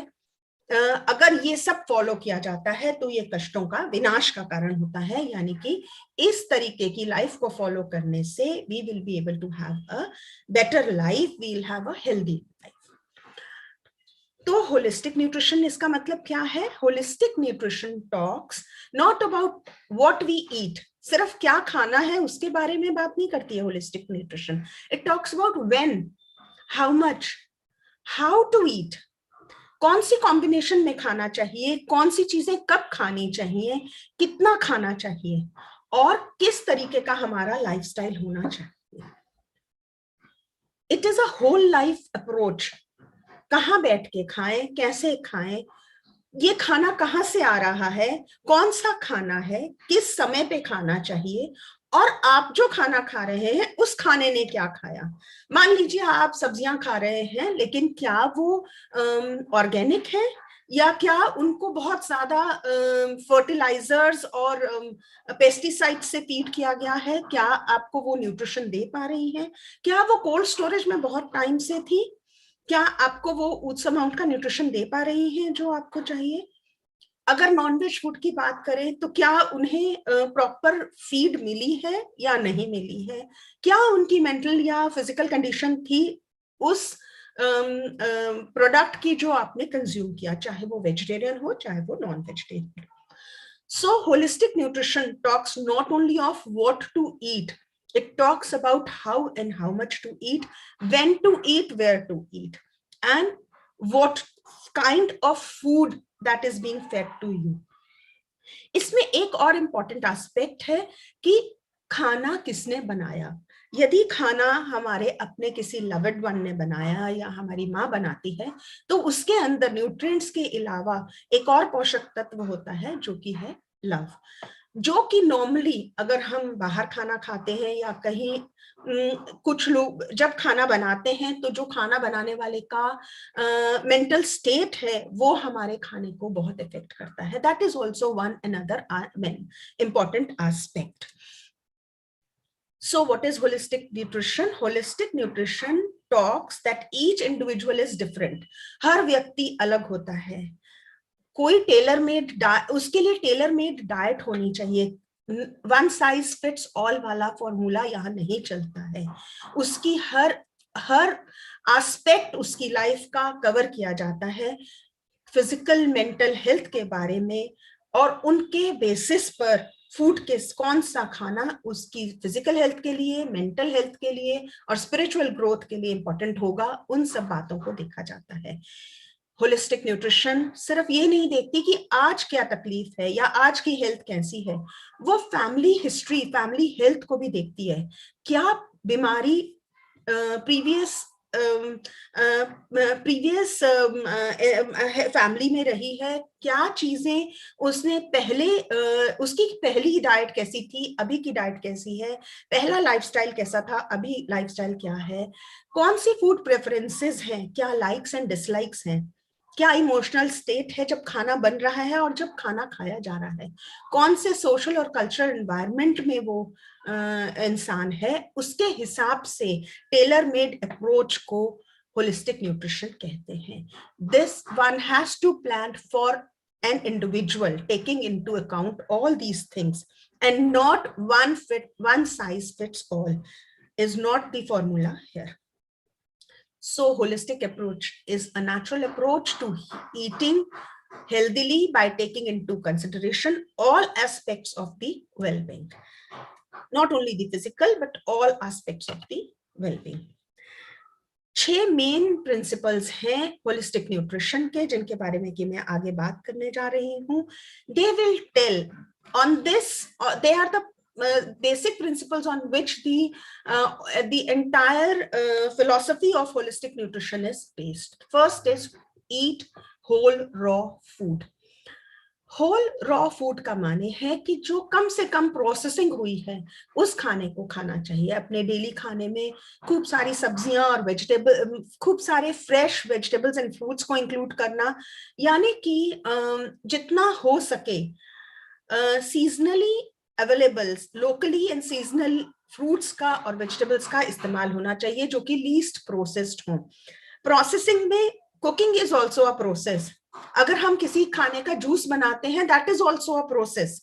सो प्रोसेसिंग का जितना कम इस्तेमाल हो खाने में, उन खाने की चीजों को हमें इस्तेमाल करना चाहिए. उसका कारण है कि जो भी खाना भगवान ने, जो भी खाना नेचर में अवेलेबल है, वो इस तरीके से डिजाइंड है कि उसके जो न्यूट्रिएंट्स हैं एक दूसरे को कॉम्प्लीमेंट करते हैं. One nutrient is required for the absorption and digestion of another nutrient.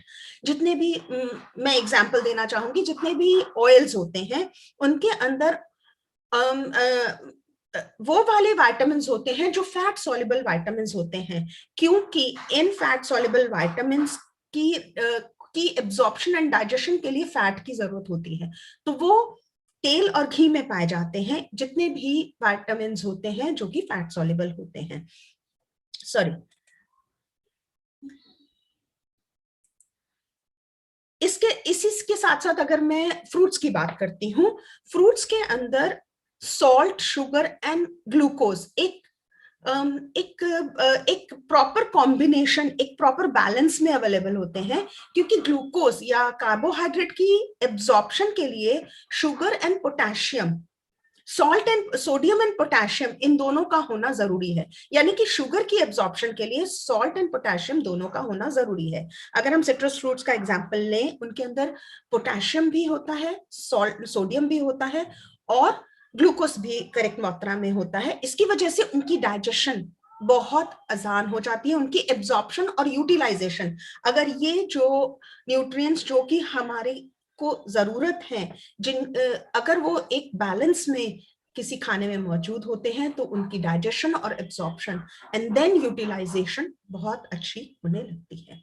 इसके साथ साथ जो प्रोसेस्ड फूड्स होते हैं उनके अंदर कई तरह के एडिटिव्स डाले जाते हैं, जिसकी वजह से कई सारे बिहेवियरल इफेक्ट्स होने के चांसेस होते हैं, जैसे over eating and compulsive eating, जिनकी वजह से नॉन कम्युनिकेबल डिजीजेस होने के चांसेस होते हैं, या लाइफस्टाइल डिजीजेस हम जिन्हें कहते हैं.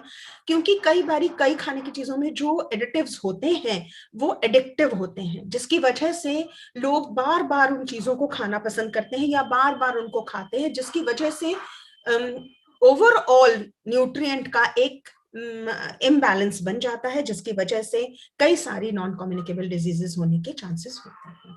Second point जो कि holistic nutrition takes into account is stay hydrated. One needs to stay hydrated not only to satisfy the thirst, but it is important for all the chemical reactions that are taking place inside one's body. हमारी हर कोशिका, हमारे हर cell के अंदर बहुत सारे chemical reactions हो रहे हैं, जिनमें कि एनाबॉलिज्म और कैटाबॉलिज्म होता रहता है, जो कि हमारे शरीर के लिए बहुत इंपॉर्टेंट है. हर काम जो हमारे शरीर में हो रहा है इन्हीं प्रोसेसेस की वजह से हो रहा है. अगर इन केमिकल प्रोसेसेस के लिए, इन केमिकल रिएक्शंस के लिए वाटर H2O का होना बहुत इंपॉर्टेंट है, जो कि हमें लिक्विड्स में मिलता है.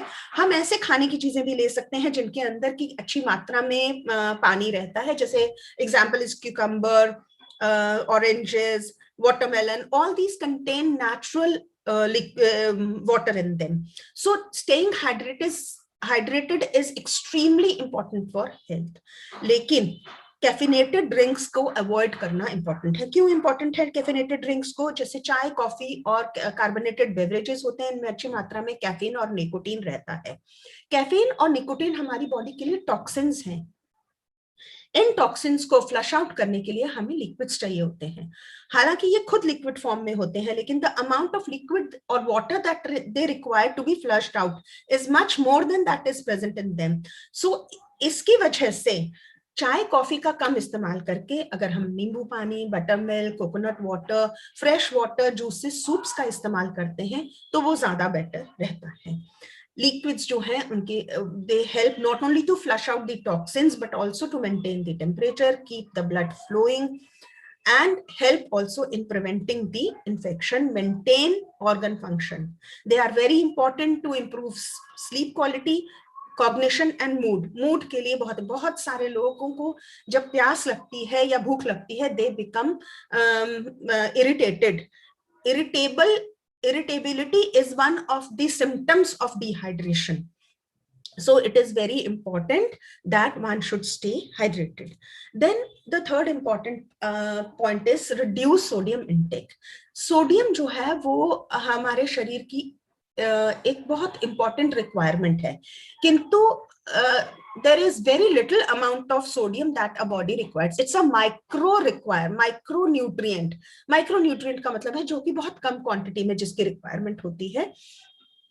इसकी वजह से जो सोडियम का इंटेक है वो कम होना चाहिए, क्योंकि ज्यादा इंटेक होने से किडनीज के ऊपर इफेक्ट पड़ता है, ब्लड प्रेशर इंक्रीज हो जाता है. ब्लड प्रेशर जो है वो हार्ट की डिजीज को बढ़ाने में या स्ट्रोक को बढ़ाने में कारगर होता है, जिसकी वजह से, जो कि एक रिस्क फैक्टर है इन चीजों के लिए, इसकी वजह से सोडियम का इंटेक कम करना चाहिए. सोडियम हमें हर फूड में, हर नेचुरल फूड में अवेलेबल होता है, किंतु सॉल्ट के अंदर जो कि हम अच्छी मात्रा में लेते हैं उसके अंदर सबसे ज्यादा अवेलेबल रहता है. तो क्या तरीका है कि सोडियम के इंटेक को कम किया जाए?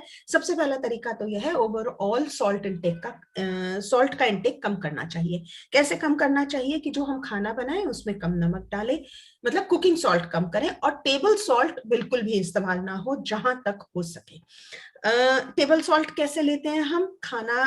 खाने के ऊपर से नमक डालना, सलाद और फ्रूट्स के ऊपर से नमक डालना, ये अवॉइड करना चाहिए. मैंने पहले भी अपने पिछली स्लाइड में बोला कि हर फ्रूट के अंदर, हर फूड के अंदर कुछ अमाउंट ऑफ सोडियम रहता ही है. तो अगर फ्रूट्स के ऊपर हम एक्स्ट्रा सोडियम डालते हैं तो वो एक इम्बैलेंस क्रिएट कर देता है उन न्यूट्रिएंट्स के अंदर और उसकी एब्जॉर्प्शन को डिफिकल्ट कर देता है. बहुत सारे लोगों का कहना होता है कि फल खा के हमें ब्लोटिंग होने लगती है या गैस्ट्राइटिस हो जाती है. उसका कारण यही है कि अगर हमने उसके ऊपर चाट मसाला डाला, नमक डाला बहुत ज्यादा, तो जो वो उसका इनेट बैलेंस है, इनेट न्यूट्रिएंट बैलेंस है, वो डिस्टर्ब हो जाता है, जिसकी वजह से वो ब्लोटिंग और गैस्ट्राइटिस होने के चांसेस रहते हैं.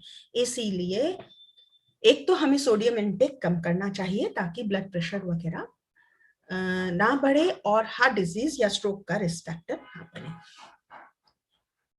बहुत सारे जगह पर यह कहा गया है कि फैट्स नहीं खाना चाहिए, फैट्स बहुत खराब होते हैं, इससे कोलेस्ट्रॉल बढ़ जाता है, ब्लड में फैट्स की मात्रा इंक्रीज हो जाती है. लेकिन सारे फैट्स खराब नहीं होते हैं और फैट्स हमारे लिए बहुत इंपॉर्टेंट हैं. फैट्स के बहुत इंपॉर्टेंट फंक्शन है हमारी डेली लाइफ में. कोई भी न्यूट्रिएंट एक रिक्वायर्ड क्वांटिटी से ज्यादा लेने पे ही वो नुकसानदायक होता है. Excuse me. लेकिन अगर एक प्रॉपर क्वांटिटी में उस चीज को लिया जाए तो उसकी अपनी रिक्वायरमेंट होती है. फैट्स का क्या फंक्शन है? जो हमारे ब्रेन होता है, जो हमारे नर्व्स होते हैं, उनकी जो कवरिंग शीट होती है वो फैट्स की बनी होती है. हमारे जितने भी वाइटल ऑर्गन्स हैं, चाहे हार्ट है, चाहे ब्रेन है, चाहे लिवर है, चाहे लंग्स है, उनके ऊपर एक फैट की कवरिंग रहती है, वो उसको प्रोटेक्ट करती है from external injury and shocks. अगर हम खाने में फैट को कम कर देंगे तो ये सारी चीजें, ये सारी इम्पॉर्टेंट जो रिक्वायरमेंट्स हैं हमारी बॉडी की, वो फुलफिल नहीं हो पाएंगी. इसीलिए जो हमारी डेली कैलोरीज है उनमें मिनिमम 10% जो है वो कैलोरीज फैट से आनी चाहिए, जो कि हेल्दी फैट्स होने चाहिए. ज्यादा से ज्यादा मात्रा में mono unsaturated and poly unsaturated fats होने चाहिए. पर ऐसा नहीं है कि सैचुरेटेड फैट्स हमें इस्तेमाल नहीं करने हैं. 8% ऑफ द 8%, अगर हम इस 10% को 100 मान लेते हैं तो उसका एक परसेंटेज हमें सैचुरेटेड फैट से मिलना चाहिए.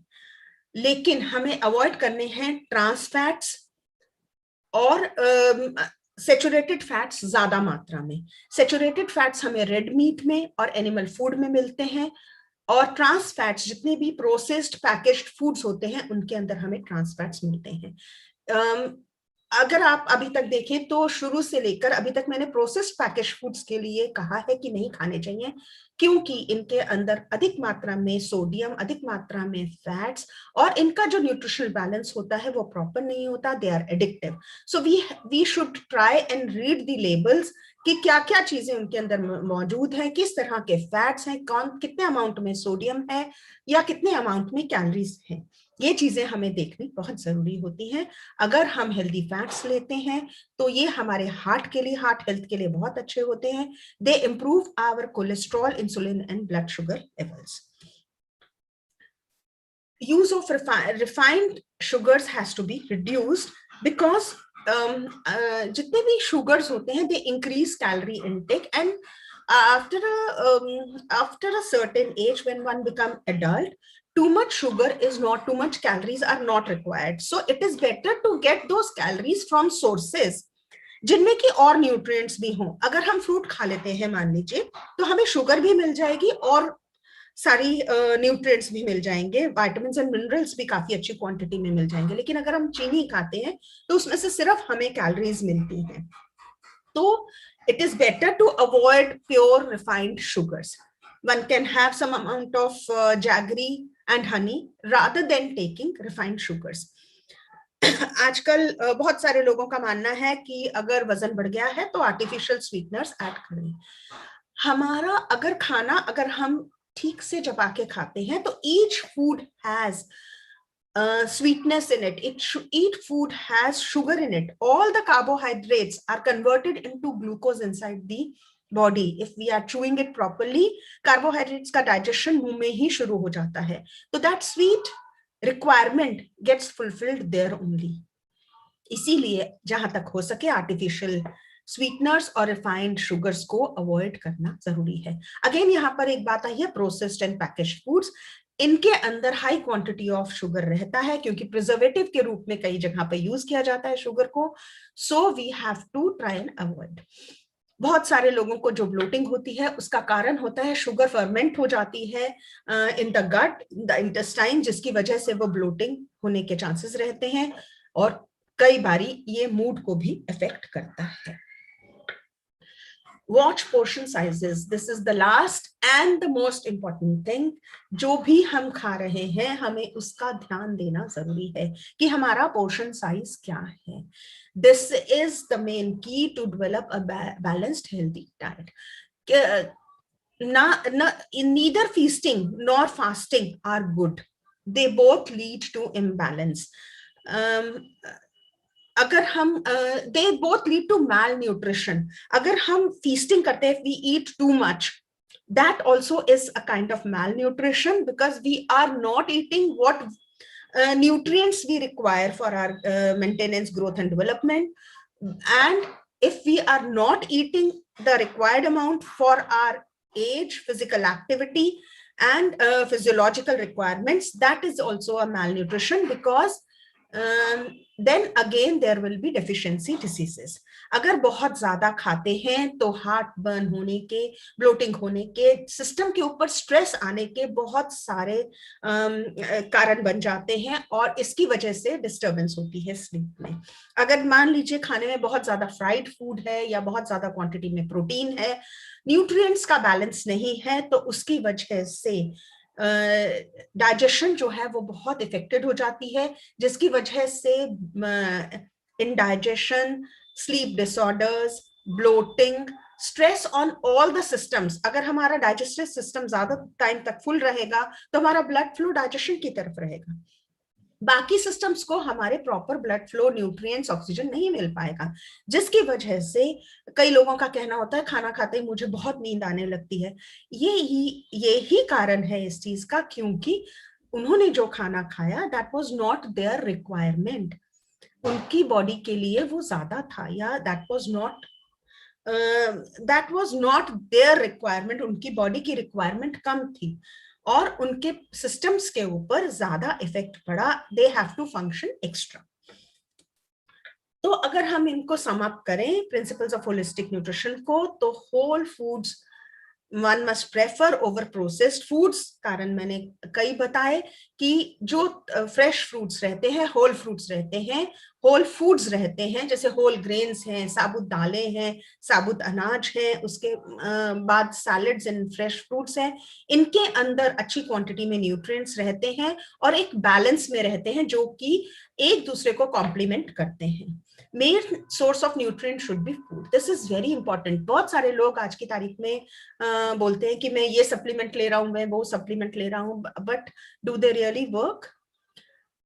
Main source of nutrient should be food, क्योंकि जो एक खाने में जो न्यूट्रिएंट्स हैं वो एक दूसरे को डाइजेस्ट होने में, एक दूसरे को एब्जॉर्ब होने में, nature has created in that way, nature has created the food in that way that food has all the things that are required for its digestion and absorption. Local, organic and seasonal foods should be used because they would have best amount of nutrition. जितना ज्यादा खाने की चीज food जो है वो travel करेगा या उसे कोल्ड स्टोरेज में स्टोर किया जाएगा, उसकी न्यूट्रिशनल वैल्यू कम हो जाती है। इसीलिए सीजनल फूड्स खाना, लोकली अवेलेबल फूड्स खाना ज्यादा इंपॉर्टेंट है, रादर देन कि कोई भी फूड्स जो कि नॉन सीजनल है और जो कि कोल्ड स्टोरेज में काफी देर तक स्टोर किए गए हैं। Balance and moderation is important. जब मैंने लास्ट में मैंने बोला कि portion size one has to be mindful, जिसमें कि एक इंपॉर्टेंट चीज है mindful eating. You have to be present there when you are eating. That is also very important. That is another point that is coming up is enjoying your meals.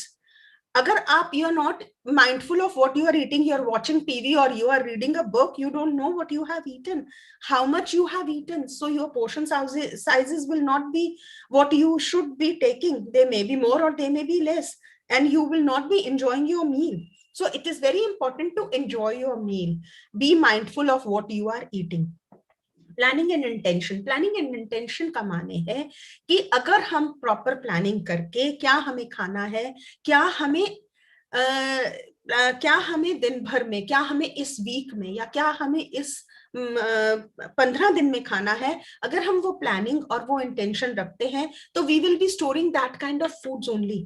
We will be keeping with us those kinds of foods, buying and storing those kind of foods that are good for our health.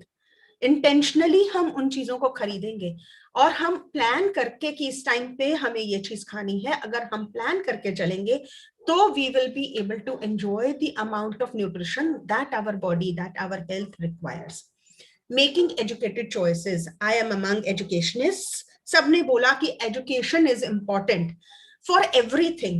अगर आप जानते हैं कि क्या सही है तो आप उस सही को ही चूज करेंगे, आपकी चॉइसेस भी एजुकेटेड रहेंगी।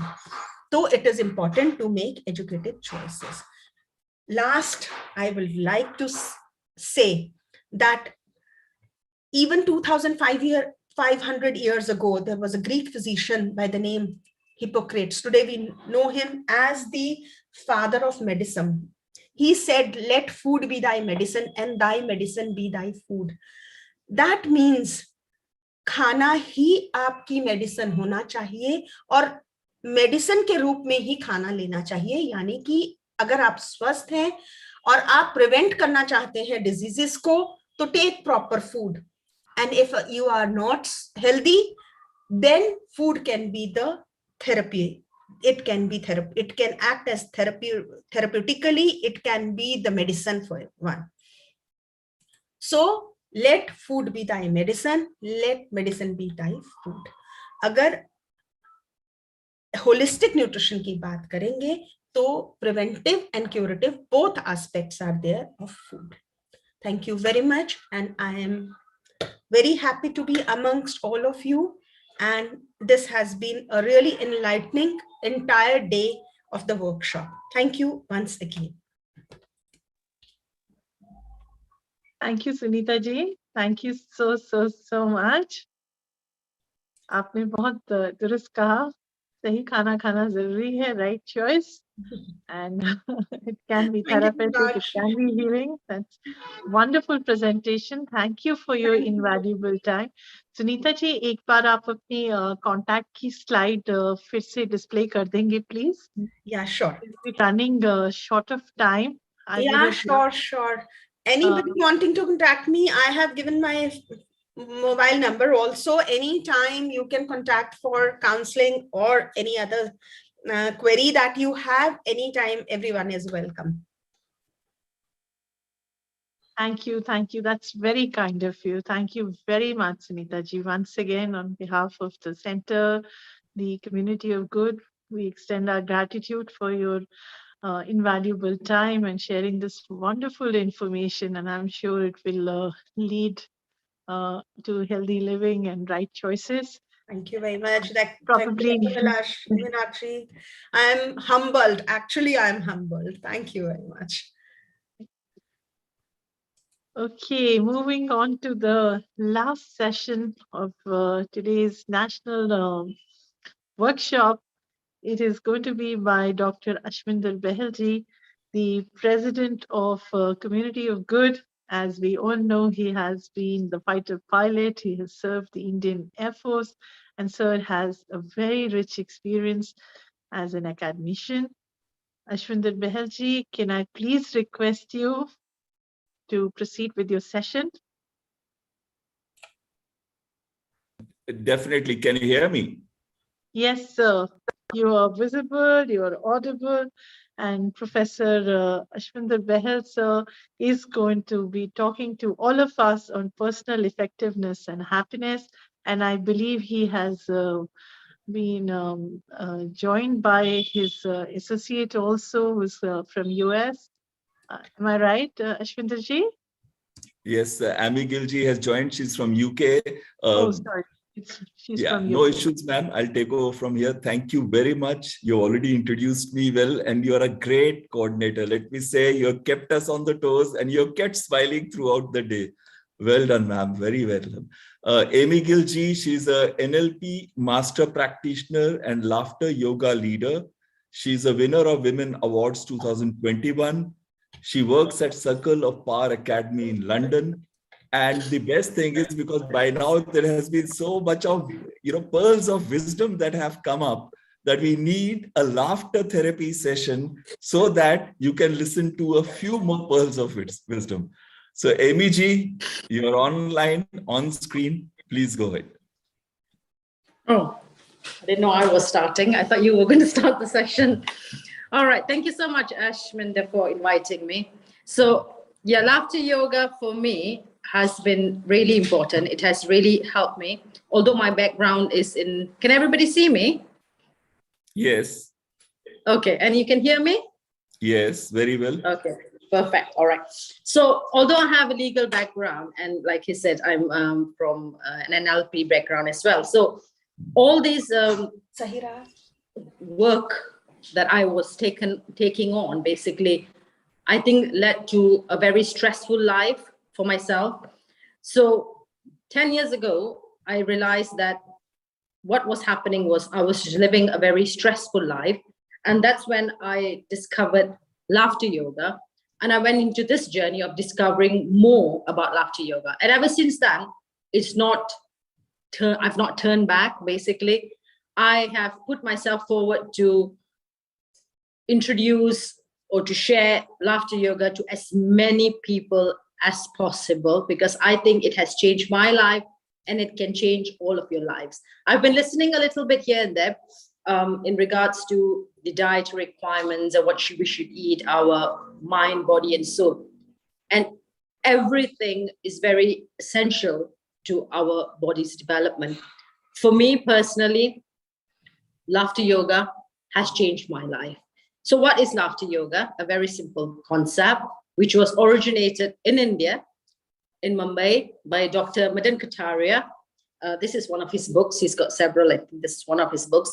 So in 1995, he discovered that people need to laugh more. And it really doesn't matter if you're faking your laughter, it's real laughter. The body does not know the difference. He started with 5 people in Mumbai in a little park. And from there, today we have lots of laughter yoga clubs all over the world. And me personally in the UK have been spreading laughter yoga to as many well-being events as I can. And it has become really popular. And I would say people come and, ask, can you do this? Can you do this for us? And It's just a joy. What I'm spreading is joy. What I'm spreading is laughter. And I think that's really, really very important for all of you. Yeah, and all of us generally. The moment we grow older or elder, we always think that, you know, we are too old to even laugh. That's not right. You find that kids bounce back very quickly from all their whatever stress that they are going through. Even kids do have stress, and they bounce back very quickly simply because they laugh more. A child probably laughs about 300 times in a day, and we as adults have inhibitions, restrictions, and we stop ourselves from laughing. And I don't know whether you've heard of this superstition, but my background is really traditional. So the superstition was, if you laugh too much, you are going to cry. So we stop ourselves from laughing, and that's not right at all. Yeah. So join this journey of laughter yoga. Like I said earlier, whether you're faking your laughter, whether it's real laughter, the body does not know the difference. So you are still deriving all the health benefits. So what happens when you laugh? When you laugh, your stress hormones, which is the main cause of all these diseases that we are facing, your cortisol, that goes down, and you are releasing your happy chemicals. We call that happy chemicals, which is your endorphins. So the moment you release endorphins, you become happier, your perspective in life becomes better, the way you see things become happier, which is why laughter yoga has been now conducted in lots of several corporate settings, in schools. It says that it also helps with dementia, Alzheimer's, which is why more and more people are actually using laughter yoga, whether it's in, like I said, in schools, in corporate sectors. I personally have done in corporate sectors as well, with high-ranking management. They live a very stressful life. They come for stressful meetings, but a few minutes of laughter yoga, and that's it. They find that, you know, and I received wonderful reviews saying that really helped. So really can't see all of you. How do I see all of you? It's fine. As long as you can see me, that's fine. All right. Is it, can everybody see me? Yes, we can see you. Okay, that's fine. It's just that I can't see the entire screen. All right. So are you ready to do a 5 minutes laughter yoga with me? If I can hear you. Yeah, I think people will have to unmute themselves to do laughter. Oh, I see. Yeah, is that all right for everybody to unmute so I can hear a good, nice room of laughing, and that will make my day as well? Is that all right for everybody to unmute themselves? Yes, ma'am. Okay, great. Okay, so what we normally do is in our daily, yes, we say we laugh, but what we normally do is we smile, yeah, and we go, and you probably do this when you are with your friends or something like that. So you normally do, What we are going to do today is a hearty belly laughter. So what I want you to do is take your hands and touch on your belly, yeah, and do ha, ha, ha, yeah, and then ha, ha, ha. And when you do that on your belly, I want you to feel your belly going up and down. Yeah, it'd be better if you can stand, but I'm sitting as well, doesn't matter. Then what I want you to do is put your hand on your chest, yeah? And you can do a ho, ho, ho, ho, ho, ho, ho, and you can feel, yeah, you can feel that. And then you can put your hands on your neck and the and this is what we probably do. And if you go to a social setting, this is what probably we do. And with that, you're not going to derive the full benefits of the laughter yoga. Yeah, a laughter yoga is a good, proper belly laugh. And if you do it for 5 to 10 minutes a day, trust me, it really helps. So let's start with a deep breathing. Breathe in and breathe out. Breathe in and breathe out. Now, laughter yoga exercises, there are so many that has been created, and you can just pick any of those laughter yoga exercises just to induce that laughter. So when you do a laughter yoga exercise, you're basically inducing the laughter. Now, you might not be in the mood, you might have a long day of a session today, or you think, you know what, this is not for me. I I can't laugh. I'm too old for this. Don't inhibit yourself. Don't put any kind of restrictions on yourself. Trust me, this will help you with your facial muscles, your feeling, your mind, your body, your soul. Everything will change after this 5 minutes. So if you are in a stressful condition right now, rate yourself between 1 to 10. How stressed are you? And after the session, let me know how stressed are you, because trust me, it will work. It works like magic. All right. So if you are ready, breathe in, breathe out, breathe in, breathe out. Start with a namaste from me to you. And let's use a very simple laughter exercise. It's very popular. It's called making lassi, which I think is very popular.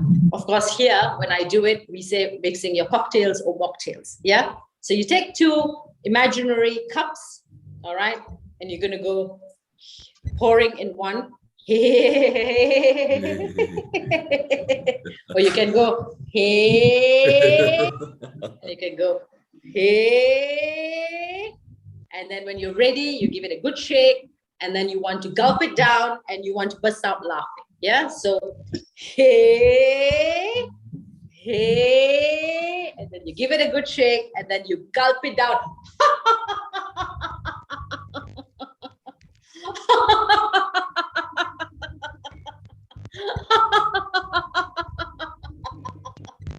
And allow yourself to laugh and allow yourself. Do you see your belly already going up and down?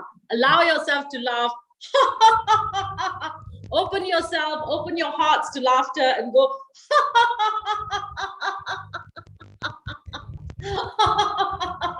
I can't hear you laughing. I can't hear anybody laughing. I can only hear myself.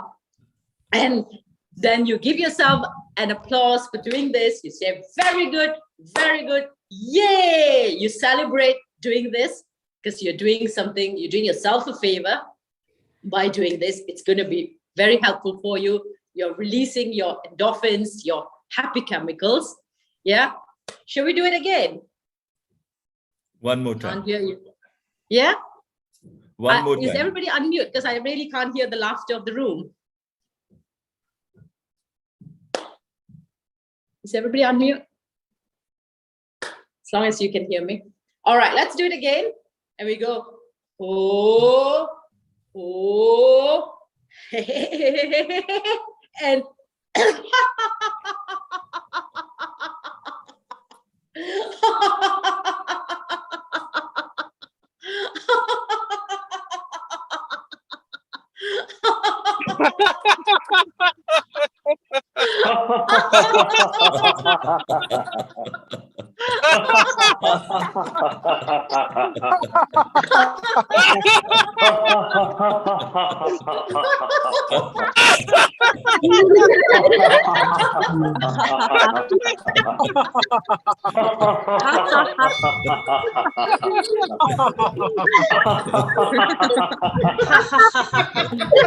Very good. Very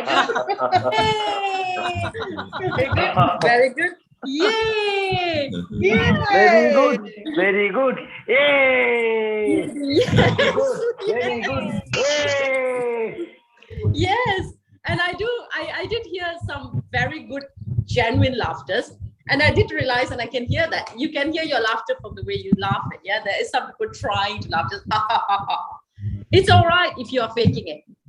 Every day is not a jolly good day, but you have the decision to make it a jolly good day. Yeah, we are all adults and we all face our reality every day, and it can be stressful. Every day can be different. You might not plan for a stressful day, but it can be a stressful day. But you have the choice to make it a laughing day, or just put in some laughter, whether you're cooking, whether you're driving, whether you're just walking to work or you're walking your kids to school. Any time is a good time to infuse a little bit of laughter. And you have the right to do that. And that is your birthright. Yeah. Do not ever say, I'm too old to do it, or I'm going to fake it. Even if you fake it, trust me, you will still get the same endorphins being released. The good chemicals still will be released. And in India, There are loads and loads of laughter yoga clubs, which I think are free. They should be essentially free. So go and join a club, because you can make friends there. You can sort of, all the inhibitions that you have, whether you're top-notch CEO or whether whatever class you're in, really doesn't matter. When you are in a laughter club, the whole idea is to enjoy that playfulness, to allow yourself to be a bit childlike. I would not say childish. That doesn't mean you go and tickle somebody there, but just be a bit childlike and just enjoy that session. Yeah. And you come out feeling better. And that's all that matters. At the end of the day, this entire session that you had, I think since morning to evening, is in regards to your well-being. And what better way to do it by inducing a very free concept, I would say, which is laughter.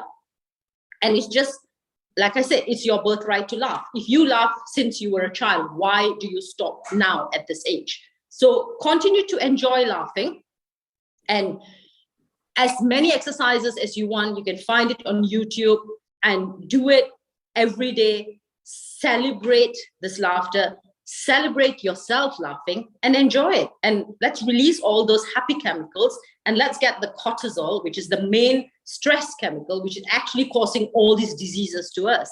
Let's get rid of that, and let's laugh. So I'm going to end my session now by laughing, and it was really nice to meet all of you, and hope to see all of you again. So let's laugh.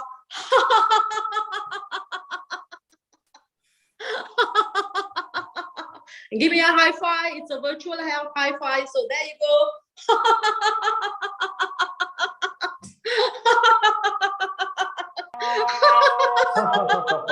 Is everyone giving me a virtual high five?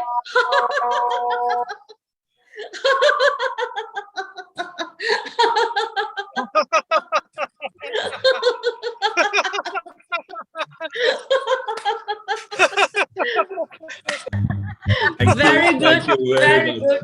Yay! Thank you very much, ABG. I think you really induced a lot of pleasant smiles and laughter in everybody's face. Thank you. Thank you so much for sparing your valuable time. I know it's early morning there in UK, and you had to get up early for us and do this session for us. No, thank you. Thank you, ma'am. And I it's will always rely on pleasure. you for bringing smiles on everyone's faces. Thank you. Thank you. And continue laughing. Okay. Thank you. Thank you.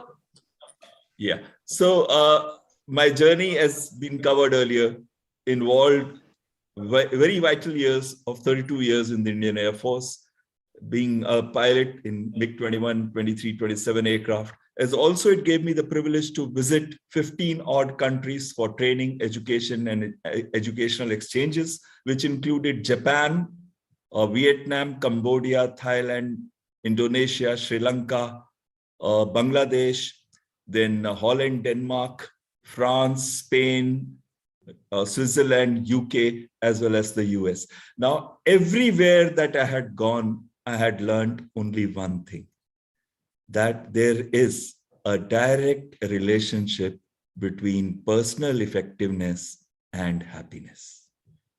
The more when you achieve success, the more when you achieve outcomes, the way that you feel happy, nothing can substitute it. And when you are happy, the more happiness you have, the more you become productive, the more you become personally effective. And suddenly it becomes a spiral of positivity. You know, even at the age of 80, I have a group of old people who come there downstairs in the lawn, and they do this laughter every day. They keep laughing for about 10, 15 minutes, and it brings smiles and the entire complex of about 600 flats.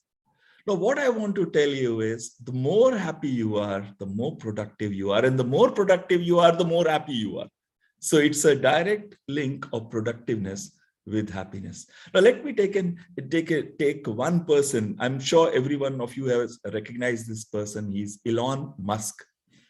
Now, I just want to ask somebody, just to get the settings right, whether I am audible and I am visible, and whether the slides are visible. Anyone could just say yes, either on the chat box or otherwise. Yes. Thank you. Thank you very much. So now Elon Musk, richest man on earth, $243 billion is his net worth in February 2022. In the early 90s, he started and co-founded a company called Zip2 with his brother. He used to sleep in the office and go to a YMCA hostel for his washroom activities. Can you believe this? And today he's the richest man on earth. And when he co-founded that Zip2, he sold it off for $307 million to Compaq. He immediately co-founded another financial company, which incidentally later on had part of it as PayPal, and sold it off for $1.5 billion in 2002. This man had a dream. He wanted to go to Mars. And he wanted to establish greenhouse chamber in Mars so that plants could be grown and we could colonize Mars in some time in future. Now, having this dream, he went to Russia. He wanted to get intercontinental ballistic missiles, means which can go from one continent to another, that is 10,000 kilometers or so range. But the Russians laughed at him. They laughed at his dream. And the chief engineer actually ridiculed him. So he came back. This is October 2021. Again, February 2022, he goes back and he requests them, I want 3 intercontinental ballistic missiles. Again, they laugh. And then they say, okay, this guy is so determined, $8 million per piece. He says, that's too expensive. He comes back in March 2002. He founds a company, and which is SpaceX. The $100 million seed money is from his pocket. And today it is a $100 billion plus company.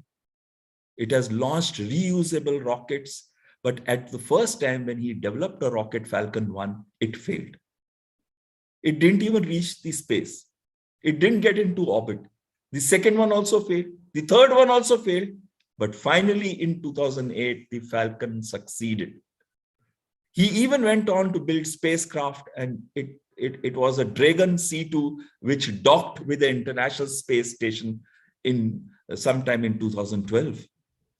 And today he has hundreds of satellites in the air. 40 of them were lost in a geomagnetic storm last year. But yet, he's always succeeded. He's CEO of Tesla. And you all know how well Tesla is doing today. It's not that he did not fail.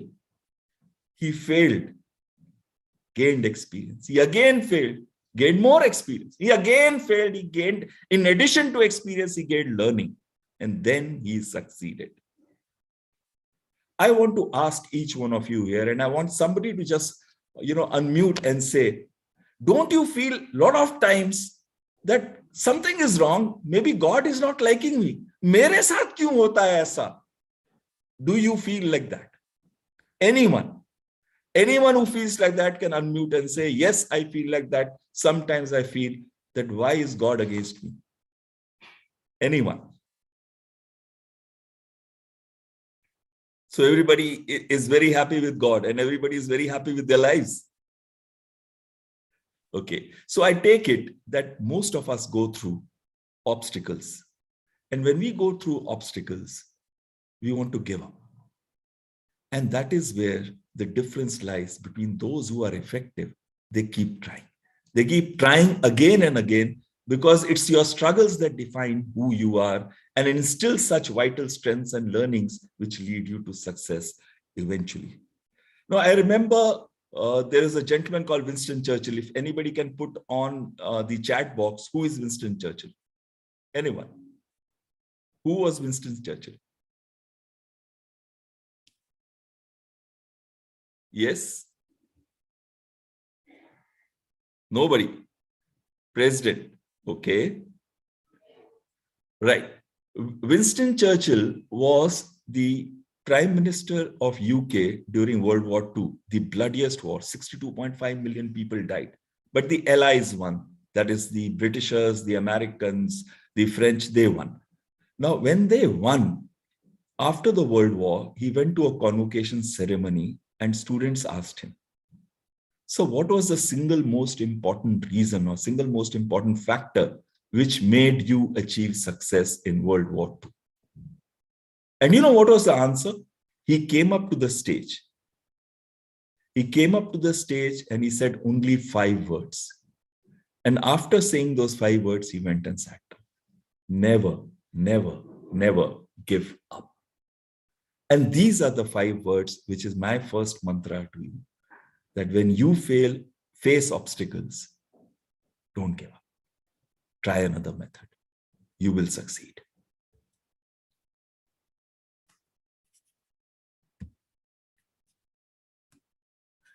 Another thing is that people often invest more time planning their vacation than planning their career or their work. Remember, if you have to go somewhere, air tickets, hotel, what are you going to see over that place, research on it, so much effort for the vacation that by the time you come back from the vacation, you want to take another vacation because you need rest.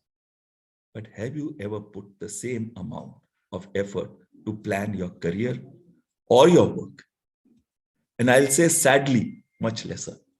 To plan your career as to what you need to do ahead, which is your lifetime goal, see the bigger picture. Where do you see yourself 10 years, 15 years, 20 years from today? Whether in terms of your career, whether in terms of your family needs, or whether in terms of the society. For that, ask 5 questions. And let me take my example. Where are you now? 60 plus, just retired from government service. Where do you want to go? I want to do something for the society. Why? Because it has given me so much. See the happiness that I have on my face. See the smile that I have. How will you get there? Then we decided, like-minded people, to start a platform known as Community of Good, so as to help each other out. How do you know if you got there?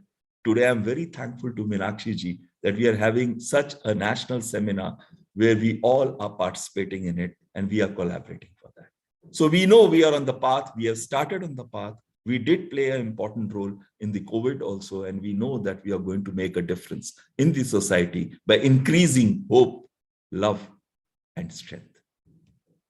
But second mantra that I would like to tell you is that if you really want to be effective and achieve success, and as it is in life that you have multiple things to do, both for your family, for the society, and for your career, for your work. And everything has to be done almost simultaneously. But when you do them, take each task individually and focus on it. Achieve it to the best of your quality. People do not remember quantity. They only remember quality. And that is where do not dissipate your energies in multiple things. Do multiple things, but do them one by one. Focus your energy on the task at hand. One great quality which people who have succeeded in life, both as pillars of the society, is they had great quality, which is emotional intelligence. Very rarely will you find people with very high intellect becoming presidents or CEOs of companies, or even prime ministers and presidents of nations. It is only people who have great emotional intelligence. And remember, this was covered by great Professor Bakshi himself when he says, when he is talking about emotional control. You know, human beings are like elephants. They remember long term. Bhulte nahi hai. And what is emotional intelligence? It is not just the ability to monitor your own emotions, but also the ability to monitor the emotions of the other people and then manage your emotions as well as manage the emotions of others, so that great productive work can be done. And it is not just work in your career, but it is also, and importantly so, with your family, with your friends, and how you behave in the society. So, okay, let's do a small test to see how emotionally intelligent we are. How savvy are you? So I'm going to give you a situation. I'm going to give you 4 options, and I will ask you to write on the chat box A, B, C, or D. Remember, write what you will actually do, not what you should do. Please remember this, write what you will actually do and not what you should do. So I'm giving you a situation which occurs with everybody in their lives. You are in a meeting You're doing a project or an event. 90% of the effort has been put in by you, but you see your colleague taking over charge and suddenly, acting as if he's done maximum work and trying to take the credit away from you. So what would you do? Option A, immediately and publicly confront the colleague over the ownership of your work. Option B, after the meeting, take the colleague aside and tell her that you would appreciate in future that she credits you when speaking of your work. Option C, nothing. It's not a good idea to embarrass colleagues in public. Option D, after the colleague speaks, publicly thank her for referencing your work and give the group more specific details about what you were trying to accomplish. Now, my request to you is just write A, B, C, or D, but write on the chat box what you would actually do, not what you should do. So I get lots of them, D, D, D, B. Yes, go ahead. D, B, D, D, B, B, D, B, B, or C or D.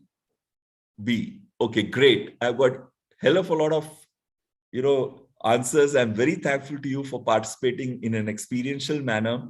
Yes, theoretically, it is D, that after the colleague speaks, publicly thank her, because this actually happened with me. When I left the Indian Air Force and became a director in one of the prestigious institutions, one of my associate deans used to do this. So what I realized, that if I immediately and publicly confront her, what is going to happen is that people will say, "Ye to ladte rehte hain." So first time I tried B. After the meeting, I took her aside, called her to my office, told her that it's a teamwork. Everybody has done it. So why should you, try to take the credit of everybody else? But no change in her. And next time when she did it, after she had spoken, I thanked her. I said, "Thank you. We had decided this, and you did this part, and X and Y and Z did that part, and that we are trying to accomplish this." And I found there was a change in her in the next time in the work, where she started becoming more part of a team. And that is how you become more and more effective, whilst retaining your emotional control. Okay. To be personally effective, first and foremost thing is to know yourself. सब कुछ ठीक है, सारी दुनिया को आप समझ सकते हो, लेकिन अपने आप को जिस दिन समझ गए, उस दिन आप बहुत इफेक्टिव हो जाएंगे. Your strengths, your limitations, your sensitivities, other people's strengths, other people's limitations, and their sensitivities. And when you know yourself, there used to be earlier a theory, that your strength is good to use and your limitations you should minimize. Today, the theory is, okay, fine. Your strength, your limitations you can minimize. Let's say you want to become more technically sound. Okay, be so. But more important is fine tune your strengths, because your strengths are going to give you outcomes. And let your limitation part be handled by somebody else. If you're good at strategizing, you do the strategizing, you do the planning. If somebody is good in IT, let that person do the IT. Somebody is good in creativity, give problem solutions to him or her. And you will find that suddenly the productive outcomes become phenomenally large. So knowing self is very important. And then, like we were discussing, there are multiple tasks in a day. Setting priority, and I'll cover this again, is extremely important. And I'll tell you how to set priorities. And third is managing conflict. You are going to work in teams. You will, even if you are an accountant, even if you are a coder in a technology company, even if you are a teacher, you just have to do a one subject class, you still have to work with others. And you have to work with the class also. And there would be conflicts. And how do you manage conflicts is what is going to make sure between how productive outcomes you're going to achieve. And this is where communication plays an extremely important role. And in this communication, where if it is passive, you'll always be hurt throughout your life. If it is aggressive, people will not like you. But it's assertive, you give respect to others and make it very clear that you respect yourself. If you respect yourself, people will start respecting you. And that is when true team building will start and true effectiveness will start. So when we talk of the essentials of being effective, the first and foremost is कि अगर कोई goal ही नहीं पता, goal post ही नहीं पता, तो goal कहाँ करोगे? And that is where a large number of us are going around in circles. Now, I want to tell you a very interesting thing. I have been posted to Rajasthan, a very, very remote place in Rajasthan. And in the night, when I went on desert, there was no light and the only stars. It was a moonless, it was not a moonlit, it was a moonless night. It was absolutely dark, but there were twilight. At that period of time, I decided to walk straight on sand, and you will be surprised I was walking in circles because there was no direction. And it is extremely important to set goals, long-term goals, which are life goals, both for your career. Where do you want to go? You want to be GM of a company, IT company, you want to be a principal, director, or dean in an educational institution, or you want to start your own startup, or you want to start your own educational institution, or your teaching or coaching center. Whatever is your goal, long-term goal, please first identify that, which is going to give you happiness. And second, make baby steps every day to reach towards your goal.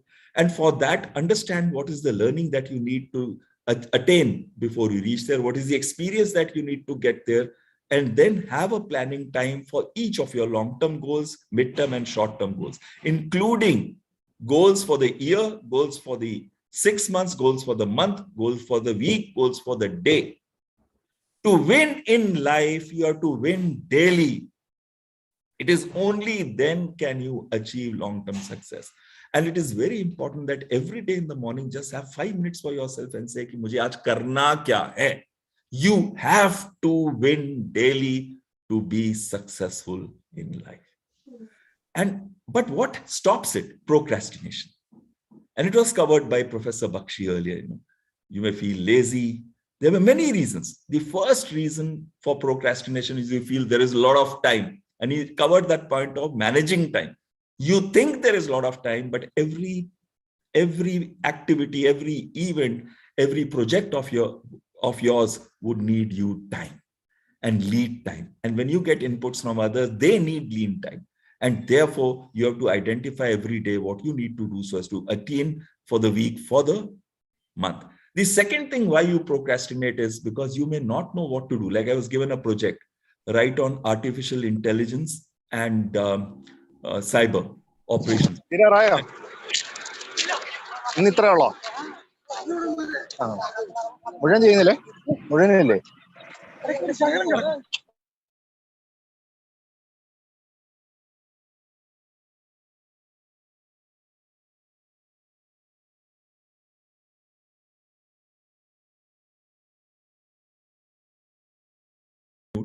Okay, so can you all hear me? Yes? Okay, so I was given a research paper to write on artificial intelligence and cyber operations, and I'm telling you, I had no clue. There was no clue I had on what is the difference between machine learning, artificial intelligence, what is cyber operations, and how do you stop the hackers from getting in. And you will not believe, and you always tend to procrastinate. You say, kal shuru karunga, kal shuru karunga, kal shuru karunga. Lekin one day you have to start, and starting has to be made. And that's why beginning is very important. And if you do not know anything, then start with the basics. First, meet those people who know something in your organization, in other organizations. Learn from them. Go for the data. Identify in the research, read many articles, papers, and identify what is happening in the world in those areas. And then get into it. And you will find that slowly God will make a step, next step easier for you. And that paper was published amongst one of the leading think tanks in our country very soon thereafter. What I want to tell you is procrastination, take first step. Shuru karo, kaam shuru karo. Prioritizing tasks. I was telling you that this is the thing I will cover later. It is very important. And how do you prioritize tasks? What happens is there are two things you have to keep in mind when you prioritize tasks. First and foremost is what needs to be done, which means it has to be different from what are your wants what you like to do, and what is what you need to do. Every day you have multiple tasks, office tasks, home tasks, society tasks, sports tasks, recreation tasks. You have to do everything. So remember, I told you you have to win every day. So plan it out. Now look at multiple things that you need to do, and then decide on the order in which you need to do the task. And when you are deciding in the order, look at those that are critical, look at those that whose deadlines are coming. Of course, they have to be finished first. For example, you have today, let us say we are at 10 o'clock in the morning today. You have an email to send by 12 p.m. You have to contact 5 clients, and they can only be contacted by 11. You have to work out for a presentation next week on an important topic which is important for your career. And that is next weekend. So you have about a week's lead time. All 3 are important. So what is most important is your deadline is coming at 12. So you quickly send the email first, then follow it up with still there is time, work on the presentation. Now you're looking at contacting after 11 o'clock, you're looking at contacting the clients. All will not be available at the same time. Some may be available, some may not be available, some may tell you to call later. And that is how you look at your prioritizing the day, where you become effective. And at the end of the day, you have won that day, you have won that week. In this, never neglect details, though you must be absolutely clear on the big picture. A lot of us know where we want to go, but we neglect the details in our planning. And if you have planned well, 50% of your task is over. And then given those duties and responsibilities to everybody, and you find most of us can do phenomenal work, but it depends on the team. And in the team, the strength lies, as you all know, on the weakest link. And how do you build team? The problem is nobody is supporting me. You can only build it by building trust. And that can be only built when people have faith in you. And why will people have faith on you? If you understand a very important thing, the need of the human heart. And the need of the human heart is to be understood. Have you not heard your wife many times, or your son or your daughter telling you, "Aap mujhe samajhte nahi ho. Why can't you understand? Why don't you understand me?" And it is true for everybody. The need of human heart is to be understood. If you have understood that, and how do you understand it? People don't care how much you know. Let me assure you, nobody cares. बड़ी अच्छी बातें करेंगे. जैसे एक video दिखाया था professor Bakshi ने, बहुत अच्छा दिखाया था, जिसमें कहा था कि आज आप पोजीशन पे है तो सब आपकी वाह-वाह करेंगे, कल आप वहीं आओगे तो कोई पूछेगा भी. People don't care how much you know until they know how much you care. And that is important in this materialistic world. How do you build care? By effective listening. 90% of the problems are solved by people themselves. Nobody needs any advice, but they need somebody to hear. And when you start listening, not hearing, when you start listening, you find team building taking place. People will start have faith in, "Nahi yaar, that guy is accessible. I must go to him. Yeah, I like working with him." And this is why they like working with you. You have positive attitude, you have emotional control, and you listen. I want to show you a video of Indian Army, how it does team building. And it is such a great learning for each one of you. In this video, if you remember last year in Galwan Valley, 20 of our soldiers were martyred. They sacrificed their life for our motherland, and 40 plus of Chinese were killed. You would have seen one Sikh gentleman having 2 Chinese in his hands like this. But before the Sikh regiment moved to high altitude area from a mountainous area, they always take the Guru Granth Sahib first, because Guru Granth Sahib is the Guru of the Sikhs. And Guru Granth Sahib, if it is there, the Guru is there, and therefore no harm can come to our country, to our people who are defending it. And that is why, and this Guru Granth Sahib is usually carried by senior people. I want you to look at the person on the left, your left, not on his left, but your left. If you look at the person who's going to carry the Guru Granth Sahib on his head with a violet rumala, I will stop there, and I want you to tell me what you notice after this video and see how team building is being done.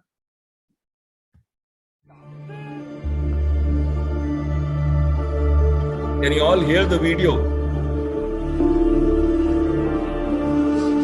धरती तन होई तन होए अंबर सब्बे दुख मुके सच्चे पातशाह जी हथ बन दिया मत्था टेक दिया तुसी आन टुके सच्चे पातशाह जी हेठा चानन दा दरिया वगे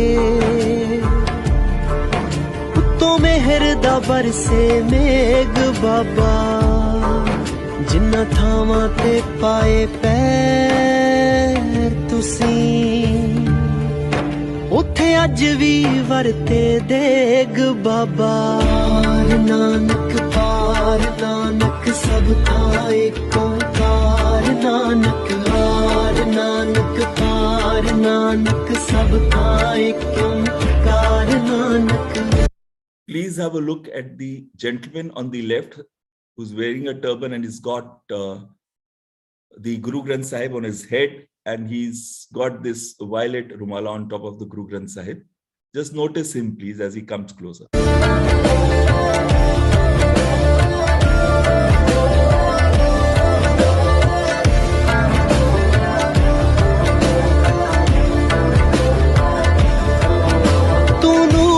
फुटदा चश्माए तू रोशनियां दी रेखाएं एक तेरा ही दरबार सच्चा बाकी सब भरम भुलेखाए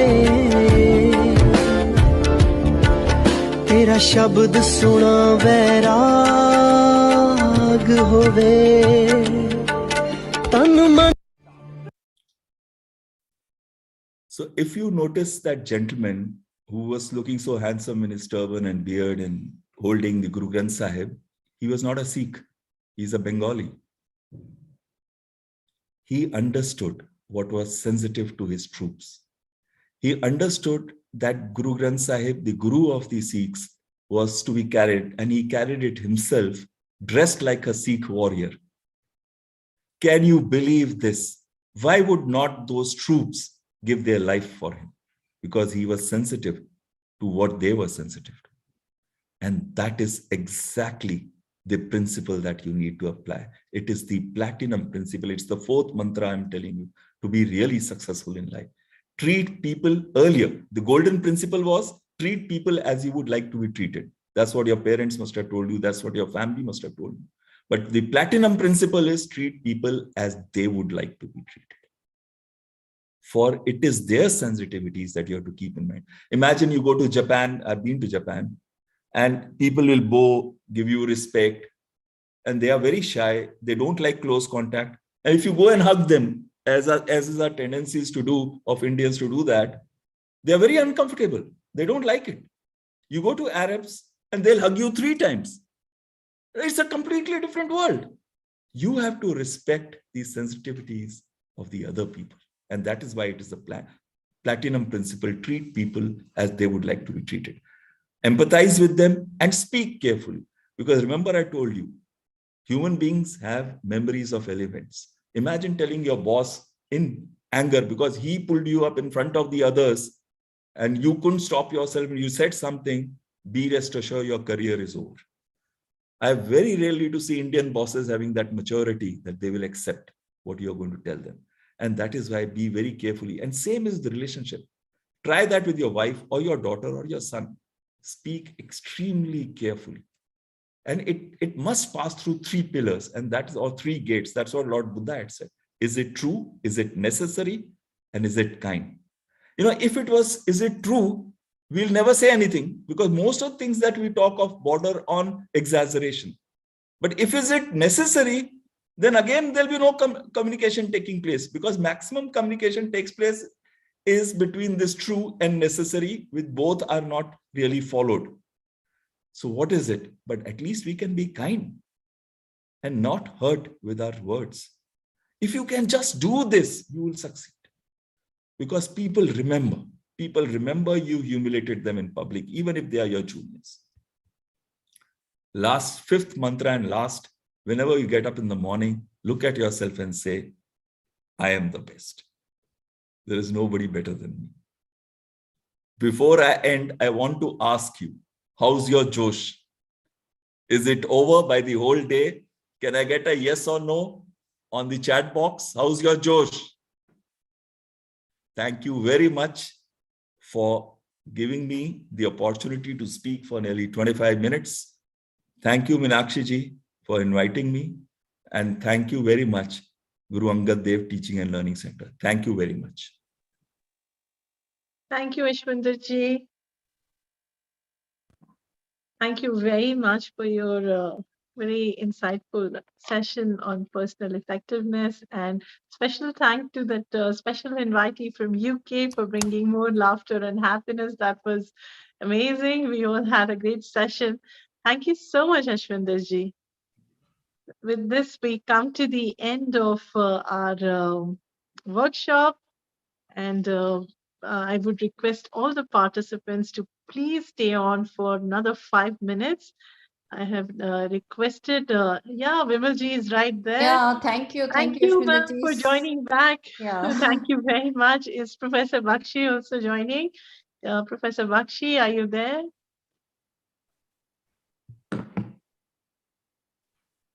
Sir, you'll have to unmute yourself. Yes, I have just joined. Thank you, Professor Bakshi. Thank you, Vimalji, for joining back. And no, Meenakshi, let me correct you. I was throughout the day listening through audio, and I really enjoyed all the sessions. I could not intervene in between. I thought it will be done, and I'll be speaking. They have been really all wonderful sessions, especially Emmy. Also, the laughter dose we had, and that what I feel is as teachers. And that is what the intent of this workshop is. We should be looking at all the requirements for making our students a better human being, more than the professional requirement that definitely are there, but the life requirement. That's what this workshop has touched upon through various sessions on yogas, then how the diet and the nutrition part is there, the happiness question, and I think what Professor Bakshi and Ashwinder ji has done is they have given the entire dimension to a holistic development of all of us. So maybe if we had heard these lessons in the initial stages, we would have been a different personality. But then, yes, there are so many things that we learn from our own life sessions, whatever failures. And Ashwinder also touched beautifully upon how the failures also have to be taken as a success story, as a stepping stone, rather than just going away with the failure. And Professor Bakshi also very beautifully, I think, sir, I have looked up at this aspect. There's no e-learning, there's no chemistry where you otherwise expert on, and you have touched upon very, very important things, and taking those clippings also making your session so much enlightening for all of us. And I'm sure all of you are having a smile on your face, and keep these smiles and happiness integrated in your classroom, because with happiness, I think we can make our learners absorb what we are trying to. Otherwise, many times our subjects are too boring, and in between we should have these flavors, and we should also pass on the messages that we have learned today, that yes, our students can know these, they should know these before it becomes late. Like Professor Bakshi said, that रास्ते समझ आते हैं, पर जब तक समझ आते हैं तब तक जाने का वक्त हो जाता है. So that should not happen with our future generation, and that is what our small intent has been through this work. So thank you so much, Professor Bakshi, for your session. Dr. Ashwinder Singh Bail ji, all the other distinguished personality, I think. We can also have feedback of the participants. Yeah, we will like to have some of you giving us verbal feedback as well. And I'll also mention Dr. Gopal ji, Anirudh ji, Dr. Puranchand ji, Sujata, if I missed. So I'm thankful to each one of you. And most above, I think, Meenakshi, you have been a wonderful coordinator in ensuring that all this is happening in a very structured way, where all the important elements have been touched upon. And Please, if some of the participants will like to unmute and speak as a feedback.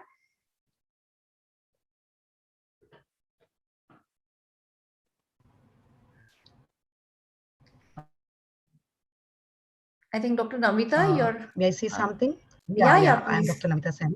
It's always a pleasure to hear from Dr. Bakshi, and so always he's inspiring. But I want to congratulate your entire team for organizing such well-needed programs. And other than these are the actual traits which we need to practice in our daily lives, as human beings, not as teachers, I would say.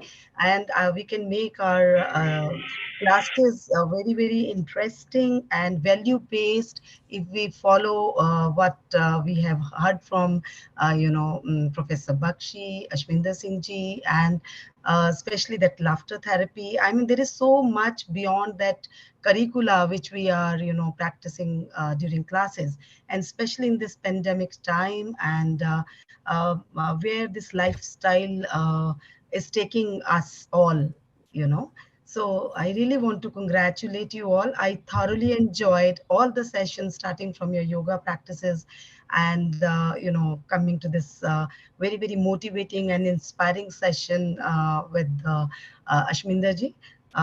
That I always feel personally that a soldier's life, that patriotism, which should actually be within us already, but if in today's life we must sensitize that to our students, to all of us, that is a very different kind of a lifestyle, and so much of learning from their day-to-day life, which some of the aspects he has touched upon, even that, that emotional aspect about bringing in the Guru Granth Sahib, that attachment and that respect towards religion or the teachings religion. So I'm thoroughly, refreshed, and it was a good break, I would say. And I really thank all of you, and especially congratulate Dr. Meenakshi Pahuja, who's a colleague, and for coordinating such programs. And even, just her, pleasant smile in itself is a good message, that when we attend something, so if we are, attracted towards, and that good feeling throughout the day, since morning, we have been receiving those positive vibes and all. So it was a complete package. Without taking much time, I would like to say thanks for you all for enlightening and refreshing us with your informative sessions, outstanding sessions, I would say. Thank you so very much. Thank you so much, Dr. Namita, and thanks to you for again putting this point into highlight that most above, we have to be developing our students into human beings who are respecting all religions, all cultures, and above all the patriotism feeling. So all these things, I think we have to really see, it is not the syllabi that we have to, but the curriculum.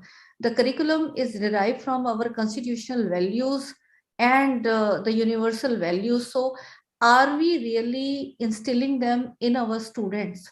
It is not just that if we are a chemistry or a physics or a math teacher, we are just around our syllabi, but curriculum is much more beyond syllabi.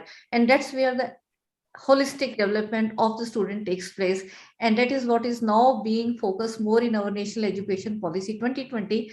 And so this workshop is also making some meaningful contribution in that way, that we all become aware and consciously we try to integrate this in our teaching learning environment.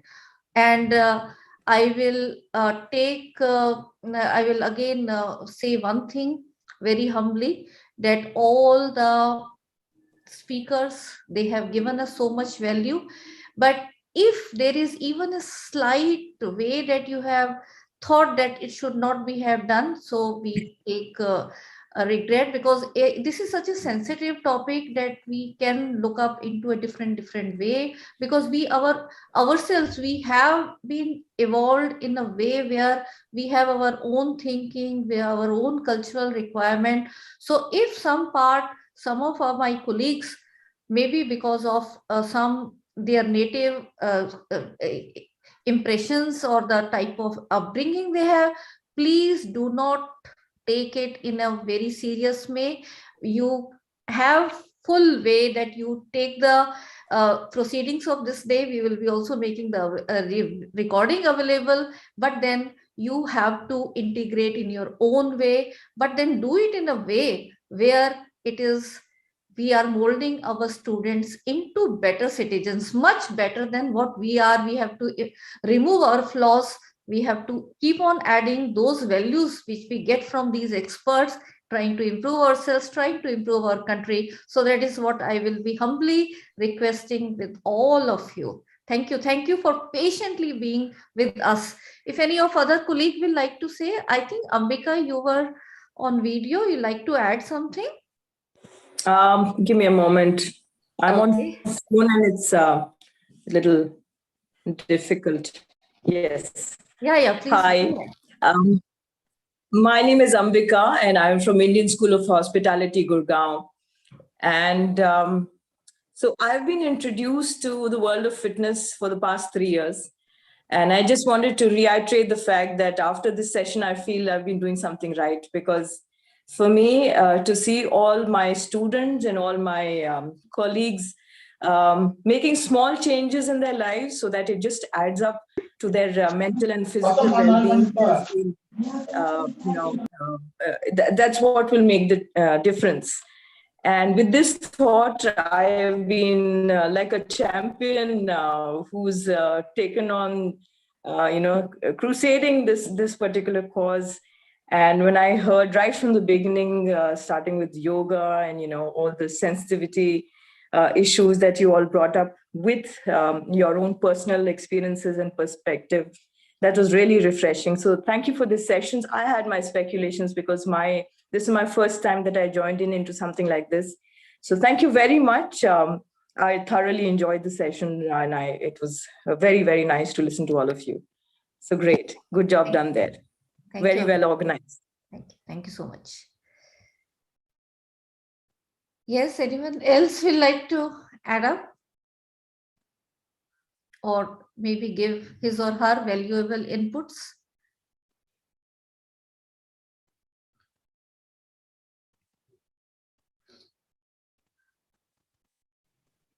Ma'am, good evening, ma'am.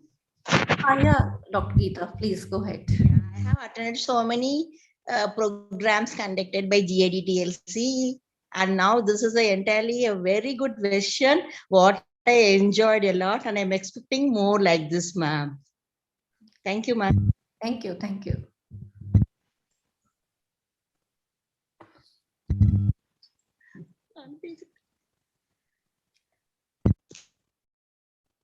So I think the feedback link, the form is available for all of you.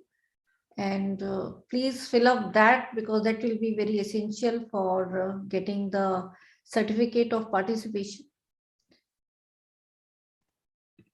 Professor Bakshi, you will like to give some concluding remarks?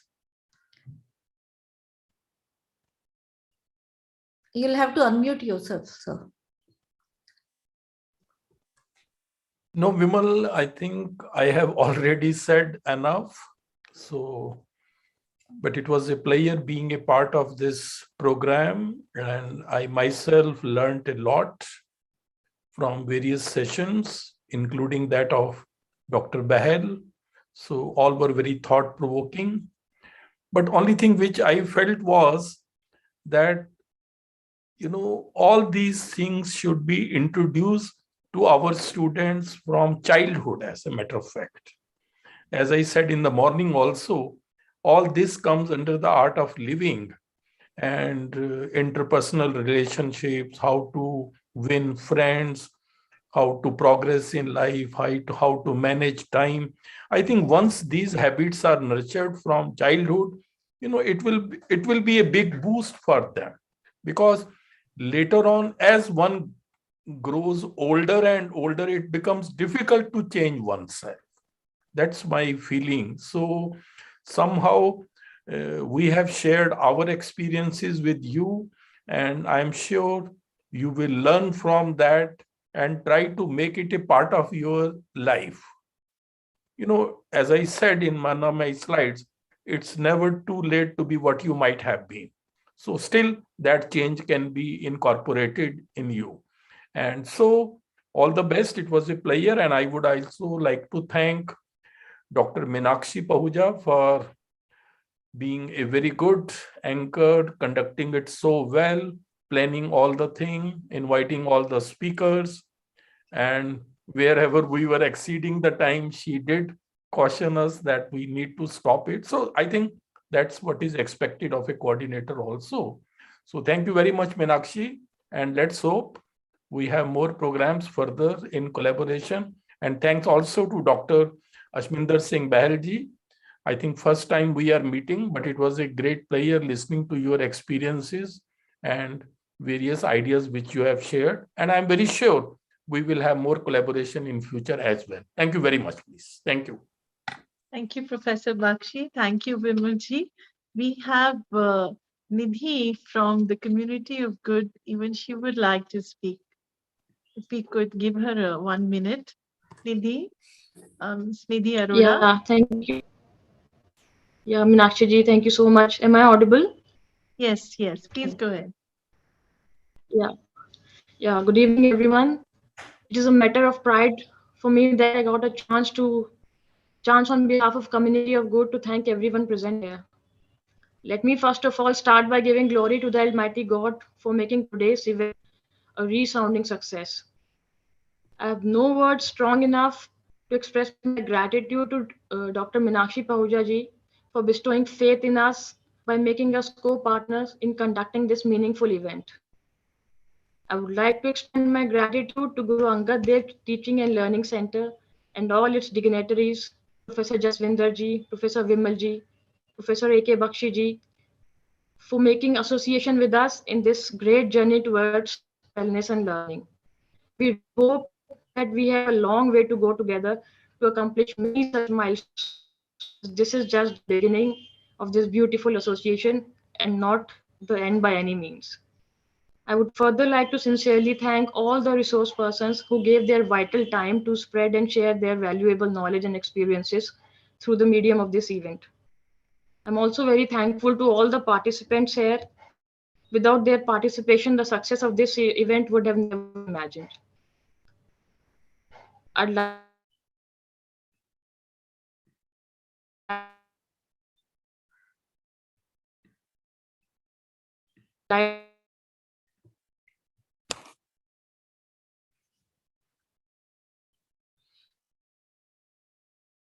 to thank Dr. Ashminder Singh Bahal, President, Community of Good, this opportunity on behalf of Community of Good to existence with the noble purpose of doing good for the society by every means, in every form.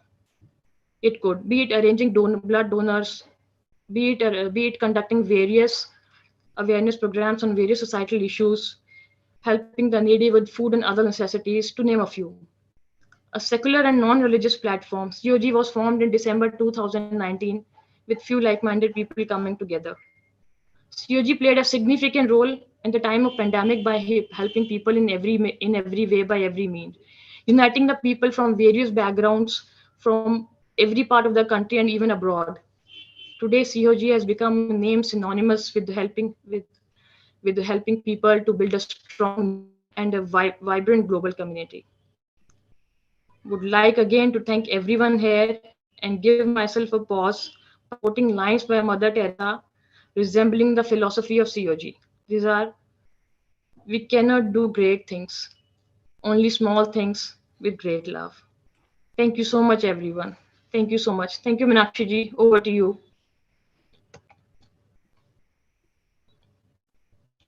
Thank you, Nidhi ji. I think Dr. Pooja Gilati want to say something.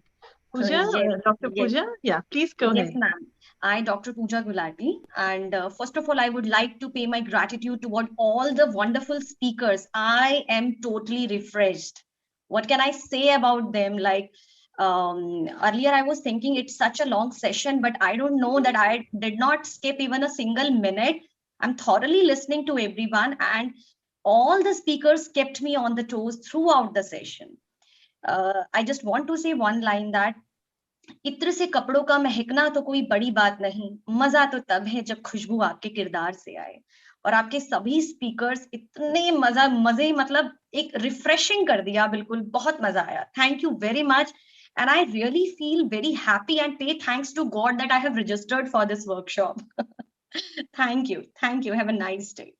Thank you so much, Dr. Pooja. Pooja, and Straight from all your dear heart. colleagues who have spared their time today, because that keeps us going from GAD-TLC. And from GAD-TLC, I will like to especially again thank the entire team of Community of Goods in the leadership of Asminder Singh Bahl sir, and all the resource persons and my colleague Meenakshi, she's from both the side, and from my team, Professor A.K. Bakshi sir, Professor Jaswinder Singh, my governing body, and above all my dear colleagues. I think many of them are so many very common with us that they are repeatedly coming to our events, and that brings us more strength even, because now from last 2 years we are on zero funding and sustainable mode, so we keep on these, so that's why a small certification fees that we charge.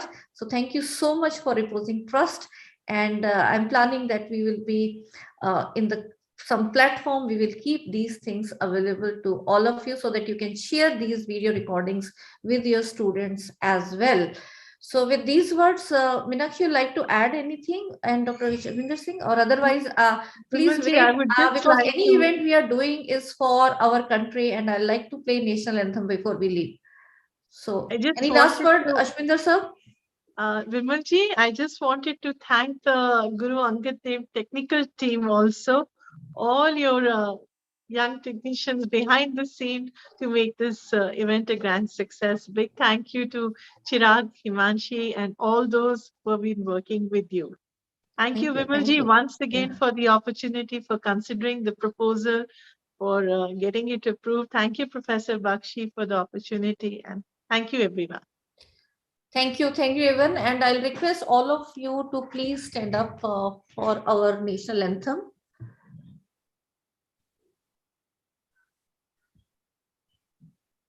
Jana Gana मन अधिनायक जय हे भारत भाग्य विधाता, पंजाब सिंध गुजरात मराठा द्राविड़ उत्कल बंगा, विंध्य हिमाचल यमुना गंगा उच्चल जलधि तरंगा, तव शुभ नामे जागे, तव शुभ आशीष मांगे, गाहे तव जय गाथा, जन गण मंगलदायक जय हे भारत भाग्य विधाता, जय हे जय हे जय हे, जय जय जय जय हे।